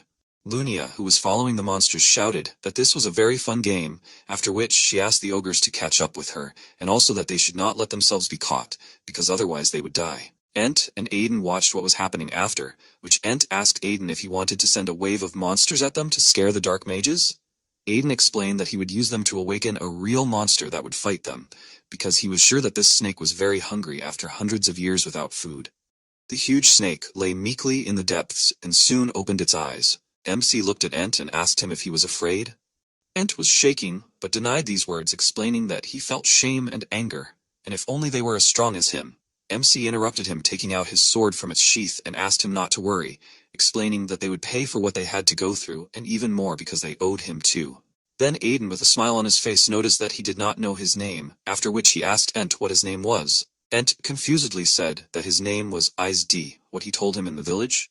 Then Aiden asked him what he would get for risking himself for them. Iz told him that if he saved their village, then he would get as many of Ent's tears as he wanted, because he heard that these tears were very valuable among people. Aiden with a smirk looked at him and said that they had agreed, and from now on he could worry more about himself than about his family. Ent asked him in fear, "What does this mean?" Now concentrating thick magical energy around his sword, Aiden shouted out, ordering the ghost of Mephisto to respond to his master. Mephisto appeared in front of him, obeying his commands. MC understood that he still did not have enough strength to summon him fully, but this should be enough, after which he ordered Mephisto to listen to the order. He said that in the lower part of the forest, there are poisonous lizards, and it is necessary to take these to the crater volcano in the center of the forest. Mephisto obeyed this order, after which he flew into the air.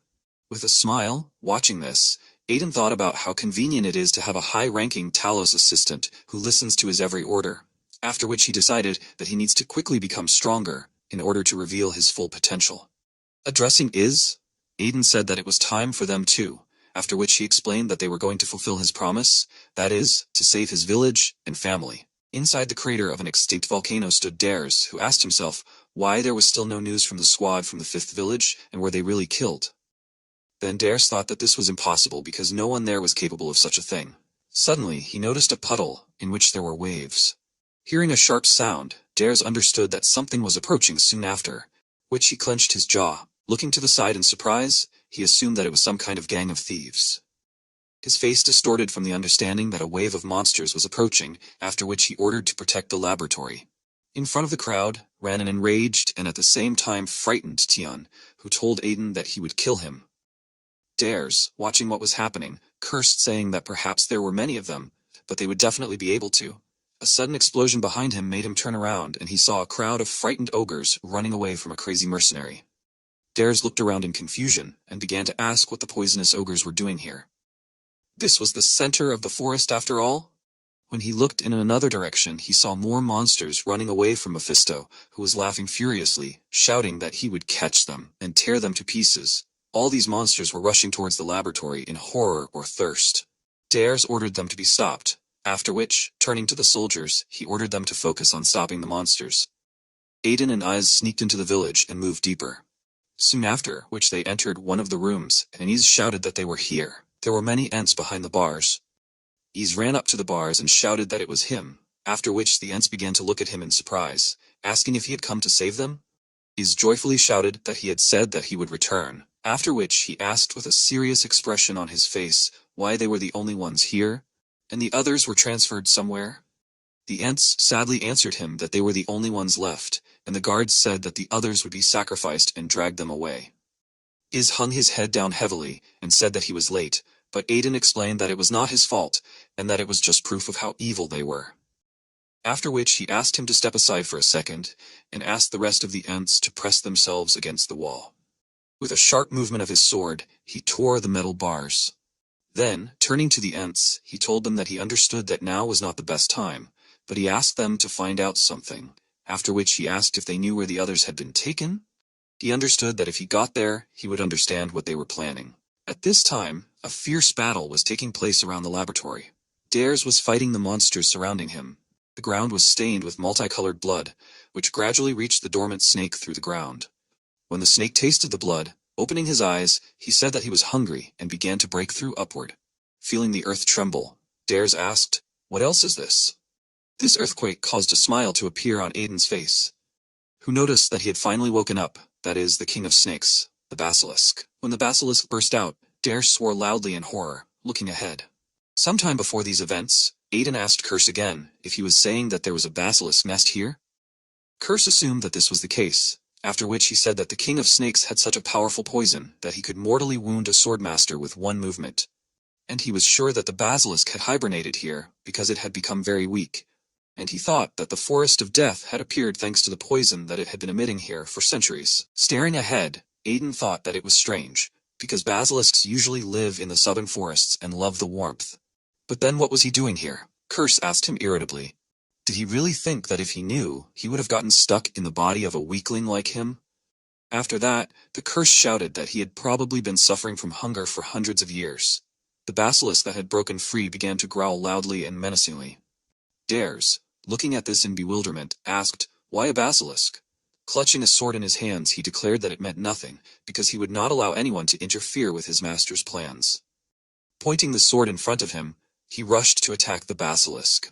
At this time, the magician in the laboratory was thinking that the wave of monsters was even good for them, because using the monsters and people who would die during the wave, he would finish the ruby even faster than he had planned, and then he would finally recognize it. Suddenly, someone turned to the magician and asked him what was going on here. It was Aiden, who grabbed the dark magician by the head and noticed that this stone did not look like a simple one. The magician looked at Aiden in bewilderment, but the next moment his face was already imprinted on the table.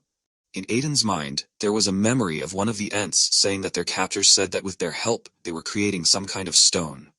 But now Aiden, looking at the glowing ruby, assumed that this is the ruby that the Ents were talking about. Taking the stone in his hand, Aiden asked, what did they need it for? When he took the stone in his hand, a bright glow began to spread from it. MC asked in confusion, what was going on? Suddenly, a message appeared on the system window that he had fulfilled the condition for the hidden item and the unfinished ruby was absorbed by it. MC began to actively twitch, asking what was going on here and why did this end up inside him. Having calmed down, Aiden looked at his palm and thought that nothing had changed, after which he asked himself, what was this stone for then? Aiden thought about the fact that the system told him that the stone was unfinished, and he had no idea what it was or how to get it. However, Aiden subsequently decided to consider this another piece of luggage. The irritated Curse asked him if he really called it luggage now. Aiden did not agree with this, after which he assumed that he needed to end this situation. At this time, the basilisk sprayed poison from its mouth, throwing the dark magicians in different directions.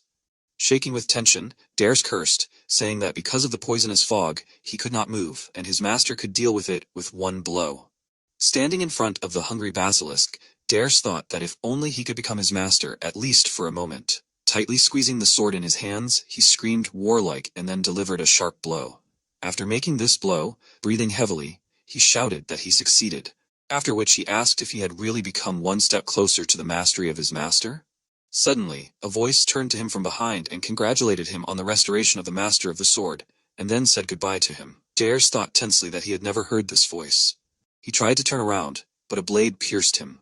It was Aiden, who recommended that he rest in hell, because soon he would send his master for him. He called him a dog, and the tense Dares angrily turned back and asked him who he was. Aiden menacingly looked at his opponent and told him that he was the one his master called comrade, after which he turned to his sword and ordered it to swallow him. Dares began to scream in pain, soaking into the sword. He said that he needed to report to the master because he had just become useful to him. But a moment later, only a sword stuck in the ground remained of him. Put the sword in its sheath, Aiden asked. Does he even on the threshold of death think about it more than about himself? Addressing Silbetta, Aiden said that he was lucky with him. Turning to the killed basilisk, Aiden admitted that he did not think that he could cope with it, and this is not bad for a chained dog, although he planned to kill it himself, but the result is still the same.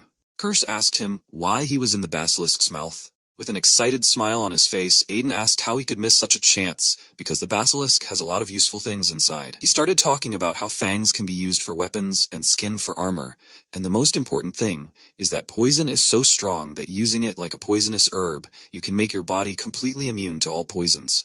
And now if he was able to take everything, then it's time to visit the Ents. With a serious expression on his face, Curse turned to Aiden and asked his to look at the sky. He noticed that such a pathetic snake shouldn't have this. MC turned around in surprise and asked why he suddenly called him pathetic. Suddenly he saw a brightly glowing object. Aiden assumed that it was a demonic soul stone. Taking it in his palm and examining the object, Aiden thought that a demonic soul stone is a stone that acts as a vessel for dark energy, and now it is clear to him why all the monsters here are so strong. But he asked himself, how did this end up in the basilisk? Aiden put the found items in a bag, but soon he felt that his subspace pocket began to vibrate. He suddenly found a pendant in front of him, and remembered that it was a gift that his teacher left him in the dungeon.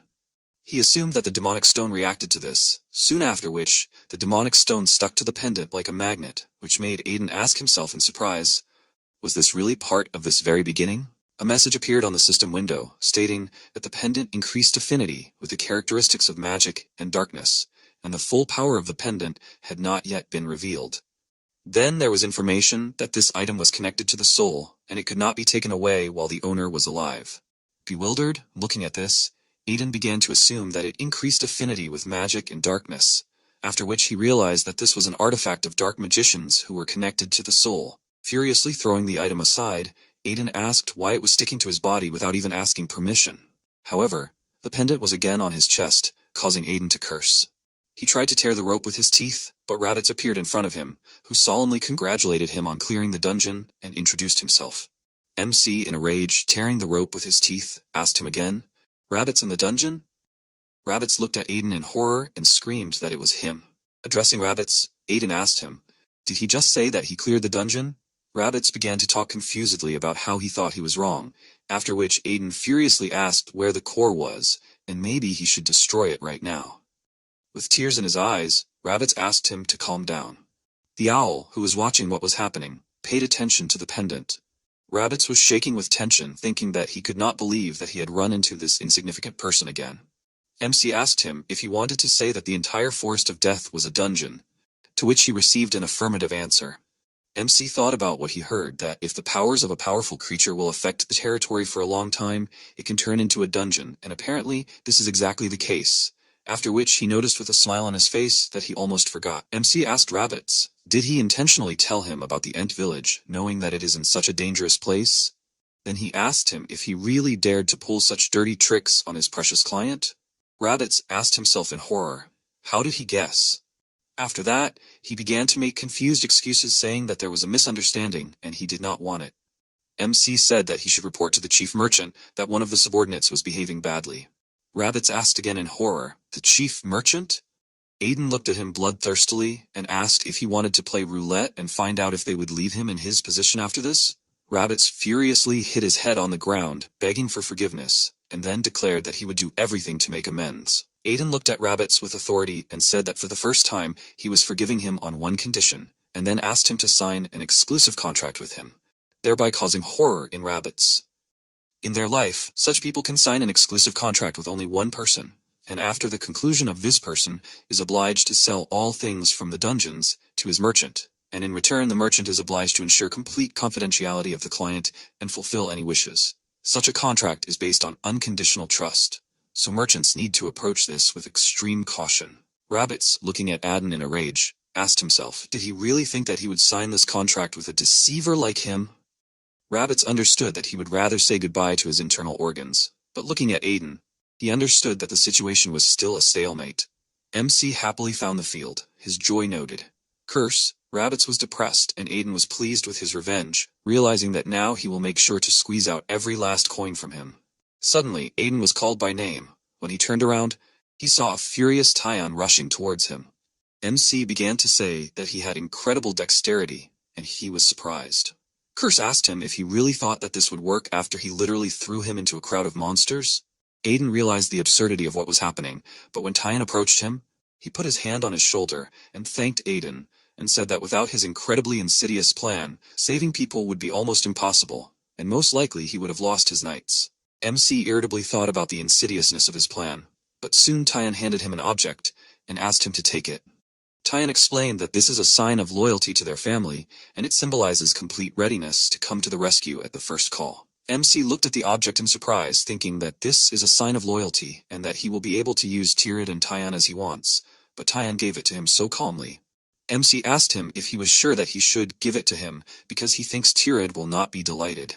Tyon explained that it does not matter because he saved their family. Smirking, Aiden asked Tyon what he plans to do with the Ents. Tyan looked at the upset Ents and said that they are not their people.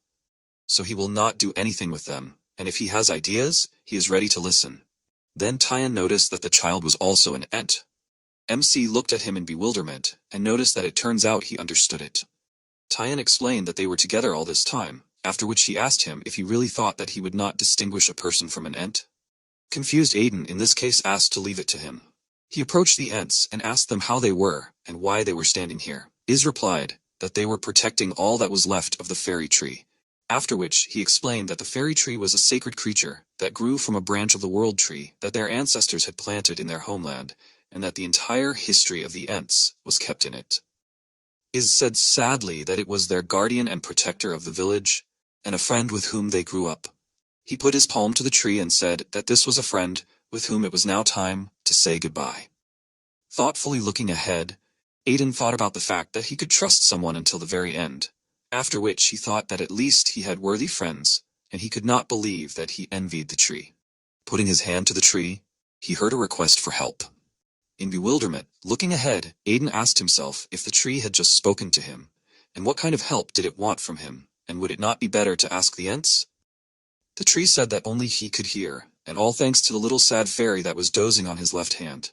MC looked at his hand in surprise and asked himself, was the tree talking about the Banshee shield?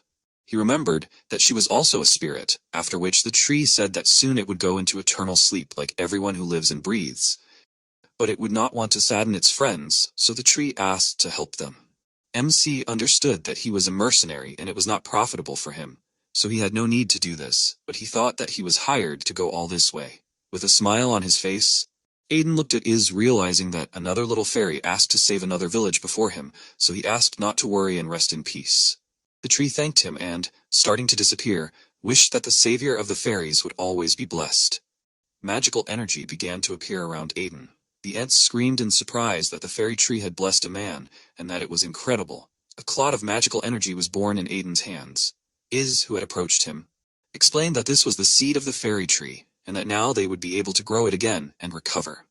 Aiden watched what was happening in confusion, soon after which he looked at the Ents and asked, what were these admiring glances? Iz explained that the one who receives the tree's blessing becomes the leader of the Ent tribe, after which he shouted, "Leader Aiden."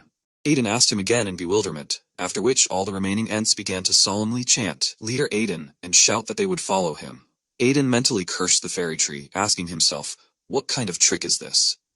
He understood that the contract with Iz did not even half cover such expenses, after which he turned to the spirit of the fairy tree that flew into the sky and ordered him to return and pay the bills.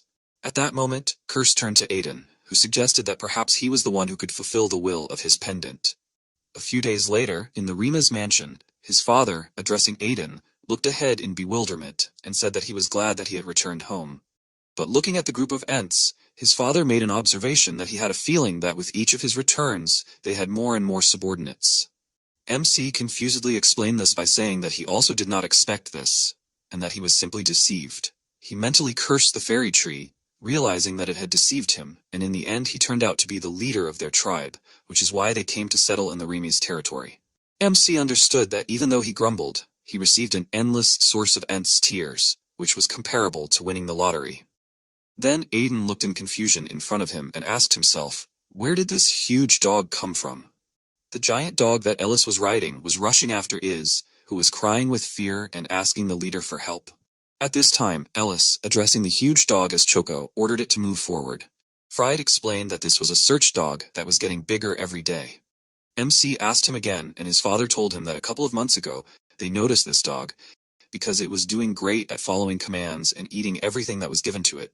So they fed this dog up, but it seemed to him that the dog also obeyed Saint Eldest. So they decided to let this dog go for a while, and eventually, it turned into such a huge one. In confusion, watching the ongoing chase, Aiden asked himself, how is this even possible? The curse suggested that the reason was in him, after which the curse reminded him that when he went on a goblin hunt with his brother, he gave one dog his potion to drink, and now he sees the result. The curse suggested that thanks to the potion, the dog was able to find plants that helped with mana activation, so the dog grew up. MC looked in front of him in confusion, recognizing what was happening. Iz continued to unsuccessfully turn to his leader for help. Sometime after that, in his room, Aiden was lying on his bed thinking about how long he had been away from home. He understood that nothing could replace his own bed, but he could not rest because he still had a lot to do. The curse asked about his plans, to which Aiden replied, "Basilisk poison." Excitedly looking at the vessel, he explained that he needed to drink it and become immune to all poisons. Curse made an observation that sometimes it seems to him that he does not want to live, to which Aiden replied that everything will be fine because he has eaten many poisonous plants and this will be just one drop in the ocean. He began to boldly swallow the poison, explaining that such things need to be swallowed quickly and without breathing. Suddenly, his brother entered the room and announced that a guest had arrived. Looking at Aiden's meal, he asked what he was drinking. Carl noticed that it looked ominous, and he had never seen such a potion before. Having finished with the potion, Aiden explained that it was basilisk poison. After a few silent moments, Carl rushed to Aiden, trying to open his mouth and began to scream hysterically about how, no matter how difficult life was, it was not worth ending it like this, and he needed to spit it out right now. In response to this, Aiden explained that he would not die. Suddenly, he felt that the poisonous energy was approaching. Carl began to scream in horror that he had turned green, and he needed to immediately stop this experiment. At that moment, a notification appeared on the system window that the body was getting used to the basilisk poison and was becoming immune to all poisons. With a painful expression on his face, Aiden thought that he was able to do it. Suddenly, a girl entered the room while Carl was trying to induce vomiting in his brother. This girl was Nisita, who noticed what a lovely relationship the brothers had. Soon after, they were sitting opposite each other, and Aiden asked her why such an unexpected visit. Nisita said that she would like to greet him properly. MC asked in surprise, "Did she come all this way for this?" Suddenly, he realized, and asked himself in bewilderment, why did she call him Lord? He thought about how in their past lives they were ready to tear each other apart at any moment, so why all this? He assumed that she wanted to send him on his last journey properly, and in fear, he began to move back, asking her to stop, because he did not know what exactly he did to her. But he was sorry. Niseta bowed obediently, and said that she wanted to formally introduce herself. She said her name and said that she is the head of the dark magic forces called the Fires of Florence and the Information Guild White Moon, and she is also the last of the Florence line. Niseta said that it was a long journey in darkness and loneliness, but she can finally greet the Lord of the Underworld. MC began to ask her again in surprise. Niseta said that she saw everything and he can no longer hide anything. MC began to question her again, and Niseta explained that in the Church of the Holy Fire, the summoned Talos called him the Lord of the Underworld, and she saw it. Looking intently ahead, Aiden tried to ask her again, but Niseta pointed her finger at the pendant and said that it was not just an ornament, but a barak, that is, a lost treasure of the Florence family and a sacred relic that reacts only to those in whom their blood flows, that is, not being part of the Florence family. This is impossible. Thoughtfully looking at the pendant, Aiden thought that this means that the Florence family of dark magicians are from the underworld, and this pendant reacted to him because of the curse, since he used to be the ruler.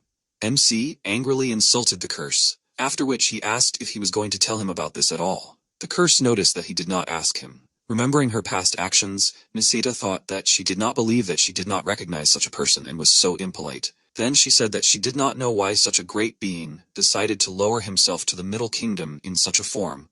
But she noticed that he had his own reasons for this, and asked him to order her around because she would follow his will, no matter what it was. Aiden looked in front of him with anger, and understood that she had definitely misunderstood everything, although there was some truth in it. Suddenly he stopped, realizing that if she was now his subordinate, then the information of the White Moon Guild was now at his complete disposal. A sly smile appeared on his face, as he realized that he could not miss such an opportunity.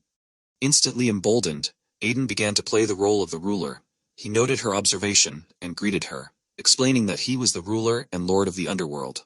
Sometime after these events, Curse furiously asked Aiden how he dared to make such a ridiculous parody of him, because he was supposed to exude dignity and grandeur befitting the title of the ruler of the underworld. Aiden, ignoring this discontent, understood that he did not know much in his past life, and Niseta, and now, this is a pendant. He thought that he did not plan this, but with the information of the White Moon, tracking the actions and movements of traitors will become even easier. But for him it was strange, because he is a hero who defeated the Lord in a past life, and now parodies him in this life. He noted that this is a very funny turn. On the territory of the crafts in the forest near the Mountain of Monsters, the Ents happily greeted Aiden. They were busy with construction. Ease approached Aiden and said that it seemed to him that everyone liked the forest that he allocated to them. Aiden asked him again, and then said that he was glad to hear it. But at that time he thought about the fact that he just gave them a random piece of their territory. Then Aiden said that it seemed to him that the fairy tree would not be much different from the usual ones, although it grows a little faster than others. Looking at the huge tree towering over the rest of the forest, Aiden asked, "But how could this tree grow to such a size in just 2 days?" He was amazed at this speed, and Iz happily shouted out that it was all thanks to Saint Ellis. Iz said that yesterday she poured divine energy into the tree sapling, and after that, everything started. Aiden thought that her power was able to stimulate the trees so much, and that she was probably much more capable than he thought. Iz told Aiden that his deputy asked him to tell him that he did everything he told him to do. MC asked him again in surprise, shortly after, which they found themselves in the house of the deputy chief of the Yehad tribe. MC looked at the gloomy egg and asked the deputy if he thought that this was the egg of a spirit beast. The deputy named Yehad confirmed this, noting that the spirit energy was clearly felt from it. MC thought that he assumed that this egg from the Church of the Holy Fire could belong to the frame of the fairies, so he asked them, but in the end it turned out that it was a spirit beast. MC understood that this was rare, because he was seeing this for the first time in 2 lives. Ikhad said that usually the egg grows by absorbing energy from the environment, but it seemed to him that it was sleeping, so nothing was happening. MC wondered if this meant that the beast would not be able to hatch. Ikhad suggested that if energy such as an aura or divine power were poured into it, the process would start again, but one should not act rashly, because depending on the type of energy that the beast absorbs while in the egg, the spiritual beast can take on various forms and entities. Ikhad explained that in this way, a dragon-like spiritual beast that absorbs water energy becomes a water dragon, and if fire energy, then a fire dragon. And in addition, the spiritual beast considers a person with the same energy to be its home, and therefore, if you constantly pour energy into the beast, it will be easier to tame it. Thoughtfully looking at the egg, Aiden understood that this meant that he could decide for himself what the beast would become. Eckhad told Aiden that he had also translated the text. Aiden thanked him and asked what language it was written in. The deputy said that this language was used by fairies in ancient times, and it tells about mana cultivation techniques for people who can use it. Aiden frowned and said that he was hoping for something rarer, and he was sad. But the deputy noted that he did not understand this very well, so he could not tell him more. Leaving the house, Aiden thanked his deputy and said that next time he would definitely bring him some more lich bone powder, for which Eckhad sincerely thanked him. Sometime after these events, in Aiden's room, he was lying on the bed reading a book.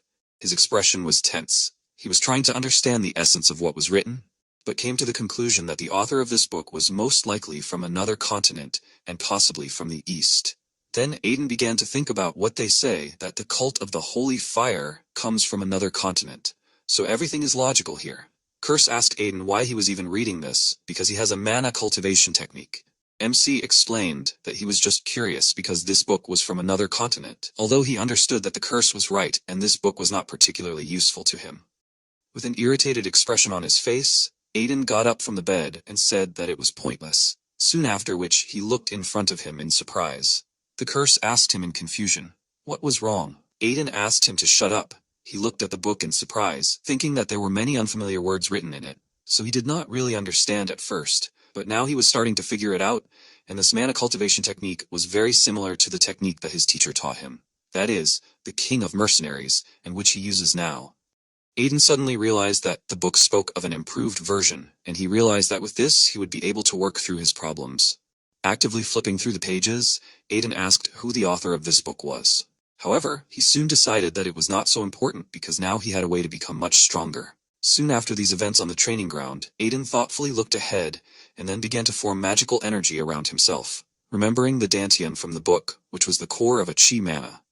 Combining these elements, Aiden formed a powerful magical flow, which flowed abundantly from his face. His entire body was surrounded by steam. The curse turned to Aiden, asking him if he was alive. Aiden said that this was amazing and he could not even expect such a thing. A notification appeared on the system window that he had acquired a new mana cultivation technique, and his mana loss decreased and the efficiency and speed of mana absorption increased significantly. Looking at his body, Aiden said that he could not believe that mana circulation could be like this, because he felt how it spread and moved. Staring intently ahead, Aiden asked, but why did it seem to him as if he had become bigger? At that moment, he looked at the grown curse and thought that before he looked like a child, and why did he grow so suddenly? With disgust, Aiden noticed that he now looked disgusting, although before he seemed cute. Curse, who